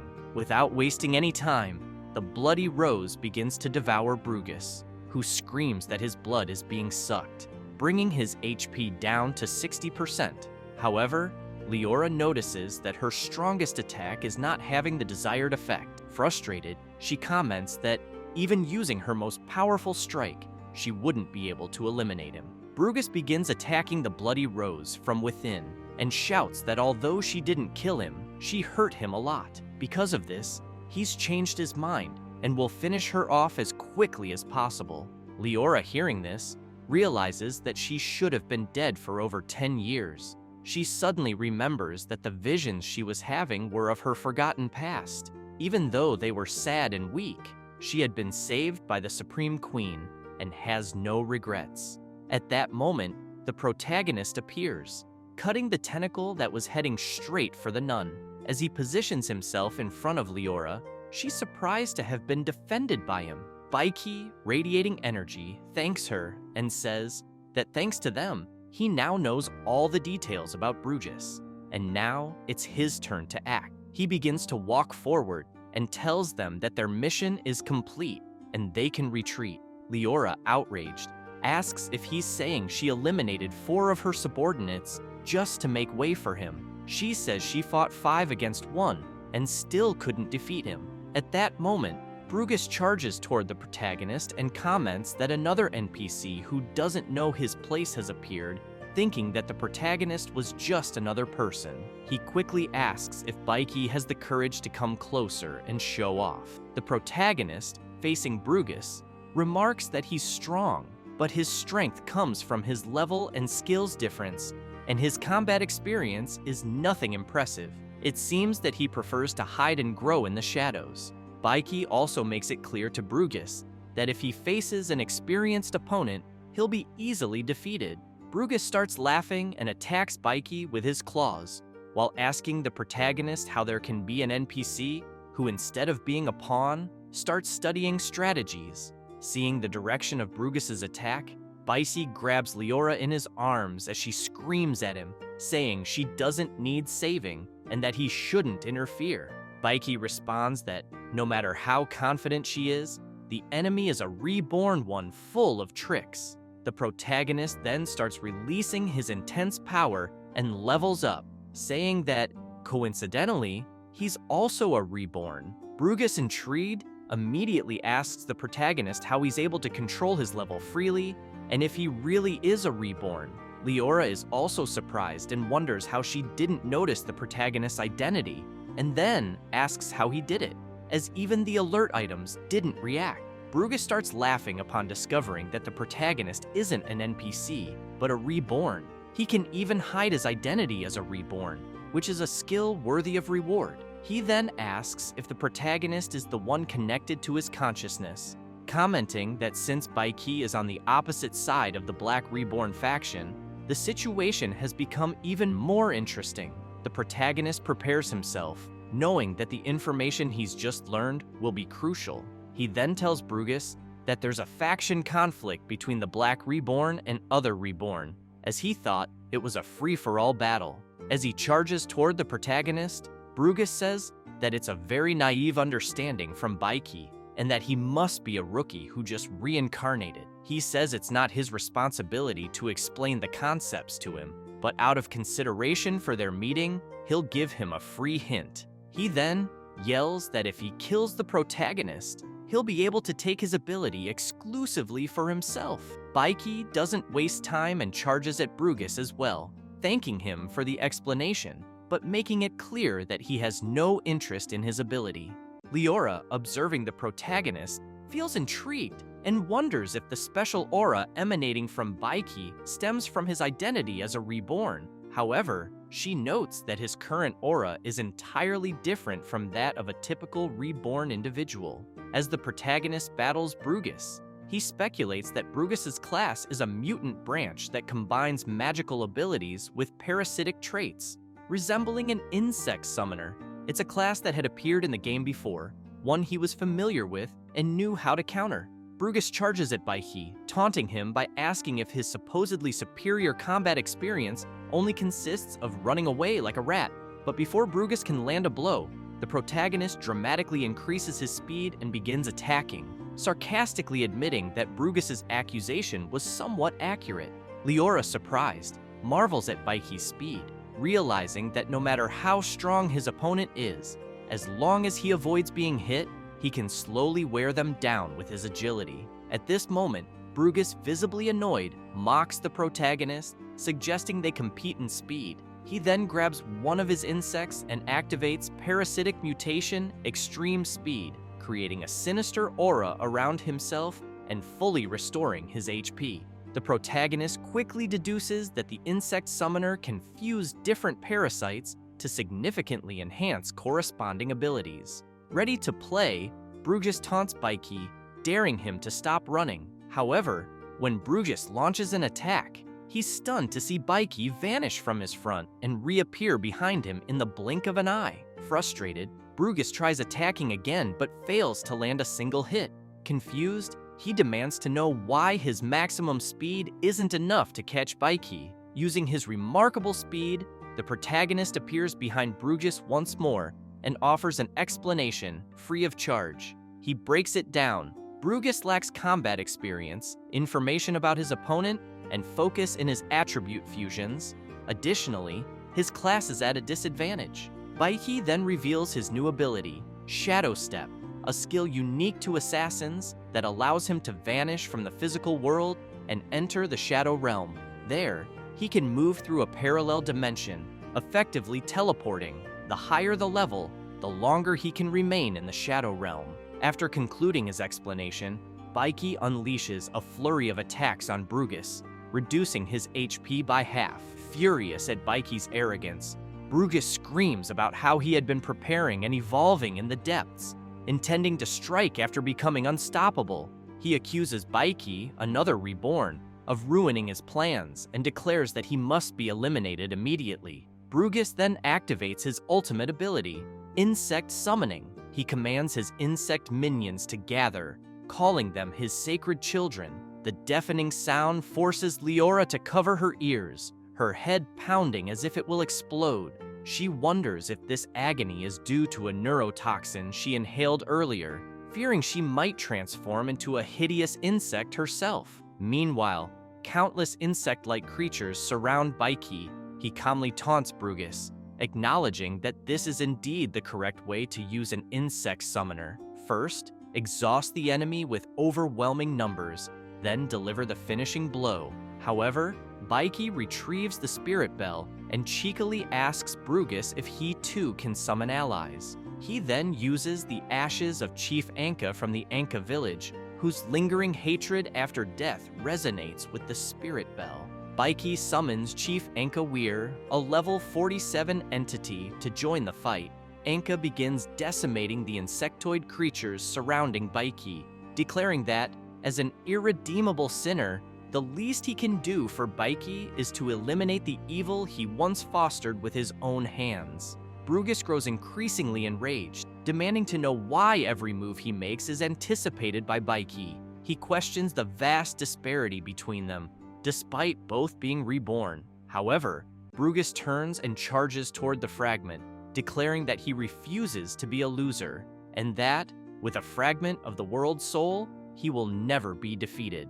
The protagonist tries to stop him, stabbing one of his daggers into Brugus's back, but the boss manages to touch the fragment. A reaction begins to occur, and the protagonist wonders if their consciousnesses are connecting again. He starts seeing a person in a lab coat inside a laboratory and questions where he is, and whether, by chance, what he is witnessing is the boss's past life. Brugus explains that in his previous life, he was a leading biologist who discovered special substances in insects that could prolong human life. He should have been successful, both in science and fame, but was tragically betrayed by his business partner. His partner destroyed everything in the laboratory, making it clear that since Brugus had created the BB00 serum, he was no longer valuable and should never think about approaching the lab again. The partner told Brugus to take the money and disappear as quickly as possible. Brugus recounts how, at that moment, his life lost all purpose. He could give up everything, but if he could never see the perfect life he had created again, he would have no reason to live. Perhaps it would be better to end it all by jumping from the building. At that instant, BB00 approached his shoulder, questioning what Brugus was doing there, as it should have been locked in the underground high-security laboratory. Brugus explains that BB00 is a special specimen he created after years of work, overcoming countless failures and using genetic editing. He reveals that his experiment contained an unknown power. BB00 told him to take revenge on everyone who had betrayed him. Brugus then injected a toxin into his body while laughing, saying that after a lifetime of weakness, who would have thought being a villain could be so satisfying? With this, he gained incredible power and decided to destroy everyone around him. Witnessing all of this, the protagonist wonders if this mental connection is accidental or inevitable, whether it might be unilateral or bilateral, and whether it has anything to do with the amplification of the world's soul fragments. Still gripping the dagger embedded in Brugus's back, he reflects on how many secrets reborn individuals possess. Brugus begins absorbing intense power from the fragment, declaring that the feeling of being on the verge of death reminds him of his last moments of glory in his past life. He proclaims that if he can no longer return to human form, he will fully unleash himself. At this moment, Leora grows extremely worried, wondering if Brugus has truly managed to absorb the power of the world's soul fragment, and whether it's a special ability of his or something exclusive to reborn individuals. Baiki tries to remain calm, reasoning that even if Brugus can absorb the fragment's power, he will need guidance to transform completely, and attacking him directly may not be the best solution. With this in mind, the protagonist charges at the fragment, believing that the world's soul crystal contains immense power, but is not as invincible as it appears. He resolves to destroy it to prevent Brugus's mutation. Although regrettable, it's necessary to ensure their survival. He begins to attack the fragment frantically, searching for a way to break it. While absorbing the fragment's power, Brugus smiles and acknowledges the protagonist's intelligent choice, but explains that the fragment has already been reinforced with a special coating he extracted. As a result, the protagonist cannot destroy it. Brugus asserts that no one present has any means left to defeat him. At that moment, a system message arrives, announcing that nuclear energy essential for building civilizations has been detected, that the second auxiliary account has been activated, and that the special ability used to claim possession has been completed. The system declares that the world's soul fragment has been claimed, and that no one else can use it except Baiki. Additionally, it informs that the auxiliary account's mission has been updated and that the progress is currently at 5% completion. Brugus, upon noticing the fragment's strange reaction, starts screaming, demanding to know what's happening, why the power transfer from the fragment was interrupted, and complaining about unbearable pain. Baiki feels delighted and quickly imagines that the second account, despite not appearing particularly strong, easily managed to obtain the World Soul Fragment, a truly impressive ability. He concludes that this means the new game's account rules completely surpass the world's basic rules. At that moment, Brugus grows even more furious, demanding to know what the protagonist has done. However, he quickly makes it clear to Baiki that he shouldn't think this alone would be enough to defeat him. Even though Brugus hadn't completed his mutation, he claims he's still more than capable of finishing them off. Leora, observing the entire scene, realizes that the protagonist seems to have interrupted Brugus's mutation. She considers that perhaps, if she joins forces with Baiki, they might defeat him, but she's quickly disheartened, recognizing her current weakness. Suddenly, an item hurtles toward her, and Baiki yells for her to grab it. She catches the item and is surprised, wondering why the protagonist is giving her the red rose insignia, considering they are enemies, and how she could accept something so valuable. Without hesitation, Leora uses the item and immediately notices the debuff on her is gone, and her strength has drastically increased. Baiki firmly states to Leora that the enemy of his enemy is his friend, and that the insignia in her hands can maximize its value. He needs her help. Both prepare to fight, and Leora acknowledges that the protagonist made a smart decision. She agrees that to defeat Brugus, they must unite their strengths. Baiki and Leora charge at Brugus, with Baiki urging the nun to use her strongest attack to end their enemy, taking advantage of his confused state. The boss wastes no time and leaps toward them. However, he is quickly restrained by Leora's attack. Baiki uses his Shadow Slaughter formation, delivering multiple strikes against Brugus from all directions. The boss begins to shout, mocking their attacks, claiming that if this was their best, it was now his turn to show them a truly powerful attack. Ignoring Brugus's taunts, Leora activates her ultimate ability, Bloodthorn Demonic Blossom, which rapidly engulfs the boss. The protagonist wastes no time and throws 2 ancient thunder grenades at Brugus's feet. Desperate, the boss screams, trying to understand what is happening and lamenting that, having just been reborn, he doesn't want to meet his end now. However, the demonic blossom traps him within its petals, and the protagonist's grenades take effect, defeating him. After the fight, Leora levels up and is astonished, never imagining she could gain a level here, much less in such a way. At that moment, the system prompts the protagonist to choose between light and darkness, explaining that since he defeated the first Dark Reborn, their faction had been weakened, dragging him into the eternal battle between light and darkness. The system also asks Baiki to decide which faction he wishes to join, the Dark Reborn or the Light Reborn. Alternatively, he can wait to make a more informed decision. Baiki, puzzled by the situation, questions the importance of this choice. He ultimately decides not to choose yet, opting to gather more information before committing. The system then notifies him that the protagonist has eliminated a reborn, earning 1,818 gold coins, 8,000 experience points, and 1 account unlock point.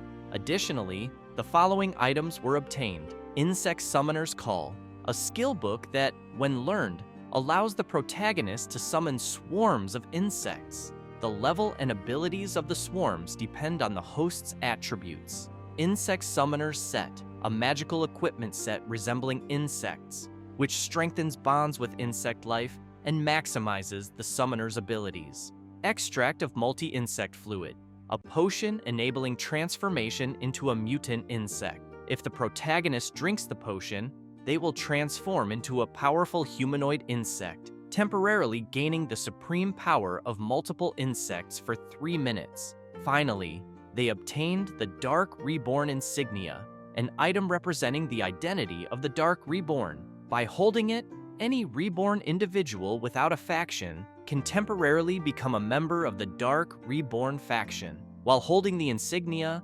Baiki is intrigued, imagining what it would be like to temporarily infiltrate the Dark Reborn faction. He feels relieved for not having chosen a faction earlier, thinking this insignia might be the key to infiltrating the enemy and gathering crucial information. However, the protagonist is startled to find themselves before the Hall of the Dark Round Table of unknown level. Their system notifies them that their identity change is in progress, and their new identity at that moment is Dark Reborn, Brugus. The system also warns them to maintain their identity to avoid detection, otherwise, they will be eliminated. Shortly after, the system informs the protagonist that their identity change was successful, and they are now Brugus, a Dark Reborn. The system instructs them to ensure their cover is not blown until they leave the area. Baiki, with their new identity, recalls that in the original game, there was indeed a roundtable scenario, a special location where players and specific NPCs could gather to exchange information, buy, and trade items. He considers that perhaps the Dark Roundtable Room is a kind of online chat group created by the Dark Reborn using this mechanism. At that moment, Baiki is startled by someone addressing Lord Brugus. It's Administrator Hall, of unknown level, questioning why they suddenly appeared there, as it was not a scheduled meeting day. Hall remarks that this is very unusual since Brugus never appears outside mandatory meeting days. The protagonist tries to cover up, suggesting that the administrator might be senile, as the meeting was scheduled for that day. Hall laughs, admitting he might indeed be getting forgetful and apologizing to the protagonist. However, he soon turns and makes it clear to Baiki, disguised as Brugus, that as the Round Table's administrator, he has been there for an untold number of years. He then asks if a small lapse from time to time couldn't be forgiven. The protagonist decides not to respond to avoid compromising their new identity. After walking for a while, the administrator directs them, pointing out the meeting room for the day, and leaves them there. Baiki approaches the location, noticing Hall staring at them. He quickly questions Hall, asking if he was trying to eliminate him. Baiki argues that he knows his level is 40 and that the administrator was leading him into a level 60 room. Just entering there would be enough to die instantly by the rules. Baiki further comments that, given Hall's level, it would be easy to eliminate him directly without subterfuge. Hall asks the protagonist not to take offense and explains that it wasn't personal, he was simply doing his duty. The administrator elaborates that, as the protagonist knows, there have been cases of stolen identities. Therefore, identity verification is a necessary procedure. Still curious, Baiki asks the administrator if there isn't any high-level item that could make identity verification more efficient, as going through this process every time is very irritating. Hall responds that identity verification items are extremely rare, and that, with the resources available, it's still impossible to verify someone of the protagonist's level or above 40. At that moment, the protagonist opens the door and remarks that, in the end, the issue is that the NPCs are incompetent. They mockingly add that if the administrator knelt and begged, they might consider providing a 100-colony mutant to assist with identity verification. After entering the room, the protagonist feels relieved, knowing that they were almost exposed. However, they reflect on how, in such a short period, they had already faced two major traps. If not for inheriting part of the original host's memories, they would have been eliminated by the old man. They also acknowledge that this proves the ability to inherit and connect reborn memories is a special case, something others cannot do. Pass the silencer, then asks the protagonist if the sun rose in the west that day, commenting that Baiki is always the last to arrive. How could he have arrived so early today? He confidently concludes that this is not the real Brugus. Furious, Pass slams his fist on the chair and demands the protagonist reveal who they really are. Baiki, disguised as Brugus, responds that the administrator had already verified his identity and questions why Pass always insists on suspecting everyone. Enraged, Pass turns to Dark, the brave level 48 warrior, asking if he heard the protagonist's arrogance. He claims that Brugus is always silent, but today he dared to respond definitely, not the real Brugus. However, Dark merely exhales deeply and remains silent. Baiki sits down and tells Pass to stop being childish, suggesting that Pass is acting this way because Baisi had outbid him for an item last time. Baisi further taunts Pass, saying he should stop pitying himself for being broke and that, even after reincarnating in another world, he still doesn't know how to make money. Furious, Pass leaps onto the table, asking if the protagonist will continue insulting him. Dark intervenes, asking them to stop. He reminds everyone that they are in a neutral zone where no one can fight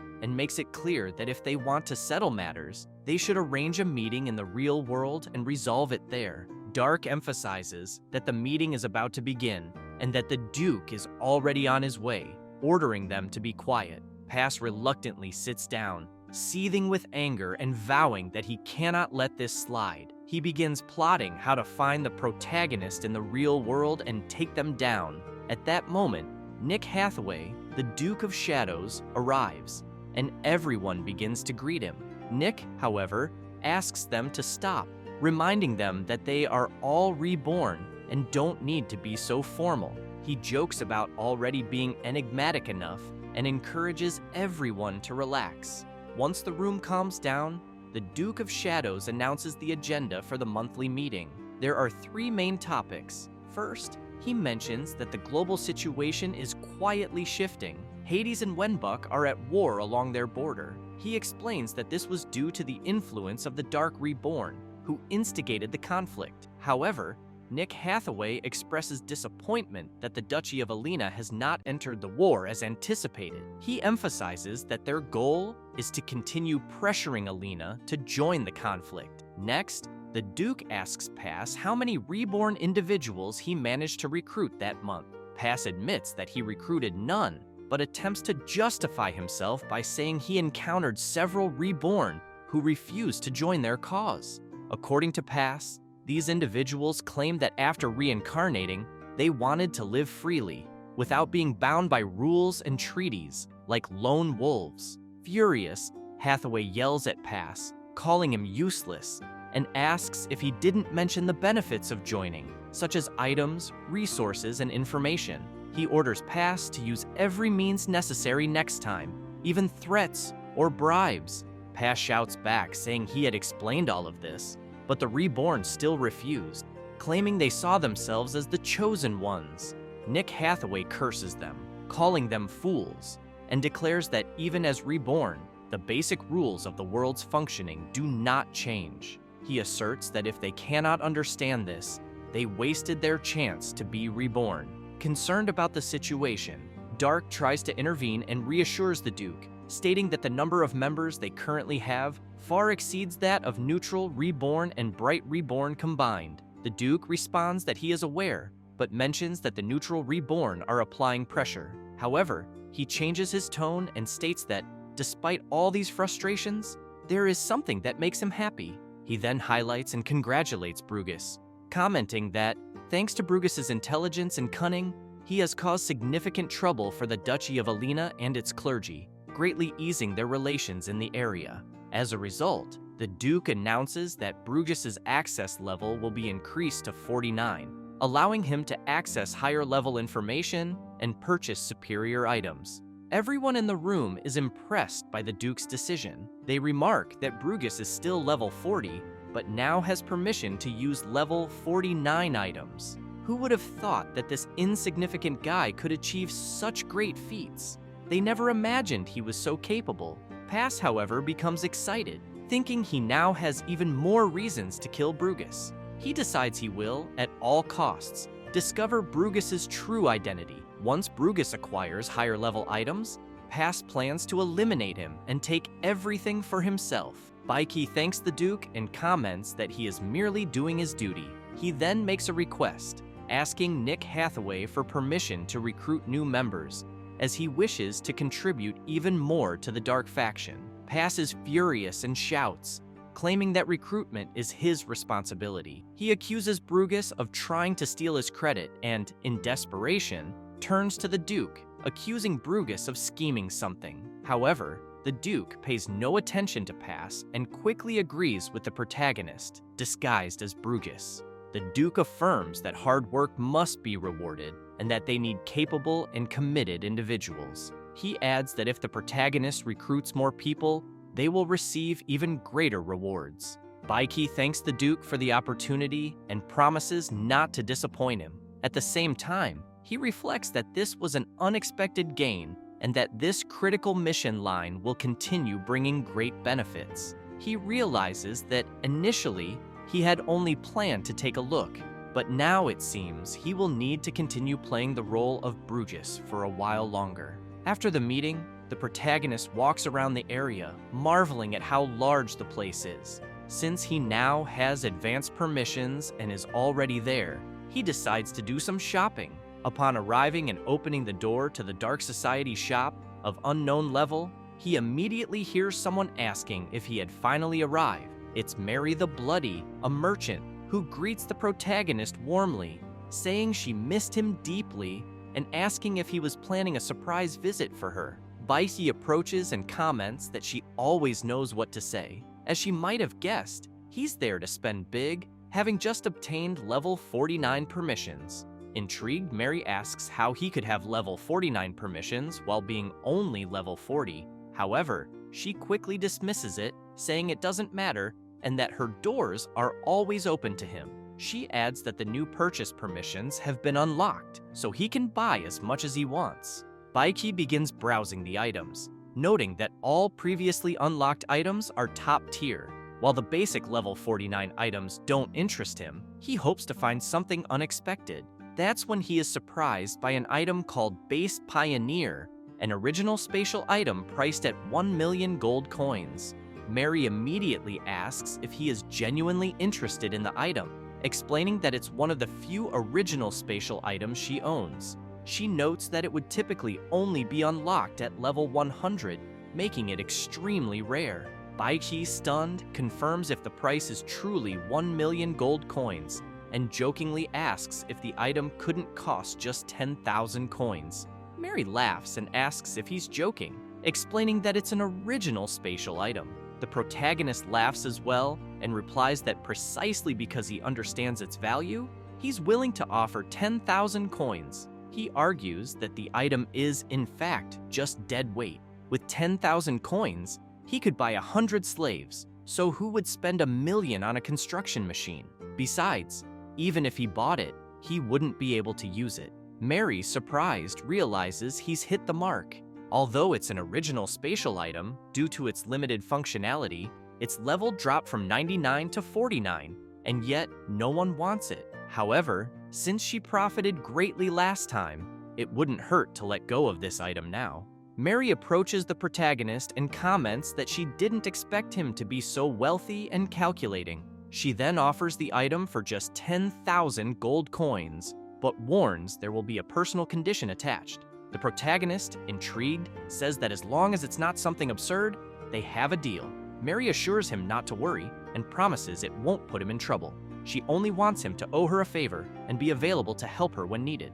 With this, the system notifies that the protagonist has acquired the base Pioneer item through negotiation, deducting 10,000 gold coins.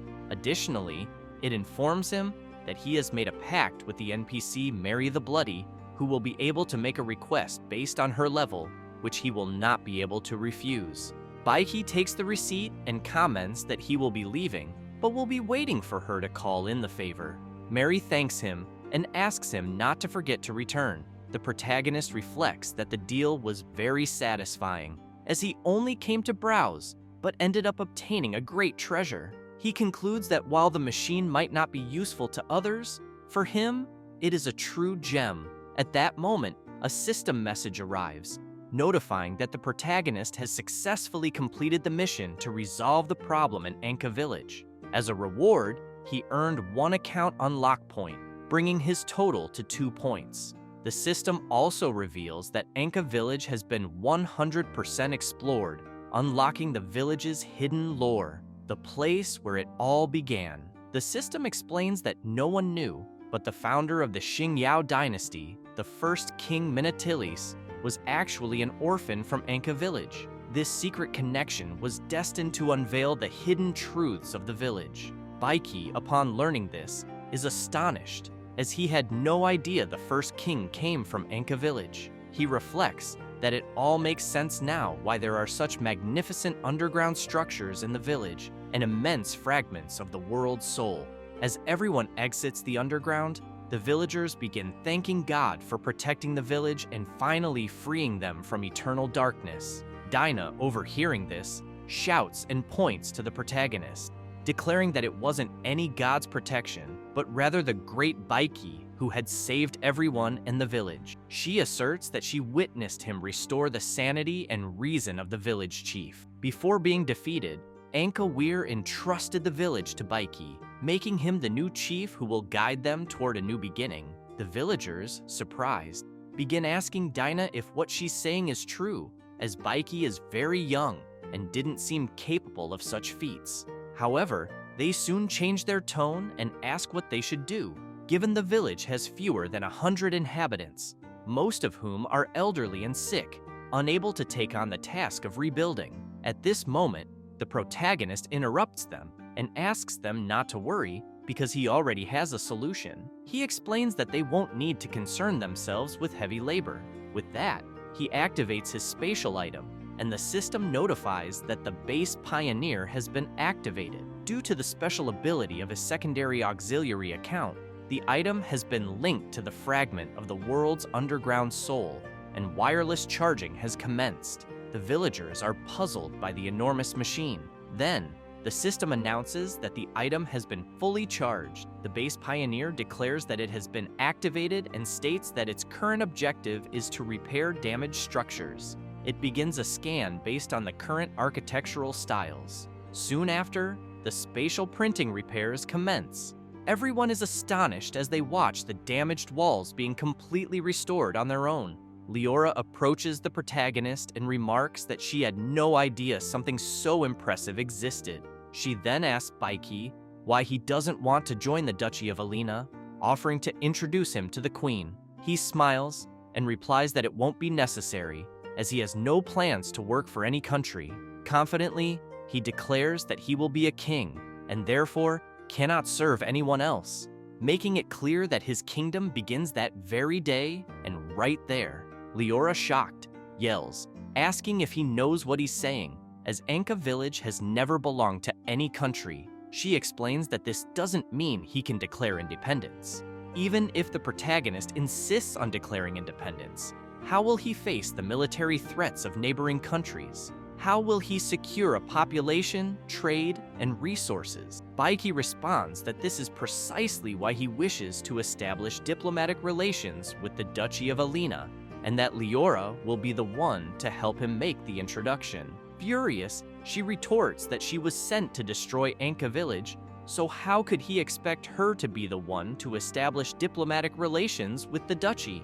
Leora turns and asks if the protagonist thinks he's very clever or if he assumes she's that stupid. She then remarks that perhaps the most sensible course of action would be to report everything to the queen and request she send troops to crush his ambitions. Baiki takes a deep breath and replies that it's not a demand, but a request. He then bids her farewell, saying that whatever she decides to do is her choice.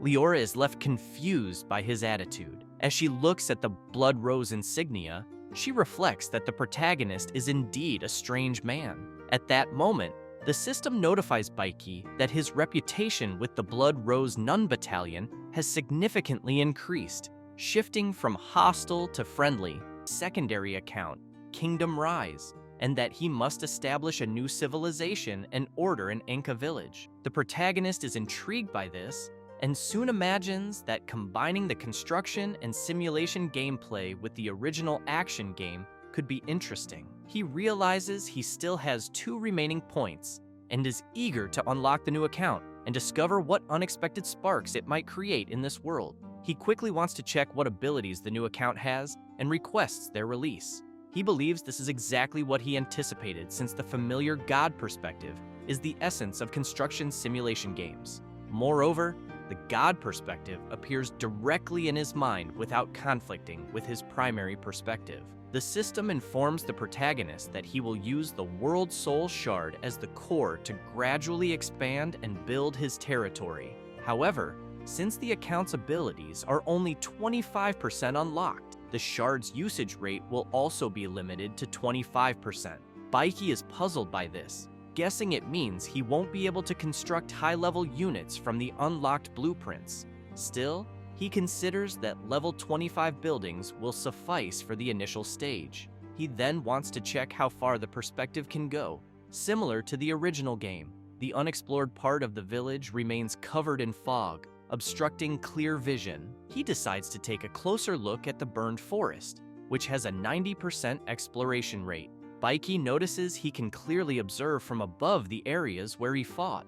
While the God perspective is standard in construction simulation games, he views it as an overpowered ability in other games. Suddenly, he spots something in a crevice and suspects that something might be moving. He decides to investigate further. Upon closer inspection, he sees various monsters and becomes intrigued, wondering if this could be a demon army. He ponders how such an army could exist in the burned forest area. He then considers whether it could have been caused by the first king's sword, which might have awakened demons buried deep underground. At that moment, a system message arrives, warning the protagonist of a demon invasion set to reach Anka village in 15 hours. The message also states that the total number of demons is 299, with levels ranging from 10 to 25, including a level 30 demon lord. Baiki becomes thoughtful, realizing that although the demons aren't of high level, their sheer numbers will make it impossible for the villagers to defend themselves. He wonders whether this crisis is mere coincidence or a test right after the mission's start. Dinah, noticing the protagonist's agitation, quickly asks what's wrong. Baiki then instructs the boy to follow his orders exactly from that moment onward. When the villagers learn of the situation, they are terrified and question how this is possible, having lived their entire lives in peace without ever hearing of underground demons. Hien, the elder with the village's longevity record, steps forward and urges everyone to stop arguing. He recalls what his grandfather's grandfather once said about how, centuries ago, the village was far from peaceful. Countless demons would charge out of the Black Mountain to harm people, but a young man single-handedly defeated the demon army, bringing the village centuries of peace. The villagers dismiss the elder's words, accusing him of joking or being senile. Hien shouts, making it clear he is not senile, and asserts that living long enough reveals things others may never know. Dinah, concerned, yells that there's no time for petty arguments and insists they follow the protagonist's orders to hide in the underground ruins. He stresses that if they don't, they will only be a burden to the protagonist. The boy runs off with the villagers and tells Baiki that the village will depend on him once again. The protagonist bids them farewell and realizes there is no time to worry about the true reason behind the invasion. He concludes that the most important thing is to prepare for the defense and immediately checks what kind of defensive units he can construct.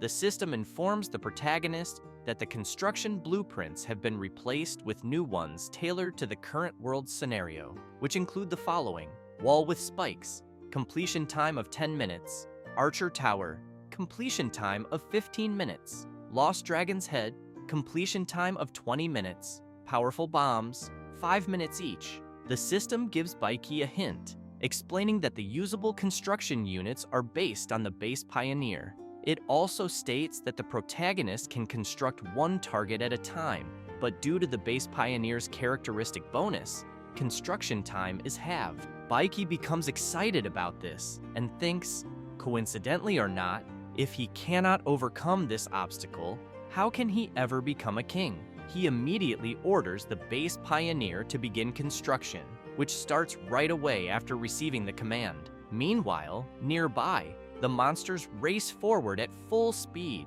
delighted to finally be free again. At that moment, the Demon Lord appears, commenting that even after hundreds of years, he has never forgotten the man who sealed them underground. He claims that man came from the human village ahead, and though he knows that man is long dead, he will still take revenge by devouring his descendants alive. He then roars, commanding his demons to charge with all their might and show no mercy to the humans. When they reach the outskirts of Enka village, they are met with a massive wall and are immediately attacked by the protagonist's explosive bombs and landmines.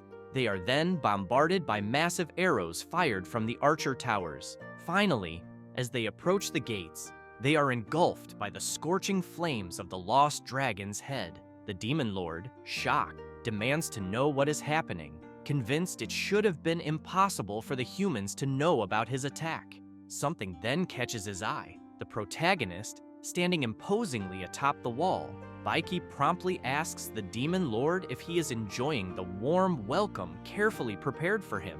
The boss roars, demanding to know who the protagonist is. The system updates the demon army's count.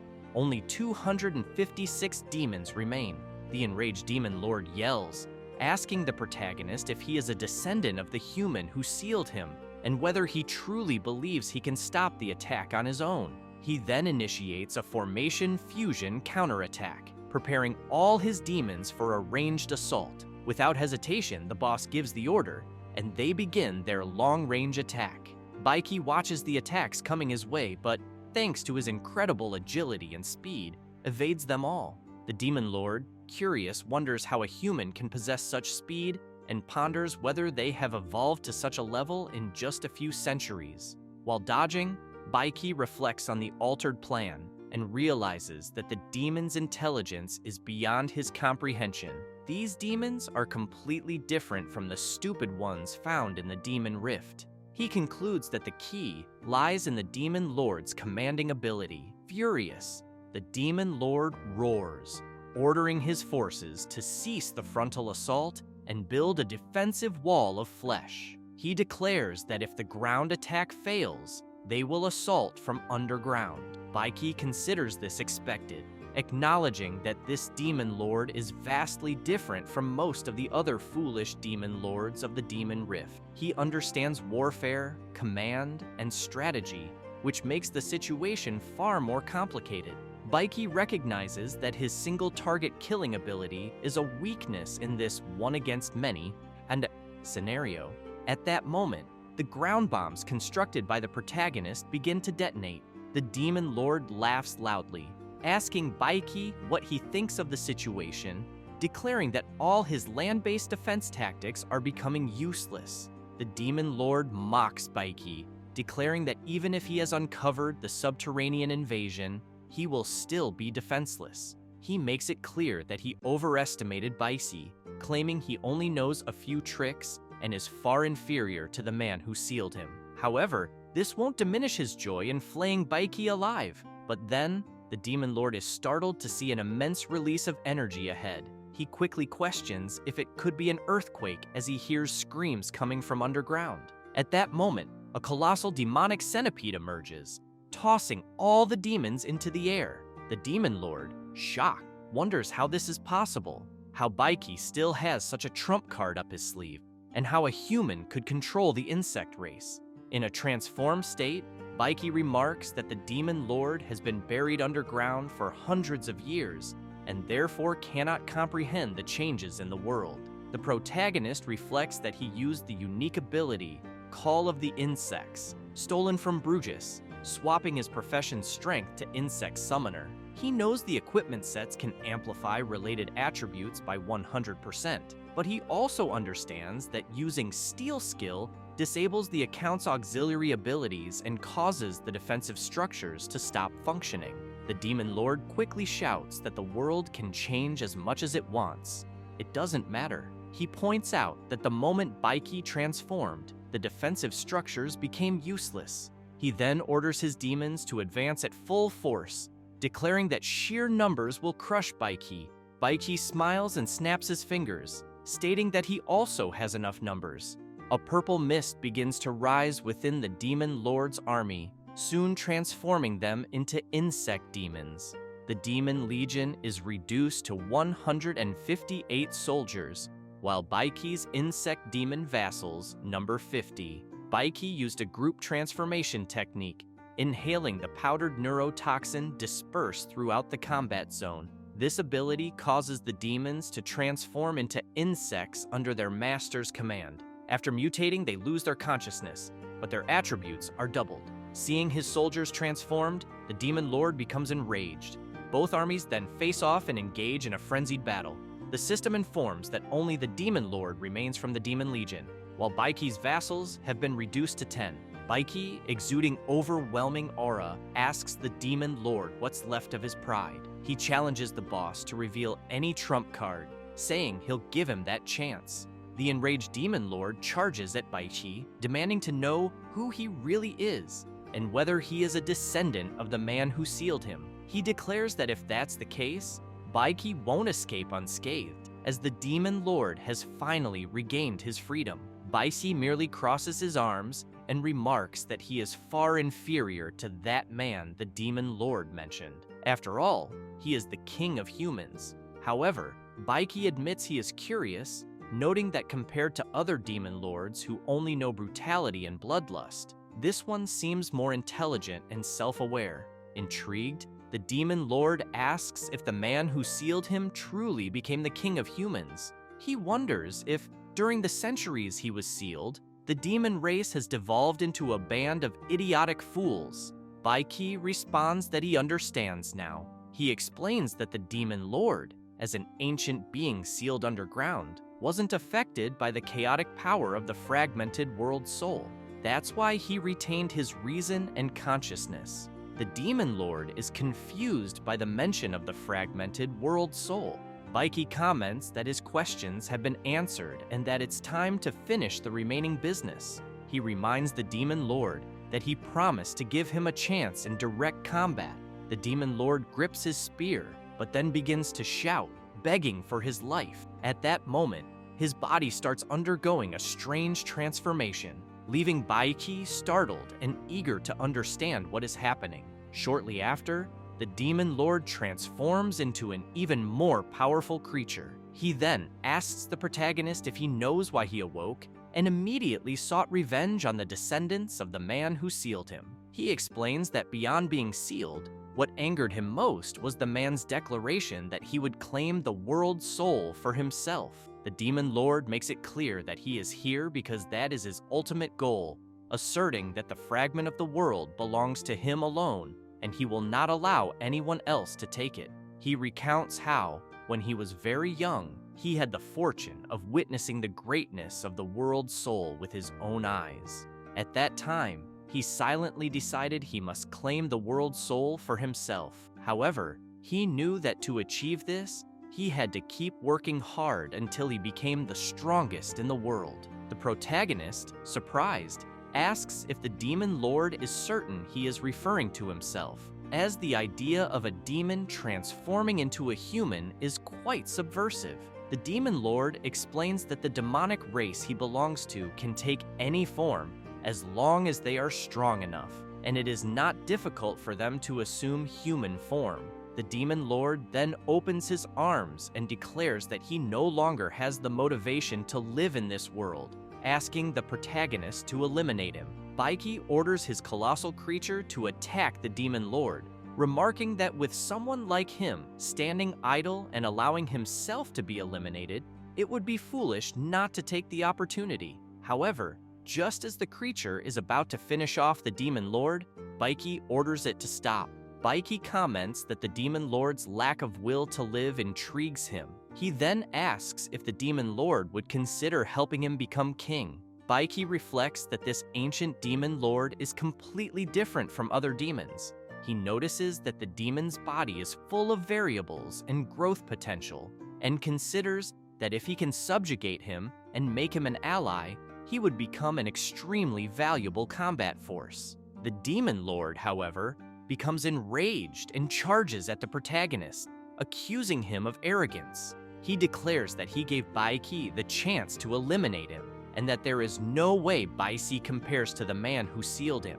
Baisi calmly states that, in terms of absolute strength, he truly isn't as powerful as the man who sealed the demon lord. However, he asserts that he can do what that man could not repair the world's soul.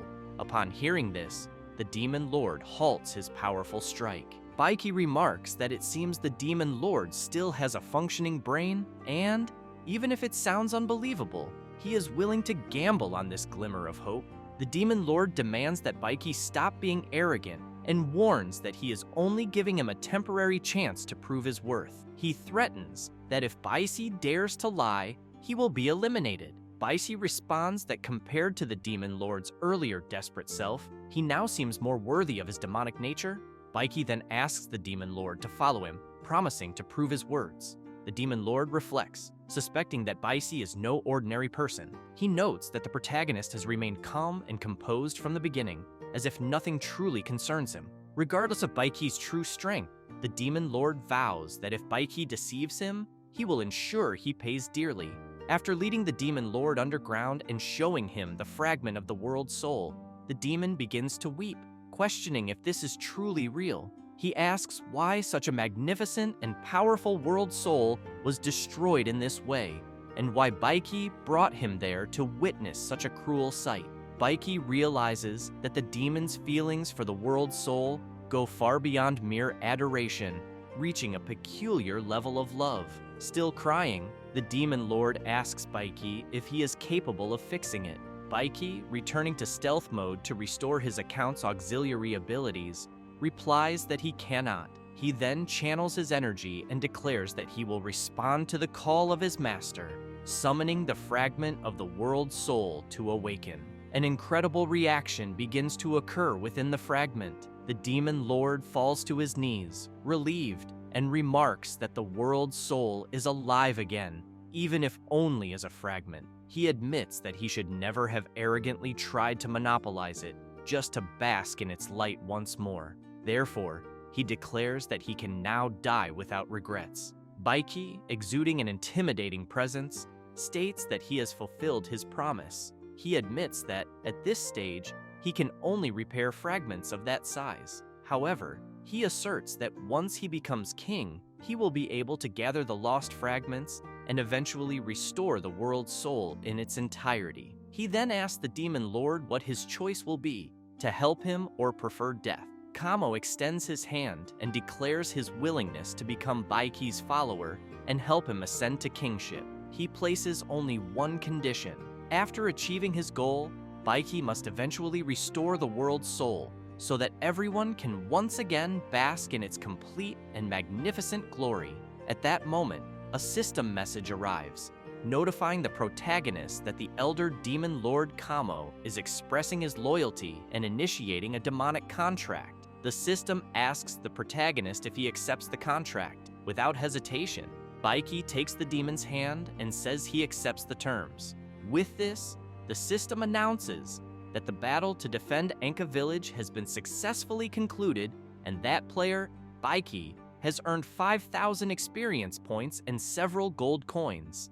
It further informs him that he has formed a contract with the Demon Lord, binding Kamo to be incapable of betrayal and to follow his commands wholeheartedly. At the same time, the Demon Lord must fulfill his promise without any time limit. The contract will dissolve once it is fulfilled, and currently, the loyalty of the level 30 Elder Demon Kamo is at 100%. The protagonist becomes intrigued upon discovering that there are achievements for recruiting allies, but reflects that he has never seen anything like this before. Kamo soon asks the protagonist what he should do next, declaring his readiness to do anything for Baiki's grand journey.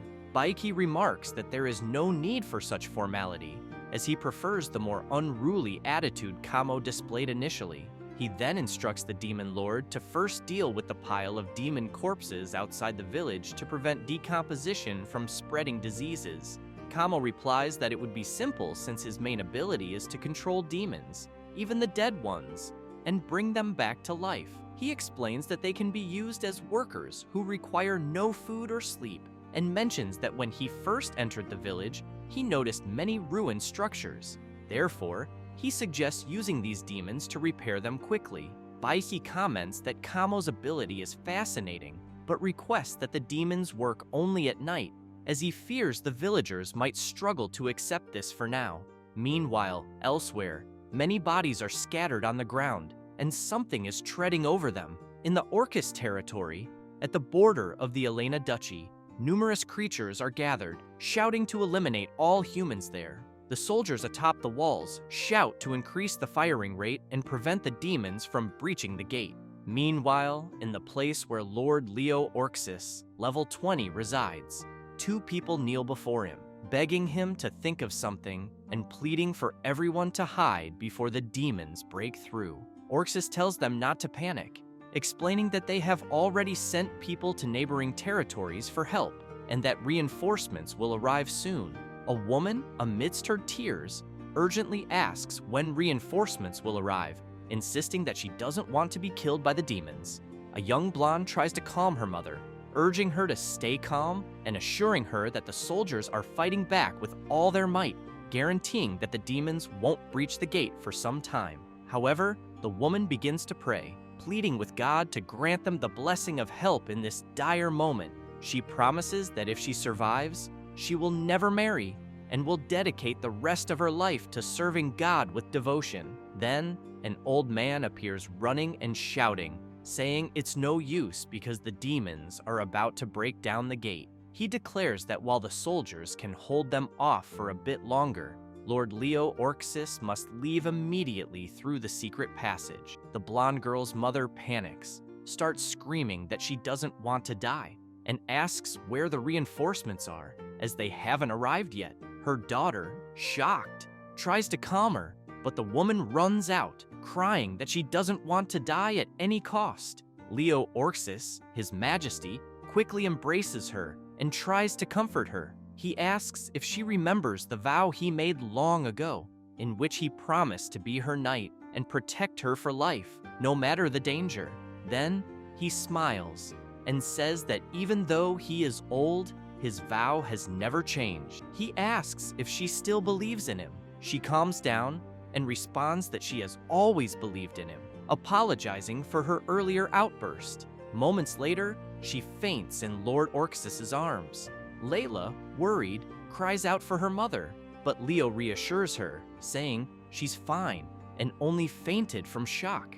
He clarifies that her mother isn't hysterical, but a kind noblewoman who chose to marry him, a warrior of far lower status, and follow him to the frontier. He mentions that it was a cruel twist of fate that she almost died giving birth to Layla. The blonde girl tells her father that she knows all this, and that no matter what happens, her love for her mother will never change, just as his won't. Leo Orxis prepares for battle and asks his daughter to take good care of her mother. He asserts that she is their home and that they will never abandon her. Meanwhile, at the gate, the demons finally break through and enter. However, as soon as they do, they are swiftly struck down by Leo, who wastes no time and continues to take down the enemies. He orders the soldiers not to panic, to form a line, and to establish the final line of defense. The soldiers cheer upon seeing him in action, but fail to notice an attack coming. They are soon thrown violently against the wall and completely wiped out. An elite demon appears, exuding an intimidating presence, and mocks the order to form a line, claiming it will do no good. He then says everyone should give up, as it would allow them to die a slightly easier death. The soldiers, desperate, comment that they've never heard of demons offering humans a chance to leave unscathed.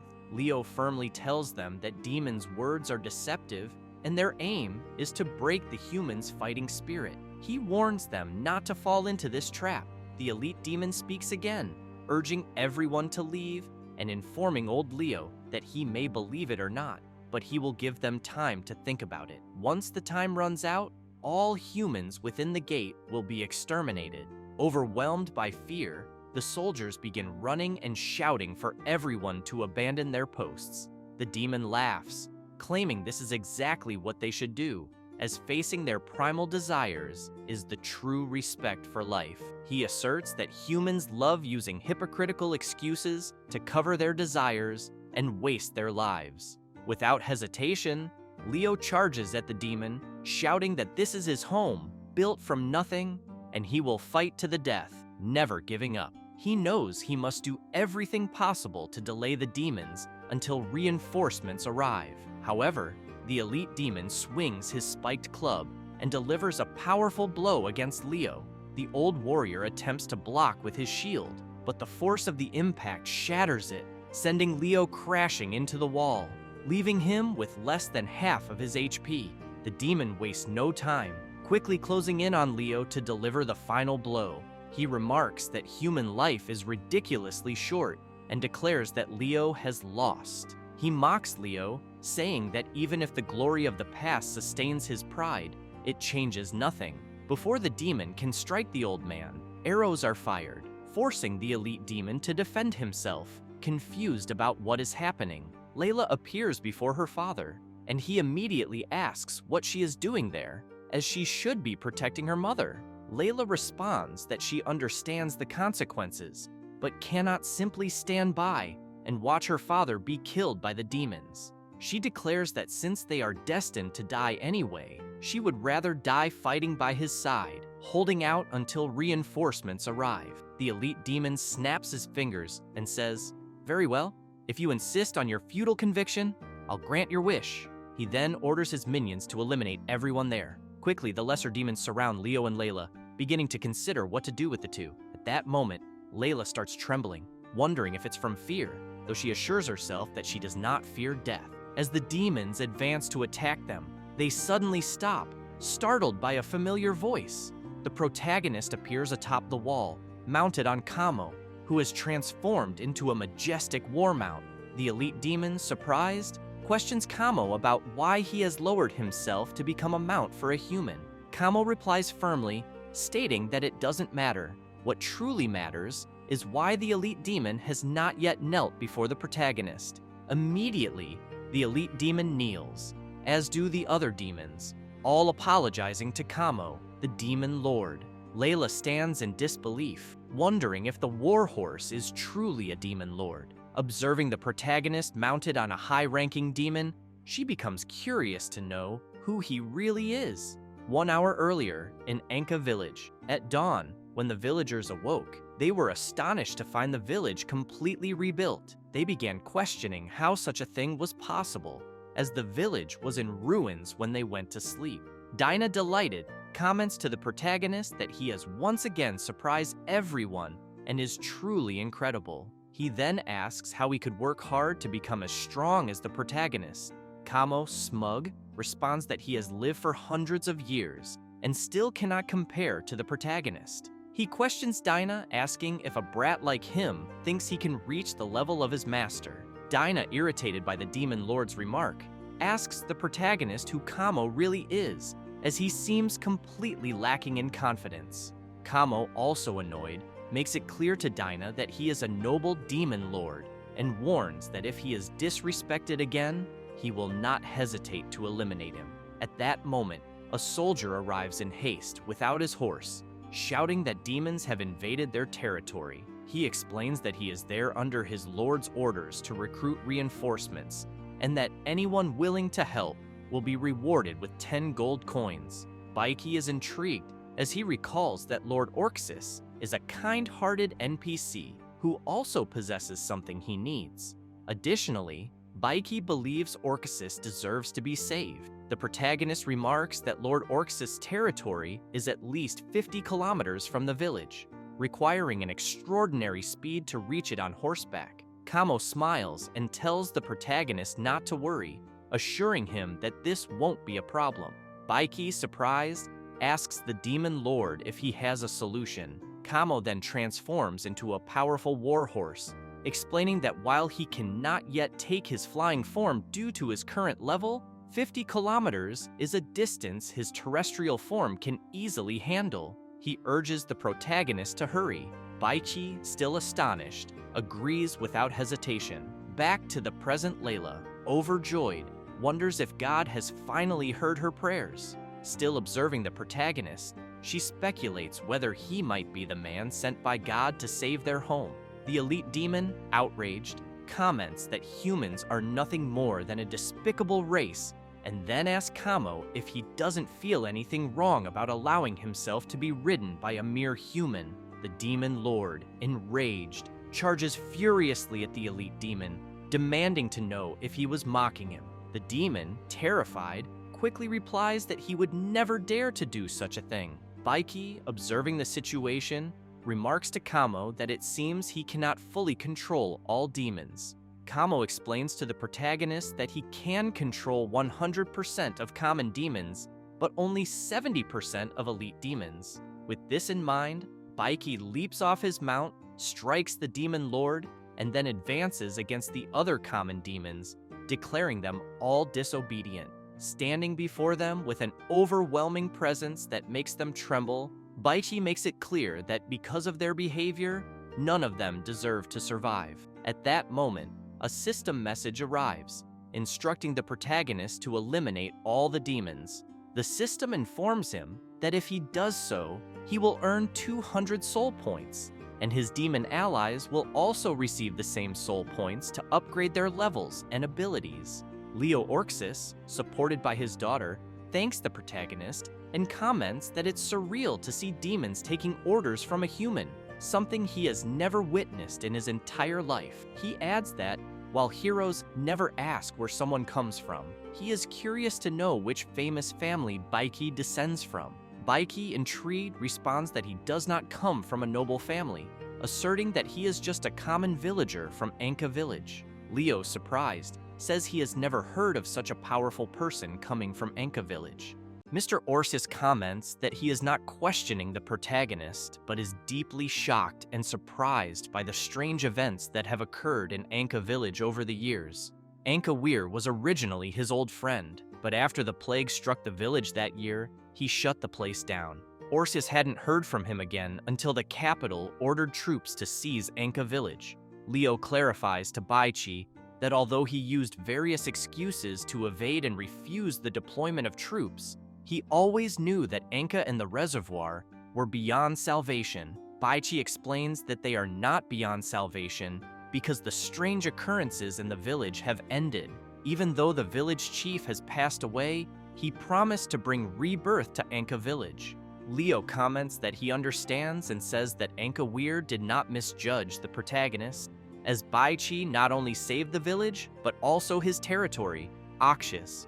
The old man then smiles and apologizes to the protagonist, admitting he spoke of many irrelevant matters and neglected the most important one. He asks what Baichi would like as a reward, acknowledging that his previous general promise is far from sufficient to repay the protagonist's saving grace. Baichi smiles and says he likes dealing with honest people, mentioning that he has two requests. The first is that Anka village urgently needs reconstruction and an influx of new blood, specifically young people with diverse professional skills. The second is the establishment of open trade between Anka village and the Akshis territory, along with deep exchanges in other areas. Layla is surprised and remarks that the protagonist is very generous with them, asking if he truly needs only such insignificant rewards. Leo extends his hand and comments that for a territory, the population is the most critical aspect. Akshis territory has just suffered a demonic invasion, with its victims still unaccounted for. As for trade, while it seems straightforward, it is actually a test of the protagonist's position. After all, Anka village is currently a thorn in the side of the royal city and the church. Mr. Orsis assures Baichi that, despite the difficulties, he will do his best to meet his needs. Baichi shakes the old man's hand and remarks that it seems he saved the right person. Leo comments once more that Anka Weir did not misjudge the protagonist, as his requests are entirely from a grand perspective, with no personal gain involved. At that moment, Layla's mother begins screaming, calling for her master, and claiming demons are trying to attack her. The old man quickly holds her by the arms, reassuring her that he is there, but she calls him a demon and accuses him of killing her master. Leo Orsis grows worried, realizing his wife has been further affected by the demons and has deteriorated to the point of not recognizing him. He wonders what to do next. Layla rushes to them, concerned, but her father asks her not to approach. He tells her to leave it to him and to take the protagonist to the guest room, as they cannot let family matters ruin the hard-won atmosphere of victory. Layla lowers her head in frustration and agrees, asking the protagonist to follow her. However, Baichi asks her to wait a moment. He explains that it is precisely because of this hard-won atmosphere that they cannot leave regrets or imperfections. At that moment, a system message appears, stating that the protagonist has used a level 6 mental potion and that the opponent's mental normality has been restored. The old man is astonished, while his wife asks why his face looks so aged and what he has lost over all these years. She explains that she had been trapped in a long and chaotic nightmare and then asks to be together with him again. Leo Orsis begins to cry, responding affirmatively. Layla, unable to hold back her tears, breaks down, overwhelmed with emotion, as she realizes her mother has regained her senses. She thanks God, marveling that even though the protagonist arrived riding a demon, he must truly be an angel. At that moment, several soldiers arrive, shouting that they were wrong, that they should not have abandoned everyone there, and that they were bewitched by demons, losing their minds. They plead for forgiveness. Layla points her finger at them, firmly asking how they dare to repent and ask for a fresh start. She questions if they are joking, as everyone saw the crisis resolved, and now they shamelessly appear, feigning humility and seeking forgiveness. She makes it clear that, being outside the protection of the territory, they no longer have any authority, and that traitors like them will never be forgiven. The soldier's spokesperson kneels and says they have already apologized. He explains that without the guards, the territory will continue to face invasions by bandits and mercenaries. As Ox's territory desperately needs them at the moment, he argues that continuing to argue would only lead to a lose-lose situation. Leo Orsis steps closer as his daughter says she understands the current situation, but emphasizes that betrayal is something that can happen once or countless times. She asks him to reconsider. Baichi also approaches and comments that betrayal is indeed betrayal, but the urgent needs of the people should be considered. He explains that if it were his decision, he would focus on the people, as the key issue now is how Lord Leo would rebuild trust. The young soldier shouts that Lord Orsis's choice is very wise and swears that they will never betray the kingdom again. Baichi turns to Kamo and asks if he has items that could be used to forge contracts. Kamo replies affirmatively and promptly presents a large contract. He explains, "This contract is called Bridge of the Abyss and Light, Chain of Soul and Destiny. Sworn under an ancient pact, it is unbreakable and eternal. Otherwise, the price will be too steep." The effect is defined by the contract's name, and both parties place their hands on the tablet formation to finalize the agreement. Without hesitation, Leo Orsis places his hand on the contract and declares, "As long as the soldiers sincerely wish to return and sign the contract, he will never hold their past betrayal against them and will reinstate them as before." The soldiers hesitate, but Baichi remarks that they seemed so confident moments ago and now, after learning the contract is binding, are hesitating and afraid. He asks if they were lying about their earlier oath. A soldier shouts that they were not. Then, the soldier places his hand on the other side of the contract and, speaking for all the others, declares that he swears, along with his brothers, never to betray Lord Leo Orsis again and to remain loyal to him and the entire village. Kamo confirms the process, stating the contract is complete for everyone. The young soldier, slightly embarrassed, then asks what would happen if they accidentally broke the contract and what the price would be. With a sinister smile, Kamo reveals his favorite part, explaining that no matter where they run, 5 demons will hunt them down and eliminate them. The soldiers, stunned and terrified by the punishment, immediately shout that they will never break the contract. With everything resolved, the old man Orsis remarks that it's getting late and asks the protagonist if he wouldn't stay the night in the city, as he plans to prepare a banquet to show a bit of the local hospitality. Baichi, without hesitation, accepts and thanks his majesty. Night falls, and Kamo, sitting outside the castle, admires the beautiful moonlight. However, he soon notices Layla acting strangely and begins wondering what she is planning. He speculates she might be preparing a surprise for her master.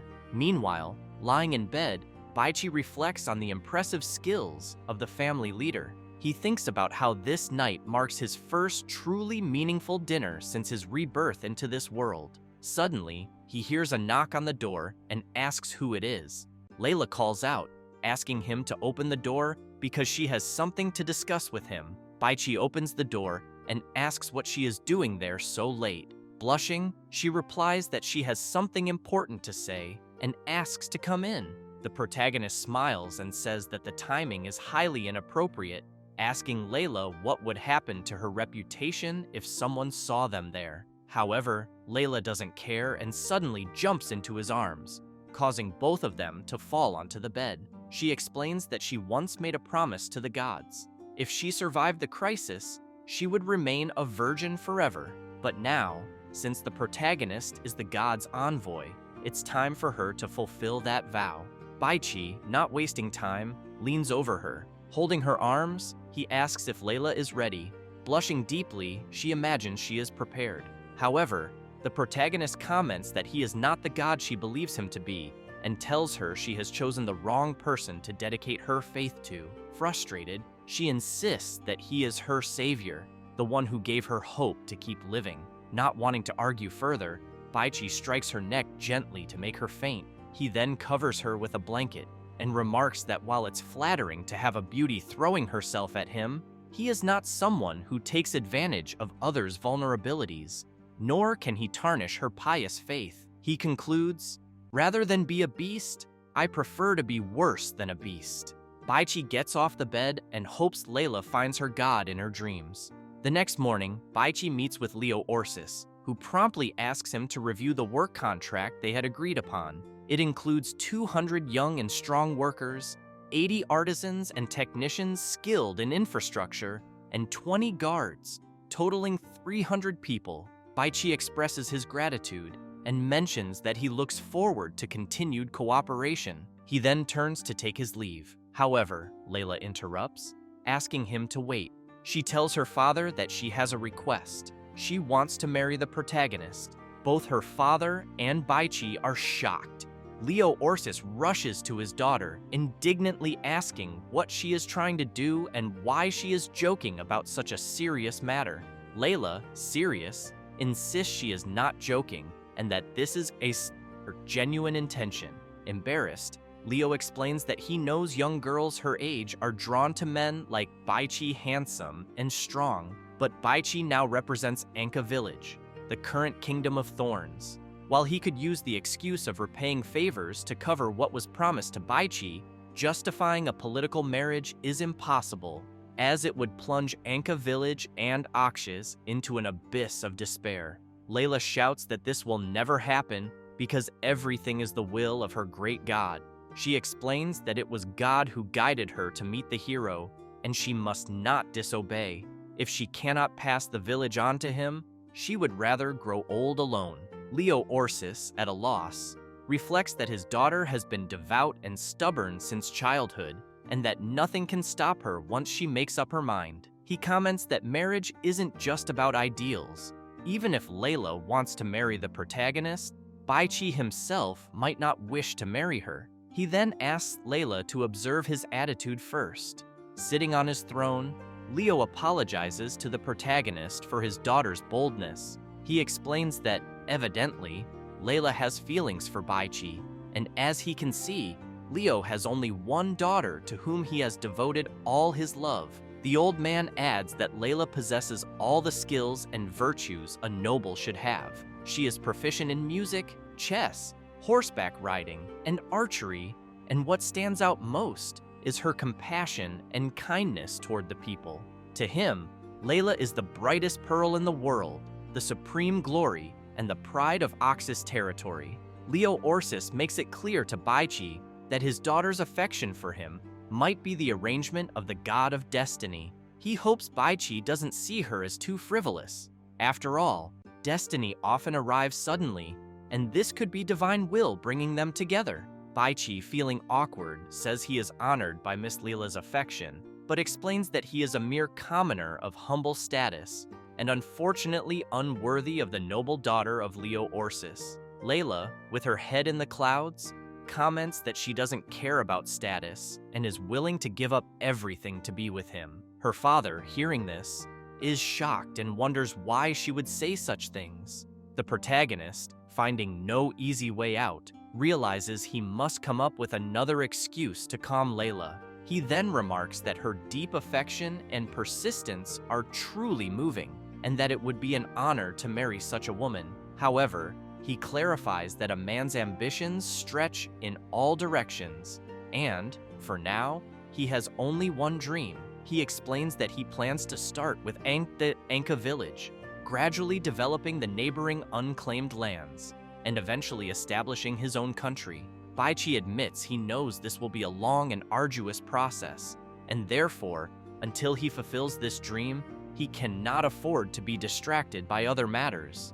He asks Miss Layla to understand his perspective. Layla, impressed, asks if he truly has such a grand ambition. Her father, meanwhile, reflects that he never expected Baichi to harbor such ambitions, but is aware that these aspirations are not only difficult to achieve, but also highly dangerous, as the kingdom will never stand idly by. Layla, even more enamored, exclaims that she understands, that she will fully support him, and that she will wait for the day when they can marry. Hearing this, her father begins to cry, recalling the saying that a married daughter is like water spilled from a cup. However, he takes Baichi's hand and says that the hopes of Oxus territory rest entirely upon him, and they trust him deeply. The protagonist smiles and assures Mr. Orsis not to worry, promising he will not regret it.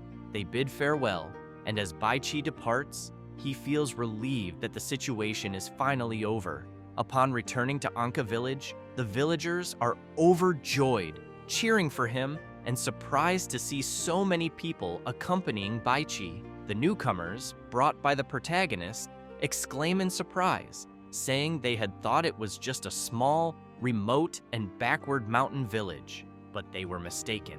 The scenery is beautiful, and the houses look new and sophisticated, better than those they lived in before. However, Baichi remains concerned, pondering that the threat of the demon army has not yet been eliminated. Judging by the tragic scenes along the way, he believes that if they do not act quickly, the scale of the damage will continue to grow. He turns to Camo and asks how many demons escaped from the rift. The demon lord responds, "After the great battle with King Minatila's star, our base camp, the Black Mountain, was destroyed and sealed near the demonic rift at the foot of the Black Mountain. I didn't count the number of low-level demons, nor was there any need to, but after the Great War, besides myself, another demon lord, even more powerful, is sealed underground."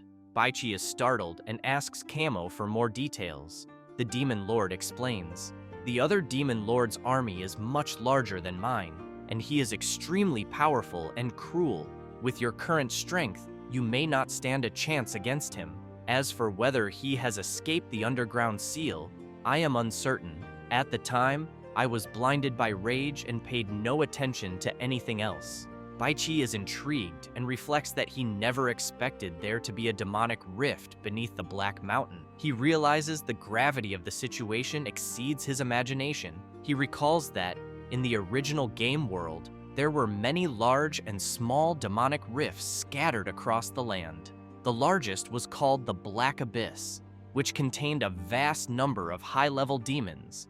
If they were to break loose, it would undoubtedly bring catastrophic disaster to the world. Baichi considers that, to prevent such an outcome, the 8 kingdoms agreed to take turns sending troops to guard the rifts and installed a large number of deep space devices to contain them.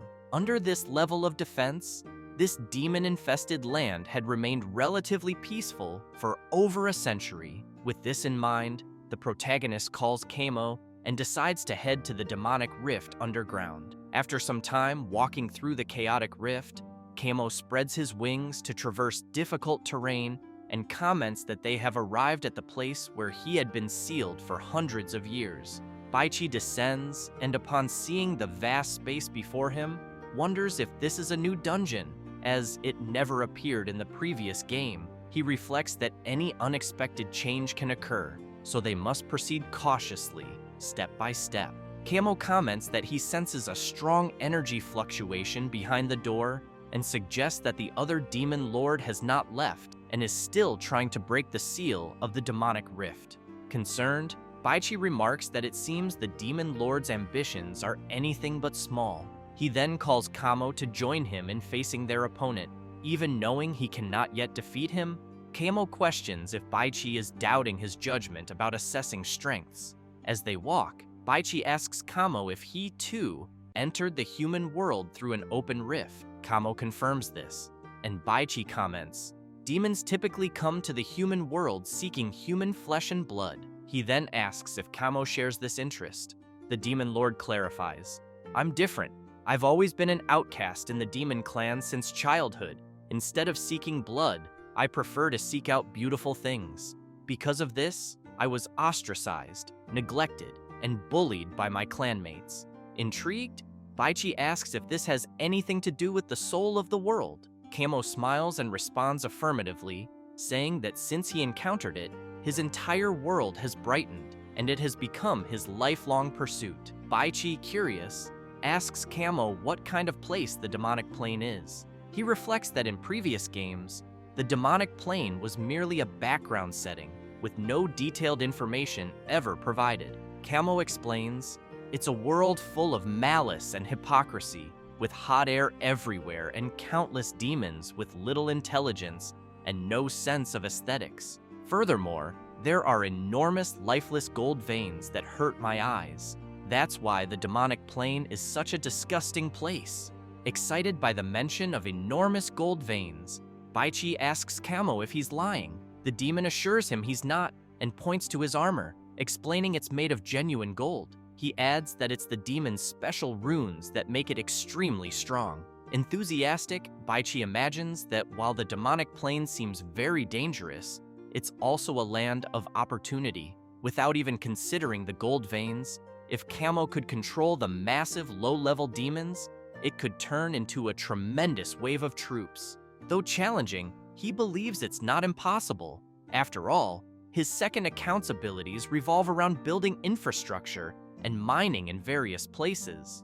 After a long walk, Kamo warns Baichi, ahead is the Devil's Rift. Baichi smiles and tells Kamo they should prepare for battle. The protagonist enters his insect tamer mode while Kamo assumes his demonic form. Baichi urges them to advance, and Kamo comments that in this form, he is better equipped for offense and defense thanks to his tough skin and resilient flesh. Inside the door, several minions are performing a ritual. One of them informs their master that there appears to be an intruder outside and asks if they should split their forces to deal with it. Morpheus, a level 40 demon lord, commands his servants, "Do not be distracted. There are plenty of defenders outside the door, so there's no need to worry about minor intruders. Focus solely on expanding the Devil's Rift." He shouts further, "Although the Devil's Rift has been opened, its scale is too small, and only one person can pass through it at a time. The rift must be expanded as quickly as possible so that our demon army can continuously invade the human world." At that moment, Baichi appears, shattering the door with a massive demonic centipede. Kamo warns him not to expose himself to Morpheus's trash, commenting that it's no wonder Morpheus wants to return to the demon world to bring reinforcements. The demon lord shouts, questioning whether Kamo has truly sought refuge with humans. He mocks him, saying that such a thing is exactly what a weakling like Kamo would do. He then asks if Kamo really believes that, with Baichi's support, he has the confidence to challenge him, reminding Kamo that his family lost everything. Kamo, turning serious, responds to Morpheus, "Are you trying to meddle in my affairs? It doesn't matter what I say, you've always ridiculed and bullied me since we were children, but this time, it's my turn to intimidate you."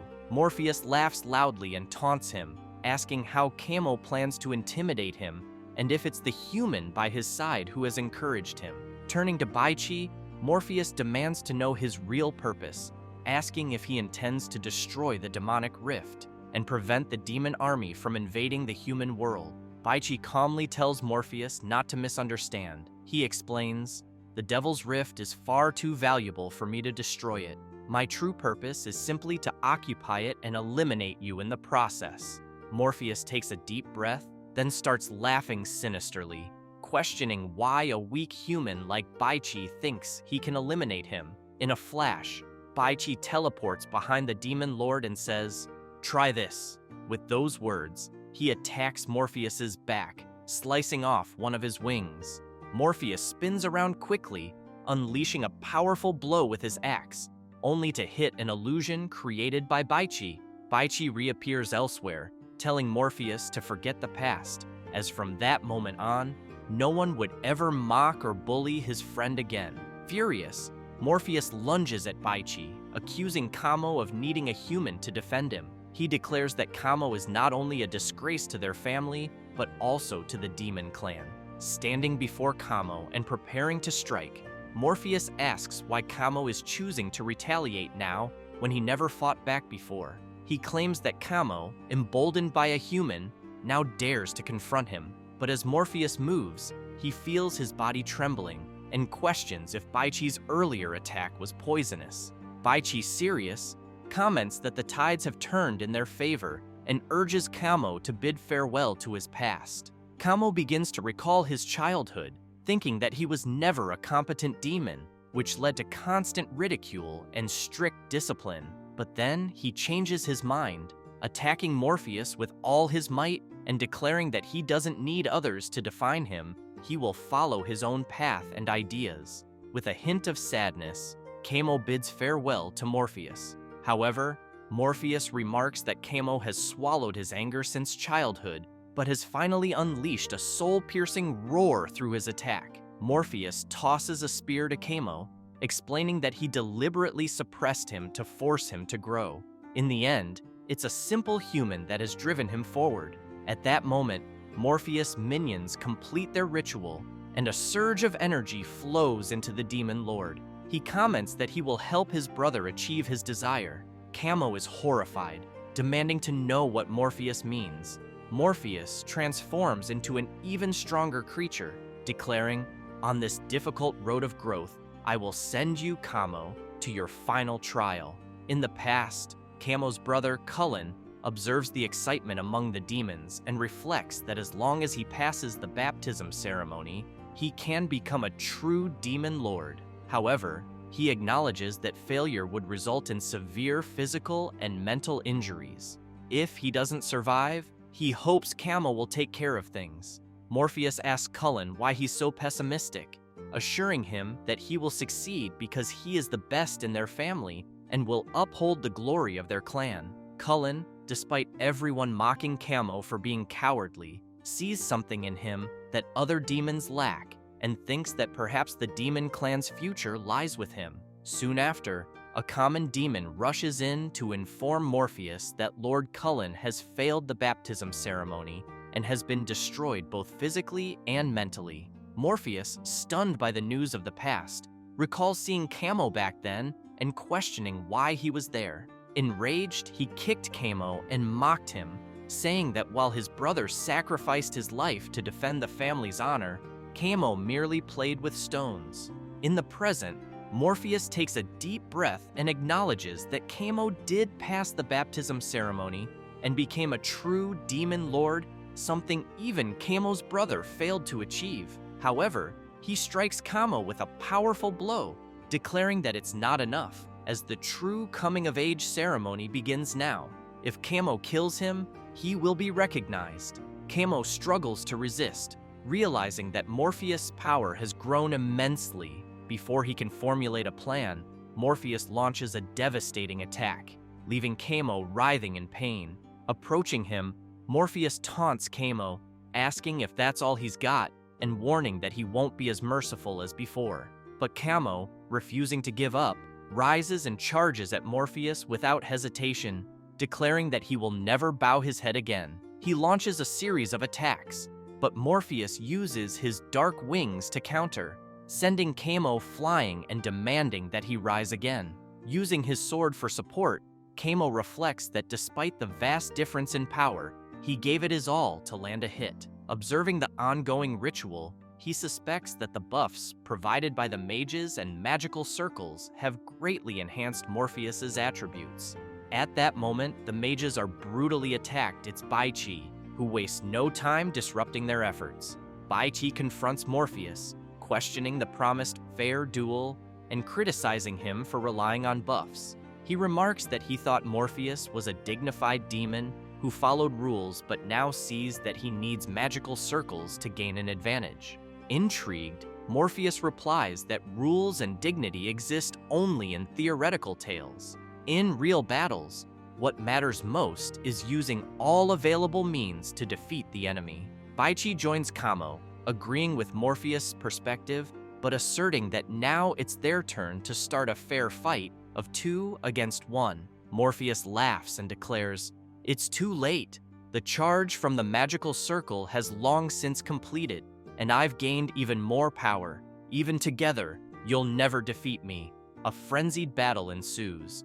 Morpheus strikes the ground with immense force, sending shards of rock flying toward the duo, followed by a magical energy explosion that hurls Baichi and Kamo backward. Baichi calculates that, with the magical circle's boost, Morpheus' attributes are at least at level 55. He realizes that Morpheus is a high-resistance monster with overwhelming attack power, making his stealth assassin skills and insect summoner abilities ineffective. Kamo admits that Morpheus is far too strong and that even working together, they can't defeat him. Concerned, Baichi resolves to rely on his trump card. With only 2 opportunities, he asks the system to unlock a new account. The system responds, "How high concentrations of demonic factors have been detected in the current environment, unlocking a specific account and consuming unlock points."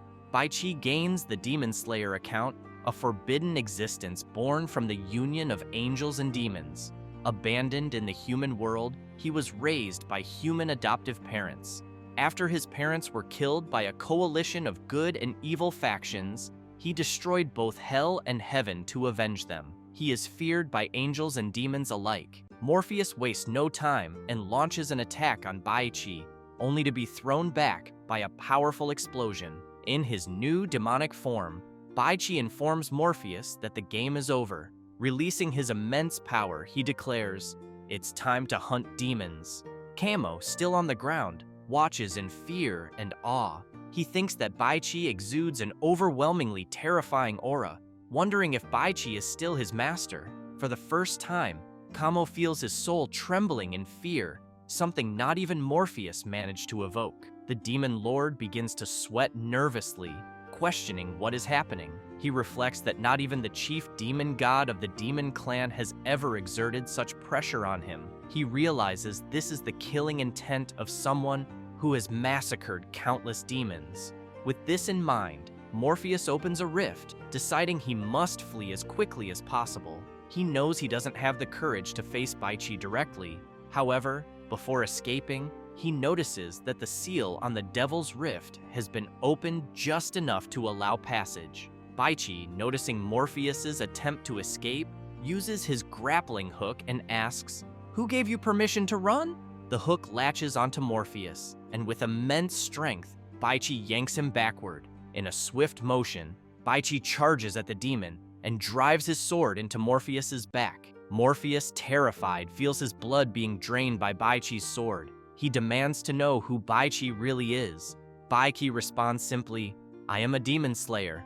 Next, Baichi takes Morpheus's sword and places it against his neck, asking if he is ready to die. The demon lord sighs, reflecting on how, centuries ago, he narrowly escaped being hunted by the last person. He laments that he just broke the seal and has already encountered the protagonist, feeling even more despair. However, he is startled as Baichi presses the sword closer to his neck. Surprised that the protagonist doesn't eliminate him, he asks why Baichi spares him. Baichi then questions Morpheus, asking why he is trembling and whether even a powerful demon lord like him fears death. Morpheus grows serious and accuses Baichi of mocking him, asserting that he does not fear death and can be eliminated if that is Baichi's will. Baichi pins Morpheus to the ground, commenting that the fear of death is an instinct of all living beings, and that even demons are no exception, so he need not feel ashamed. Morpheus asks the protagonist to stop deceiving him, admitting that Baichi is stronger. He then requests to be eliminated and to die with dignity. Baichi begins to release the chain around the demon lord's neck, leaving Morpheus confused and prompting him to ask Baichi what he intends to do. Baichi steps away and explains that while he intended to eliminate him, his calculations show that keeping him alive to work for him would bring far greater benefits. Morpheus becomes furious at the idea, shouting that it's a joke. He declares that he, an heir of the Tiffin family, would never work for a mere human, and that Baichi shouldn't think of him as the same trash Camo is. Enraged by the insult, Camo charges at him, exclaiming that Morpheus lost and still dared to defy their master. However, Baichi interrupts, telling Camo not to rush. He explains that once Morpheus submits, he will be Camo's subordinate, making it easy for Camo to manipulate him as his superior. Camo is delighted by his master's idea.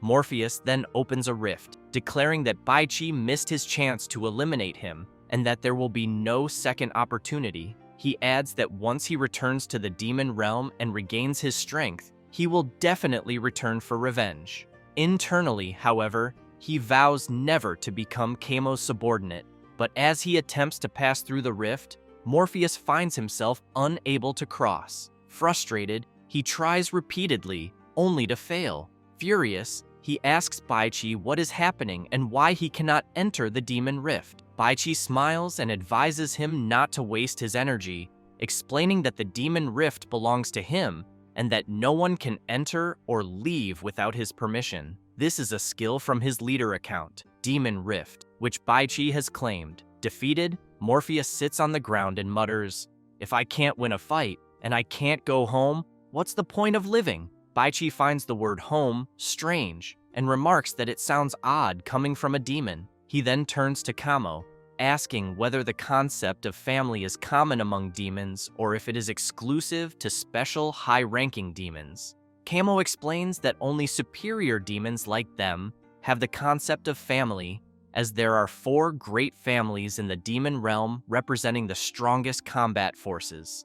Camo adds that he belongs to the KR family, while Morpheus is from the Tiffin family. Besides these, there are 2 other families whose leaders are demon kings.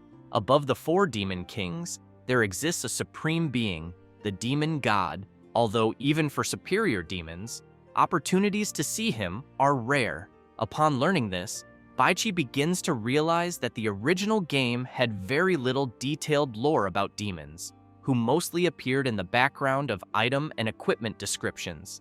As an anomaly among demons, he likely lacks much basic information. Keeping Morpheus alive was indeed the right choice. With this in mind, Baichi approaches Morpheus and asks if he wants to go home. He explains that if Morpheus wishes to return, all he needs to do is sign a contract to work for him, and once the contract is signed, he will be allowed to return. Morpheus is intrigued and immediately wants to know why the protagonist insists so much on making him work and what the purpose is. Baichi responds simply, stating that the demon needs to mine gold for him in the demon realm. Furious, Morpheus yells, demanding to know if Baichi expects him, a demon lord, to become someone's miner. He says he has seen many greedy humans, but never anyone as greedy and audacious as Baichi. The protagonist comments that he does not deny the greedy nature of humans, just as demons have a violent and bloodthirsty nature.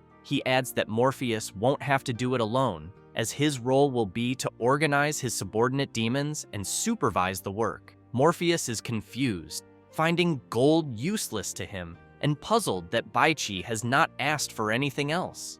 Although frustrated by the idea of cooperating with a human, he considers it the best solution. Morpheus then agrees to Baichi's request, and a system notification announces that a contract with the demon lord Morpheus has been established. It states that the contractual relationship will persist unless actively terminated by the host.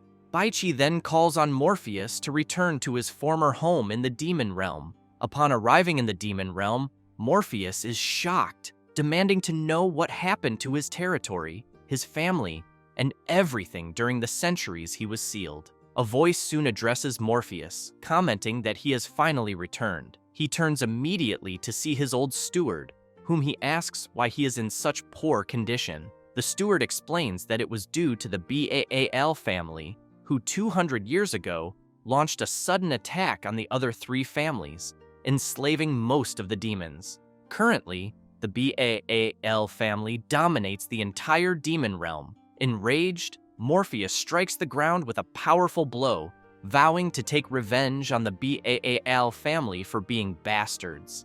Baichi, intrigued, remarks that Kamo's family was also destroyed and wonders why Kamo seems so calm. Kamo reveals that everyone in his family, except for his brother, despised him. Even after becoming a demon lord through baptism, they still did not treat him well. Baichi approaches Morpheus, stating that he will not stop him from seeking revenge, but hopes his hatred will not interfere with the task assigned to him. Morpheus reassures Baichi, stating that he is not foolish enough to seek vengeance now, as his strength has stagnated over the centuries, making him no match for the Baal family at the moment. However, he makes it clear that he will grow stronger and settle the score when the time comes. He then declares that, until then, he will honor the contract, as demons value contracts above all, unlike fickle humans. Hearing this, Baichi reflects that Morpheus, though rough and imposing, is thoughtful and has a decent personality, vastly different from Kamo. After traveling, they arrive at the Golden Mountains, leaving Baichi in awe. He marvels at the abundance of gold, thinking he will never have to worry about money again. Morpheus remarks that while the gold mine has been located, his family's downfall means there is no labor force to mine it. Baichi reassures him, stating that he anticipated this. At that moment, Kamo summons several creatures and informs his master that everything is ready. Baichi smiles, explaining that he had Kamo collect the corpses of not yet decayed demons nearby, using his abilities to create a temporary mining workforce. Morpheus is surprised and laments that even in death, demons are made to work for others, feeling a tinge of sympathy for the lower demons. At this moment, the system notifies Baichi that, as the leader account is only 25% unlocked, the conversion rate of mining in the demon realm to real-world gold is only 25% per day. Baichi sighs, acknowledging that it is slow, but he remains optimistic, knowing that with such a vast amount of gold, it will gradually be converted. In front of the massive gold mountain, Baichi declares that he will become the richest man in the world and is determined to achieve this goal. Meanwhile, elsewhere,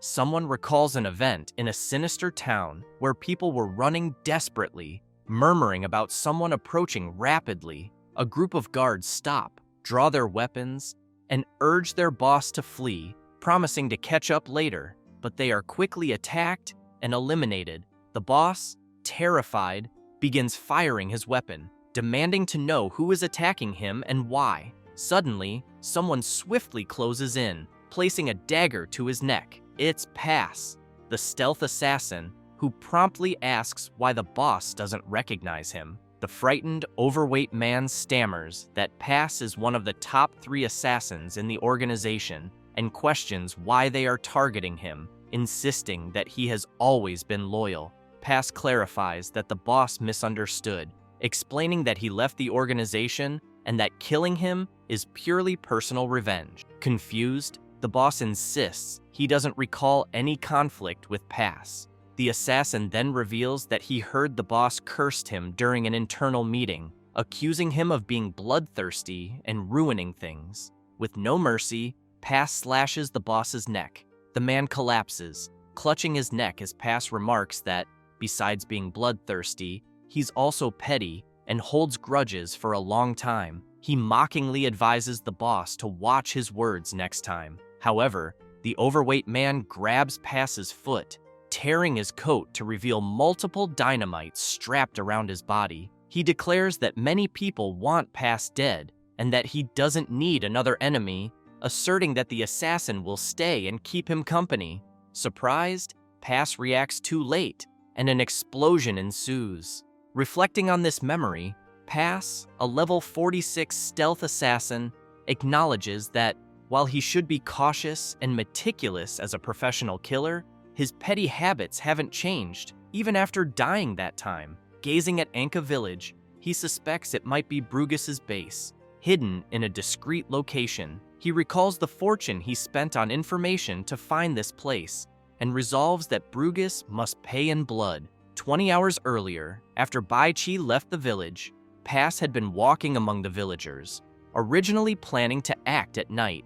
However, noticing that the village seemed to be monitoring immigrants, he decides entering openly wouldn't raise suspicion. Yet he observes that the village is vastly different from the information he received, which described it as poor and dilapidated. Instead, it appears prosperous. Pass reflects on rumors that Brugis built some sort of church there, stealing a fortune from his followers. He also remembers that Brugis took the map he had wanted during an auction. Observing Dinah, he considers that the boy might know everything. Pass approaches and introduces himself as a traveling cultivator, asking politely if there is a church nearby and if Dinah could guide him to it. Dinah points in a direction, noting that there is indeed a church, but it is quite run down, offering to take him there. The assassin smiles and declines, saying the boy seems busy and that he will go alone. However, Dinah becomes suspicious.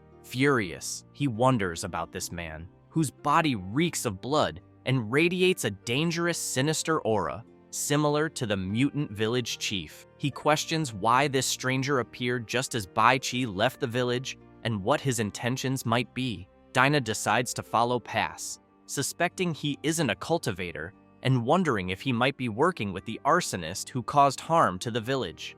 Regardless of the reason, Dinah resolves not to let someone so dangerous roam freely. Confident, he vows to protect the village before Bai Chi returns, carefully monitoring Pass's every move. However, Dinah hears a voice asking if he is monitoring someone. Startled, he looks back to find Pass approaching him. Pass directly asks if Dinah suspected him from the start, remarking that the boy seems capable of detecting the scent of blood on his body and concluding that Dinah is no ordinary child. The assassin gets straight to the point, demanding to know where Brugis is. Frightened, Dinah stammers that Pass misunderstood, explaining that he was only going to invite him to the village square for a welcome banquet. He adds that he has never heard the name Brugis before. Awkwardly, Dinah begins to back away slowly, saying that if there's nothing else, he will take his leave and reminding Pass to attend the banquet, as the food is delicious.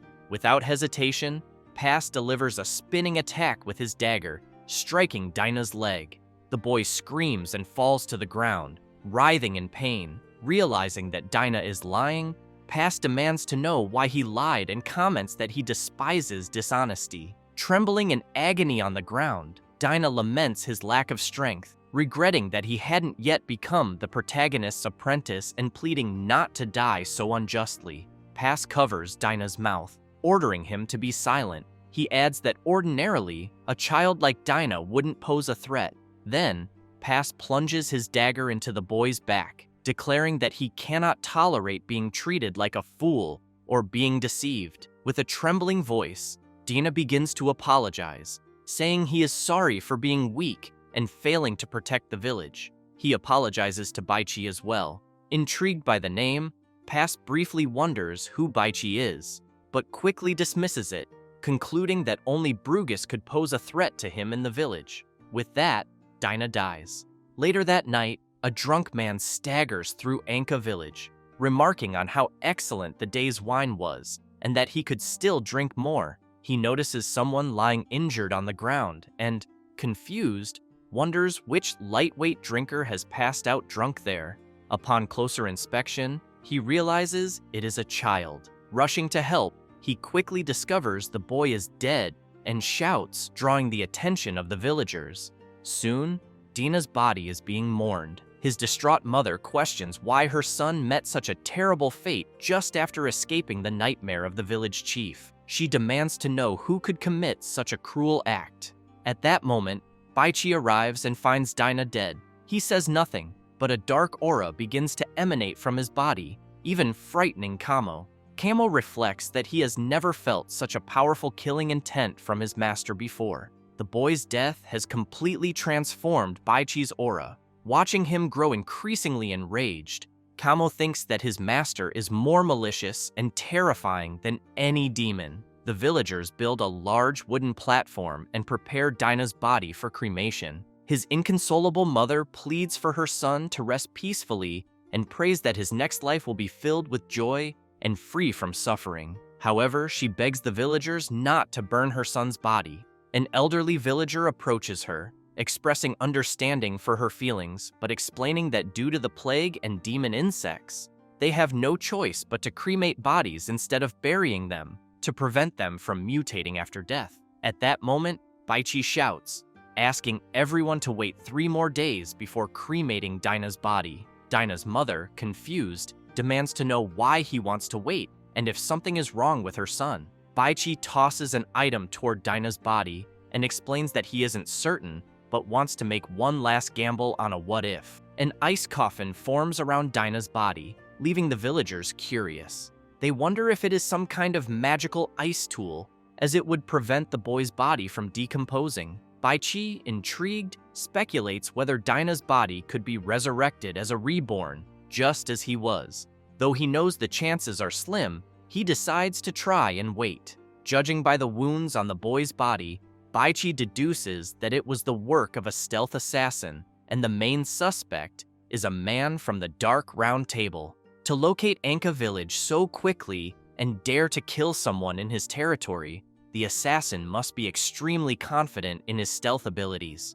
But Baichi is determined that the killer will not remain hidden for long. He orders his system to activate the leader ability and locate the assassin who infiltrated the village and killed Dinah. The system begins scanning the villagers' information and soon reports that an unregistered external intruder has been identified, marked on the map, and is being tracked in real time. Enraged, Baichi thinks, as expected, the assassin hasn't left yet. He resolves that whether he can resurrect Dinah or not, he will avenge the boy. Meanwhile, passes underground in Anka village, approaching a world soul fragment. He marvels at how such a large fragment is hidden beneath Brugis's ruined village. To Pass, Brugis is playing a big game. Looking at the map, Pass reflects that it's no wonder Brugis stole the treasure map. He figures Brugis must have acquired some information somewhere, and, using the map's ability to mark nearby treasure locations,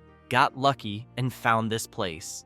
Excited, Pass exclaims that Brugis could never have imagined that after all his scheming, he would end up doing all the work for him. He declares that the priceless world soul fragment now belongs to him. At that moment, Baichi arrives and, taking advantage of the assassin's distraction, launches an all-out attack. However, Pass dodges and comments that Baichi is too slow, asking who he is. Baichi, without wasting words, makes it clear he is there only to eliminate Pass. Pass, thrilled by the confrontation, remarks that another stealth assassin seems to be present, but notes that Baichi doesn't appear to be high level. However, observing Baichi's equipment, Pass admits it looks impressive. Wasting no time, Pass charges at Baichi, claiming that he's lucky today since he'll be taking not only the world soul fragment, but also top-tier equipment. Baichi defends the attack as Pass expresses surprise, admitting he didn't expect Baichi to match his speed. Pass acknowledges Baichi's agility but emphasizes that simply accumulating stats isn't enough. As Pass relentlessly tries to land blows, Baichi observes that the assassin talks a lot but is incredibly fast. His movements are fierce and ruthless, always targeting vital points. Baichi realizes that while Pass's level is comparable to his, the assassin's instincts and mastery of the hidden killer class are far superior. He suspects Pass must have been a true assassin in his past life. Pass continues his relentless assault, forcing Baichi on the defensive. Baichi notes that Pass is using the same class and techniques as he is, making it difficult to counter effectively. Taking some distance, Baichi decides he must change tactics immediately. However, Pass doesn't give him the time to think. launching another flurry of attacks and taunting Baichi, asking if his arrogance has disappeared and why he's only defending now. Pass mockingly calls Baichi an NPC and remarks that he's impressed by how long Baichi has lasted, but insists there's no point in fighting a doorman like him. He demands that Baichi bring Brugus to him. Baichi then asks Pass if he truly wants to fight Brugus. He begins releasing his power, stating that he will grant Pass's wish. Baichi transforms into Brugus's account, leaving Pass confused and questioning how Baichi possesses Brugus's aura and equipment. Alarmed, Pass concludes that Baichi isn't an NPC, but a Renishido. He wonders how he failed to detect Baichi's identity and whether Baichi killed Brugus to obtain his abilities and equipment. Furthermore, he begins to suspect if the Brugus who appeared at the last round table was actually Baichi in disguise. Baichi smiles and remarks that Pass is very perceptive. Outraged, Pass declares that if he had known Baichi was a Renishido, he would have used his abilities to defeat him instantly from the beginning. He admits he was careless, but makes it clear that even if Baichi obtained Brugus's power, he is still not strong enough. Baichi asks if that's truly what Pass thinks of him. He then starts releasing a continuous poisonous mist, which deals poison damage, has a high chance of inflicting a poison debuff, and reveals invisible enemies. Pass leaps backward and covers his face, thinking that although Renicidos can use each other's abilities, adapting to and mastering new classes and skills in such a short time is usually difficult. He wonders how Baichi has managed to master countermeasures and skills so quickly. Swiftly, Pass takes an advanced antitoxin antidote. He prepares himself, deciding that in this battle, keeping his distance from Baichi will be key to victory and that close combat must be avoided at all costs. Wasting no time, Pass throws a dagger, commenting that his combat experience is something a kid like Baichi can't compare to. The dagger speeds toward the protagonist. However, Pass uses his instant switch ability, which teleports him to his weapon's location, delivering massive damage to the target.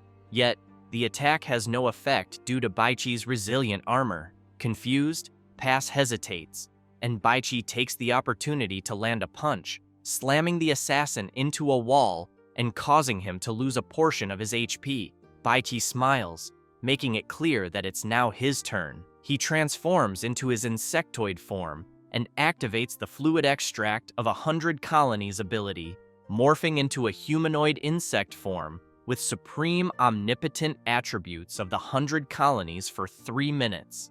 Without hesitation, Baichi launches an attack, but Pass narrowly evades it, wondering how Brugus developed such a powerful potion. He realizes that he stands no chance in close combat against such an opponent and decides that his only option is to rely on his speed to survive until the transformation ends. Pass jumps, thinking that he just needs to wait out the transformation and that victory will be within his grasp once it's over. However, Baichi, with his incredible speed, corners Pass and mocks him, asking if he really thought stalling for time would work. He delivers a barrage of powerful attacks, further depleting Pass's HP. Soon after, Baichi lands a devastating blow, slamming Pass violently into the ground. Outraged, the assassin demands to know what kind of ability allows Baichi to steal others' powers. He challenges Baichi to fight fairly, as a true hidden killer would.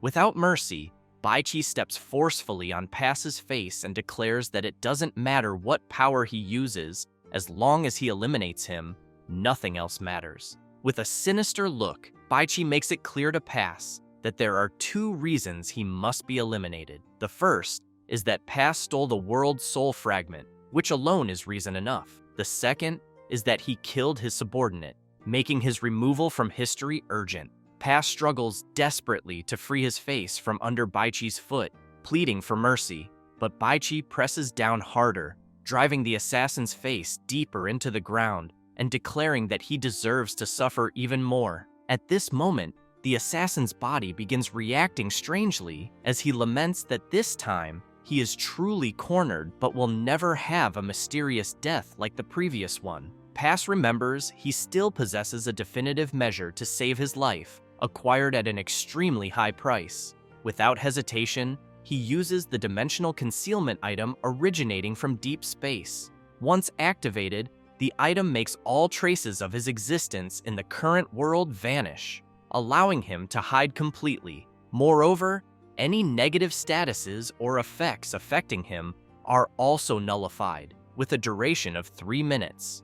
Suddenly, Baichi notices that Pass has vanished. As he flees, Pass laughs, shouting that he still has a trick up his sleeve and that next time he will remember this and get his revenge. Observing the situation, Baichi comments that even while invisible, Pass is foolishly revealing his position by his actions. He speculates whether this could be due to some item from the deep space.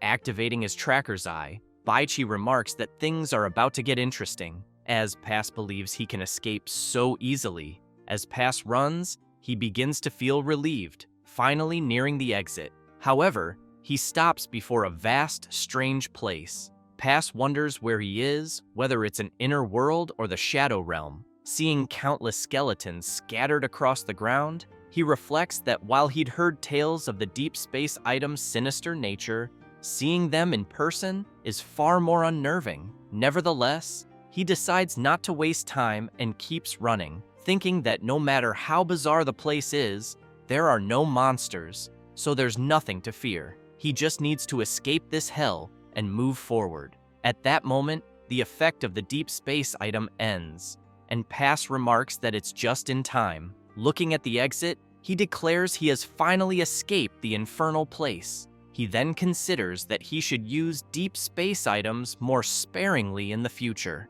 Pass starts laughing, vowing to remember Baichi's name for his revenge, admitting that this time he suffered a loss due to uneven intelligence. He promises that next time he'll be ready to eliminate Baichi and everyone in Anka village. But Baichi suddenly attacks him from behind, asking if Pass really thinks there will be a next time. Pass leaps backward in disbelief, shouting that it's impossible. He demands to know how Baichi located him so precisely when he was clearly invisible. Baichi opens several system screens and explains that while Pass did vanish completely from that world, he left fluctuations and energy traces upon entering other spaces. He clarifies that, within Baichi's territory, even the faintest energy fluctuations cannot escape his eyes. Furious, Pass charges at Baichi, desperate to understand how his deep space item was tracked. However, he soon collapses to his knees before the protagonist due to the poison from the daggers. Shocked, Pass asks what's happening. Baichi calmly explains that his daggers were imbued with several weakening poison debuffs. Pass begins to sweat, realizing that preparing such a potent venom must have taken time. He wonders if Baichi truly predicted his location and waited for him there. Finally, he questions why there is such a vast difference between them, even though they're both Renishidos. Trembling, Pass bows and admits he was wrong. He claims he was only there to eliminate Bruges, that he has nothing against Baichi, and pleads to be let go. Pass argues that Renishidos shouldn't fight each other and offers to compensate Baichi however he wishes, even surrendering his equipment and items. Baichi points to his back and asks if Pass has forgotten that he killed his people. Baichi declares that this debt can only be paid in blood and that he will not forgive him, nor will the villagers. Terrified, Pass shouts, asking if Baichi is insane, saying the villagers are just a bunch of soulless NPCs and that their lives and deaths don't matter. With an overwhelming gaze, Baichi questions whether Pass truly believes the villagers have no souls. He remarks that it seems Pass has lived in vain yet again and tells him to accept the punishment he deserves. The villagers, enraged, begin attacking Pass, shouting that they will avenge Dinah's death. They drag Pass away and hang him upside down. Pass notices something and comments that the boy below him isn't the same one he killed the other day. He finally understands why everyone was acting that way, realizing they were waiting for the boy to resurrect as a Renecido. Pass looks at Baichi and accuses him of being delusional. declaring that although the resurrection time for Renacidos is 3 days after the death of the original body, it's impossible for the boy to come back to life. Baichi remains silent, reflecting that this is indeed the last day, and that the miracle has yet to occur. He approaches Dinah's mother and apologizes, saying he couldn't save her son. However, the mother reassures Baichi, asking him not to apologize. She says that capturing her son's assassin has brought Dinah peace, wherever he is. Baichi then uses his power to ignite the altar where Dinah's body rests, lamenting as he silently hopes that if there is a next life, the boy will be free from conflict and suffering. He also orders Pass to be burned alongside Dinah and buried. The assassin begins screaming, demanding to know how Baichi dares to eliminate him in such a way. He threatens that the dark faction will find and kill them all. Soon, Dinah's body is engulfed in flames, as is Pass, who screams in agony while Baichi steps away. However, Kamo calls out to Baichi, asking him to wait, as he notices something strange about the flames. The demon lord points to the altar, and Baichi observes an unusual reaction. He realizes that the flames are being infused into Dinah's body and wonders if this could be the boy's rebirth. Moments later, Dinah rises from within the flames, radiating immense power, having become a Renacido. Dinah jumps from the platform he was on, and everyone around, watching him, wonders if he is truly the real Dinah. One of the villagers, in disbelief, asks the boy how he managed to resurrect, as it's something incredible. The boy's mother wastes no time and runs to embrace him, saying she's so happy he's back. Amidst the scorching fire, Pass starts laughing, saying he never expected a real resurrection. However, he clarifies that even though Dinah is reborn, he is not the same, as the resurrected lose the memories of their original bodies. He remarks that the boy's body now belongs to someone else, angel or demon, yet to be seen, and that the Prota is celebrating too early. Baichi is intrigued by the assassin's words, and quickly realizes he might be right, as he too has no memory of his former body. There are still many mysteries surrounding the resurrected. Watching Dinah approach the assassin, Baichi questions the boy's true state. Pass tells Dinah that he's nearly dead, so what more could he do? Furious, Dinah shouts at the assassin, saying he just wants him to die, understanding what he said before. That doesn't apply to me.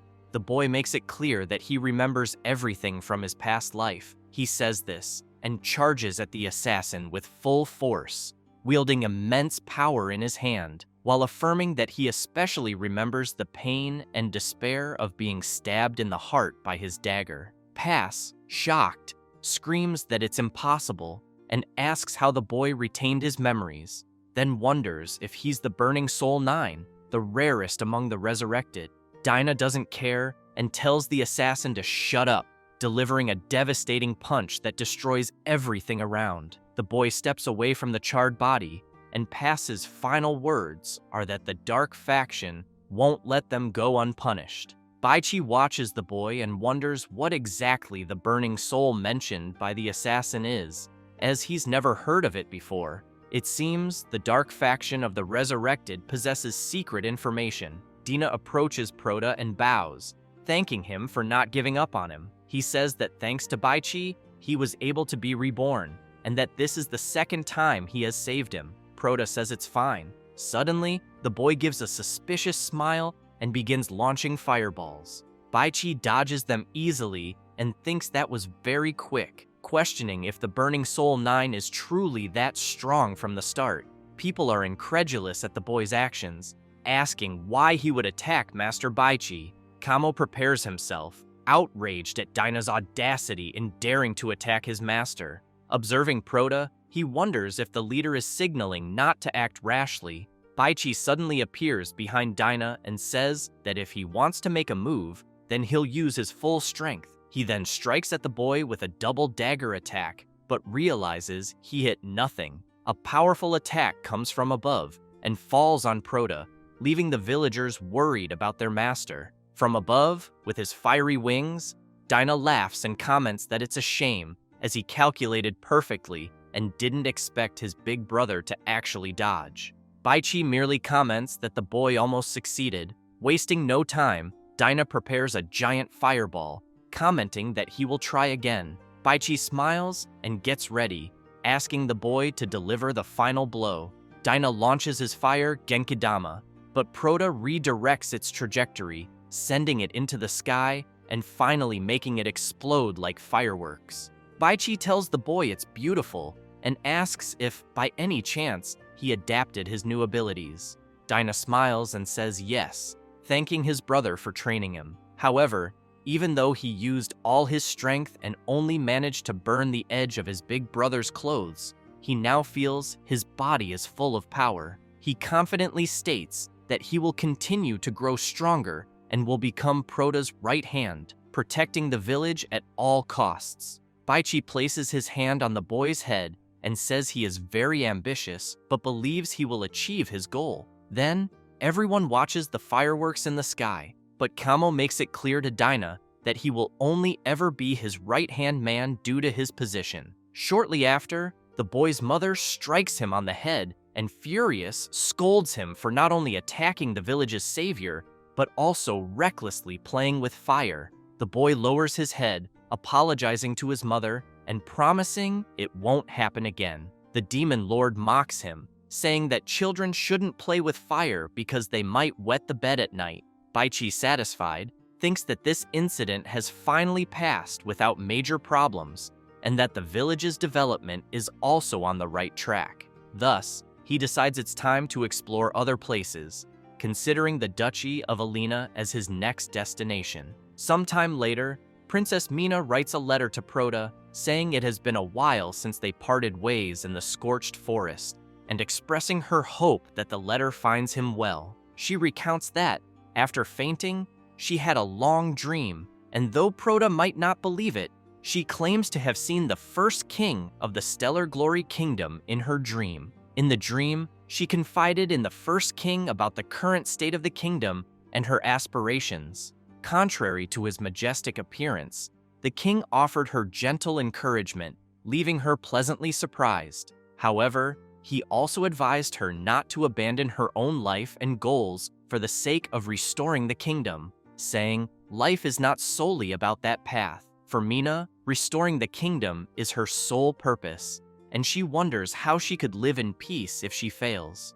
Upon waking, they immediately sought out Baron Robbie, but unfortunately, he had gone to the front lines on business. They had no choice but to wait for his return to the royal city. Thanks to the coins from the late king that Prota provided, they were able to purchase a property on the outskirts of the royal city, ensuring everyone's livelihood.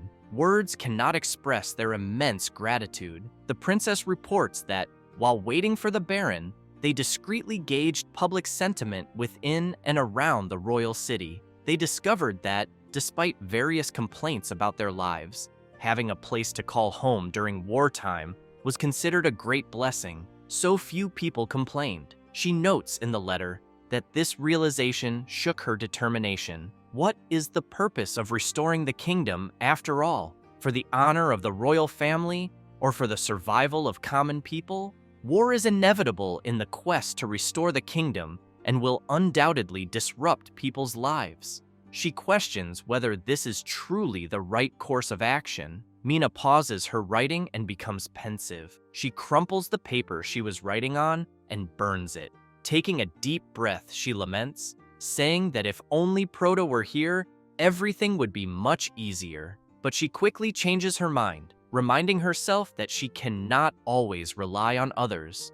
To restore the kingdom, she must become stronger in every way. At that moment, someone knocks on the door and informs the princess that they've just received news that Baron Robbie has returned to the mansion. She is surprised and asks if it's really true because, if so, it's wonderful news. She then begins walking to meet the Baron, determined to persuade him to take the first step toward restoring the kingdom. When she reaches the Baron, she comments that it has been a long time, but he interrupts her, asking her to stop and saying there's no need for words because, from the moment she appeared before him, he already understood her purpose. However, He wants to know if she truly understands the weight of the words, "Restore the kingdom." At that moment, Robbie stands up and begins walking toward the princess, saying that at first, he assumed she had come to him seeking financial support.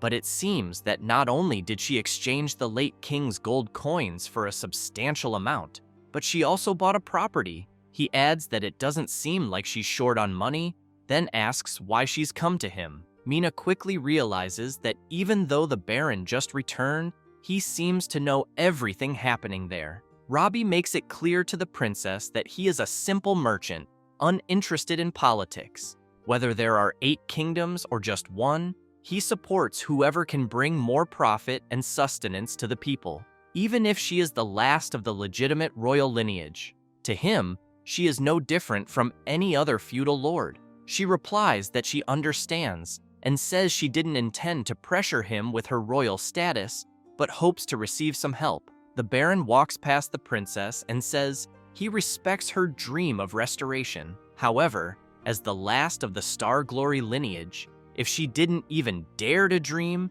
he would despise her and wouldn't have bothered meeting her. Still, he emphasizes that a dream without power is just a dream, and she is merely a little girl who loves to dream. She turns around and shouts that it's not about that, but he shouts back, saying the matter is over and he cannot risk everything to follow her on a dream destined to crumble. He declares that she is not yet qualified to negotiate with him, and tells her to return only when she is truly strong enough. With that, he disappears, leaving everyone stunned. Soon, they realize they had been talking to a holographic projection from a deep space device the entire time. Hoshi, furious, asks if, without the royal family's grace, the Baron would even be where he is.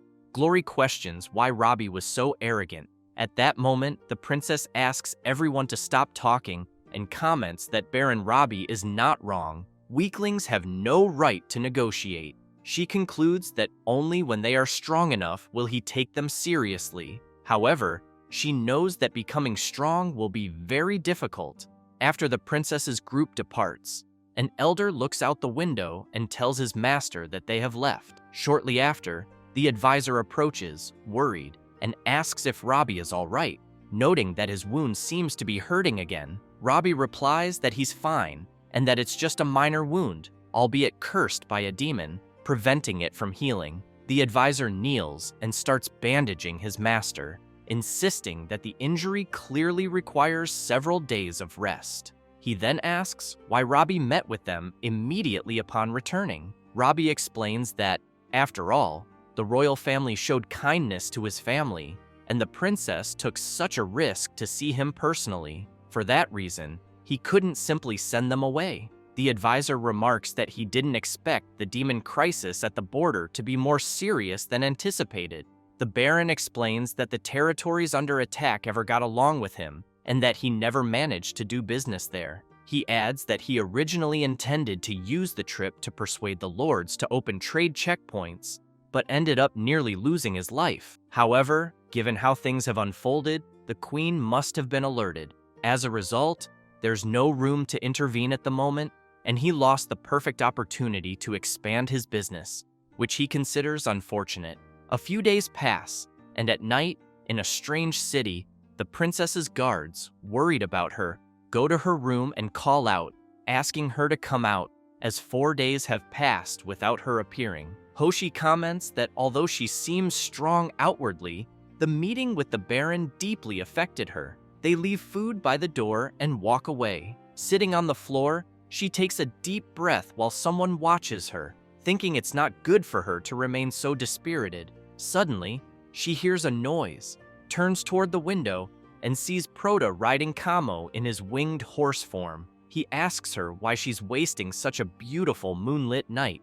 Baichi invites her to go for a ride to relieve her stress. She hesitates for a moment, but then takes Proda's hand and climbs onto the winged Kamo with him. Baichi tells her to hold on tight and takes off into the night sky. They pass close to a lake, through a forest full of fireflies lighting up the area, and then soar high near the clouds. The princess is amazed by it all, and seeing her happy makes Proda feel content as well. They land on a high mountain peak overlooking the kingdom, and Proda asks if she feels better. Mina smiles and thanks Baichi for showing her such beautiful sights, saying that thanks to this, she has set her worries aside for now at least. She then comments that she has momentarily forgotten them. Proda points to the kingdom and asks what she thinks of the royal capital of the Duchy of Alina, calling it magnificent. She sighs and says nothing. Baichi tries to cheer her up, stating that, in his opinion,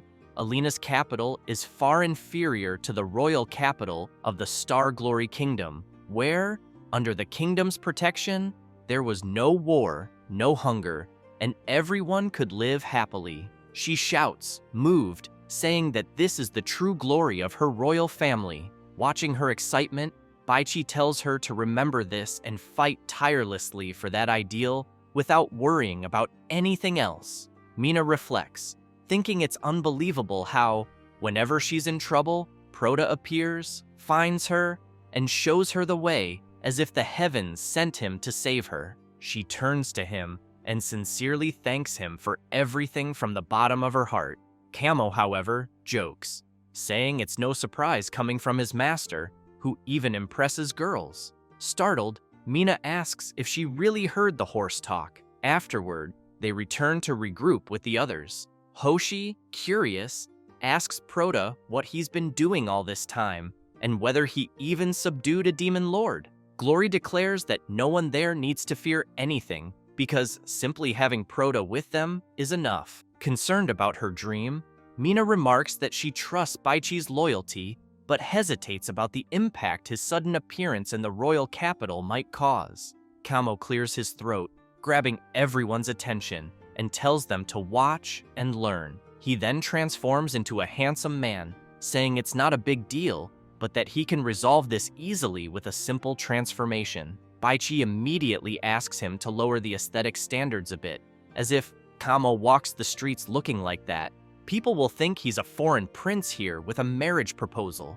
Camo then transforms to resemble Proda and asks if it's okay. Baichi coughs and replies that it is, but quickly redirects everyone's focus, saying they need to discuss business. He sits down and explains that he understands the current situation. Since Baron Robbie is not an option right now, they can only rely on each other. Hoshi is unhappy with this, saying that their original plan was to use Robbie's connections to contact the restorationists throughout the country. He explains that the restorationists are deeply hidden and that without connections or intelligence, it will be impossible to find them. He then asks what they could do on their own.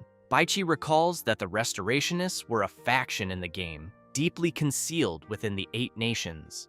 Most of their members are elderly, with extremely secret identities. Many not only hold significant cover identities, but also control substantial resources and power. Though called restorationists, these cunning old foxes are not easily swayed, and none of them are easy to deal with, Baron Robbie included.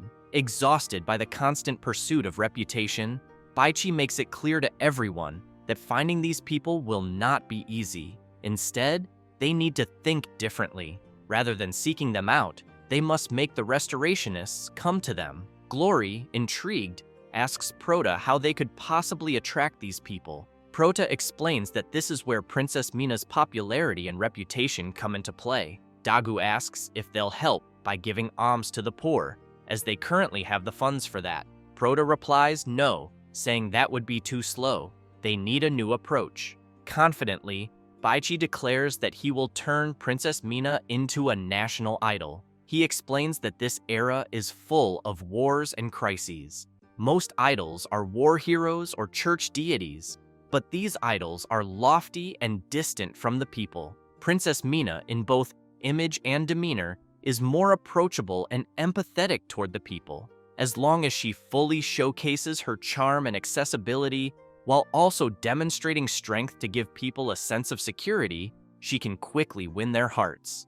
Mina asks Proda if that's really true and whether she has such talent. However, Hoshi questions Baichi, pointing out that if the princess's identity is exposed, it will undoubtedly attract the attention of the 8 nations, which would be very dangerous. Proda explains that there's no need to reveal everyone's identities immediately. They will wait until she has truly become a national idol and then strategically unveil her. The impact will be tremendous. Mina, feeling excited, says that although she doesn't fully understand yet, Proda is right. It's better to trust those present than rely on strangers. As long as this leads to the restoration of the kingdom, she is fully willing to try. Baichi finds this excellent and says that their next step is to visit Baron Robbie again to borrow his transcendent crystal communicator. Glory, curious, asks Proda if he means the crystal communicator that only nobles, the wealthy, and royalty can afford. He recalls it's a magical crystal communicator developed by the Deep Space Academy, enabling communication anytime and anywhere. Baichi emphasizes that this is crucial for making Mina a national idol. If they can't overcome this hurdle, all subsequent plans will be difficult to implement. Hashi remarks that the Baron already refused last time. At that moment, the princess slams the table and declares that they've decided, and there's no need to hesitate. She then instructs everyone to prepare to visit the Baron's mansion again. Baichi observes the princess and reflects that, while he could completely ignore her and her group to follow his own path and establish the kingdom, doing so would ultimately make him king, but would trigger the worst ending of the game. He recalls that the final battle in that ending is a fierce fight against the princess and the first king, with an extremely high difficulty level. Even back then, when he had collected everything and defeated most bosses without taking damage, it was incredibly challenging. He begins to recall the battle he had with the princess, where he had to eliminate her. However, he quickly starts considering a different scenario. He knows that back then, it was just a game, but now, the real princess is standing right before him. He absolutely cannot choose such a cruel ending. With this in mind, he resolves to give his all to achieve a good ending and bring this journey as a reborn to a perfect conclusion.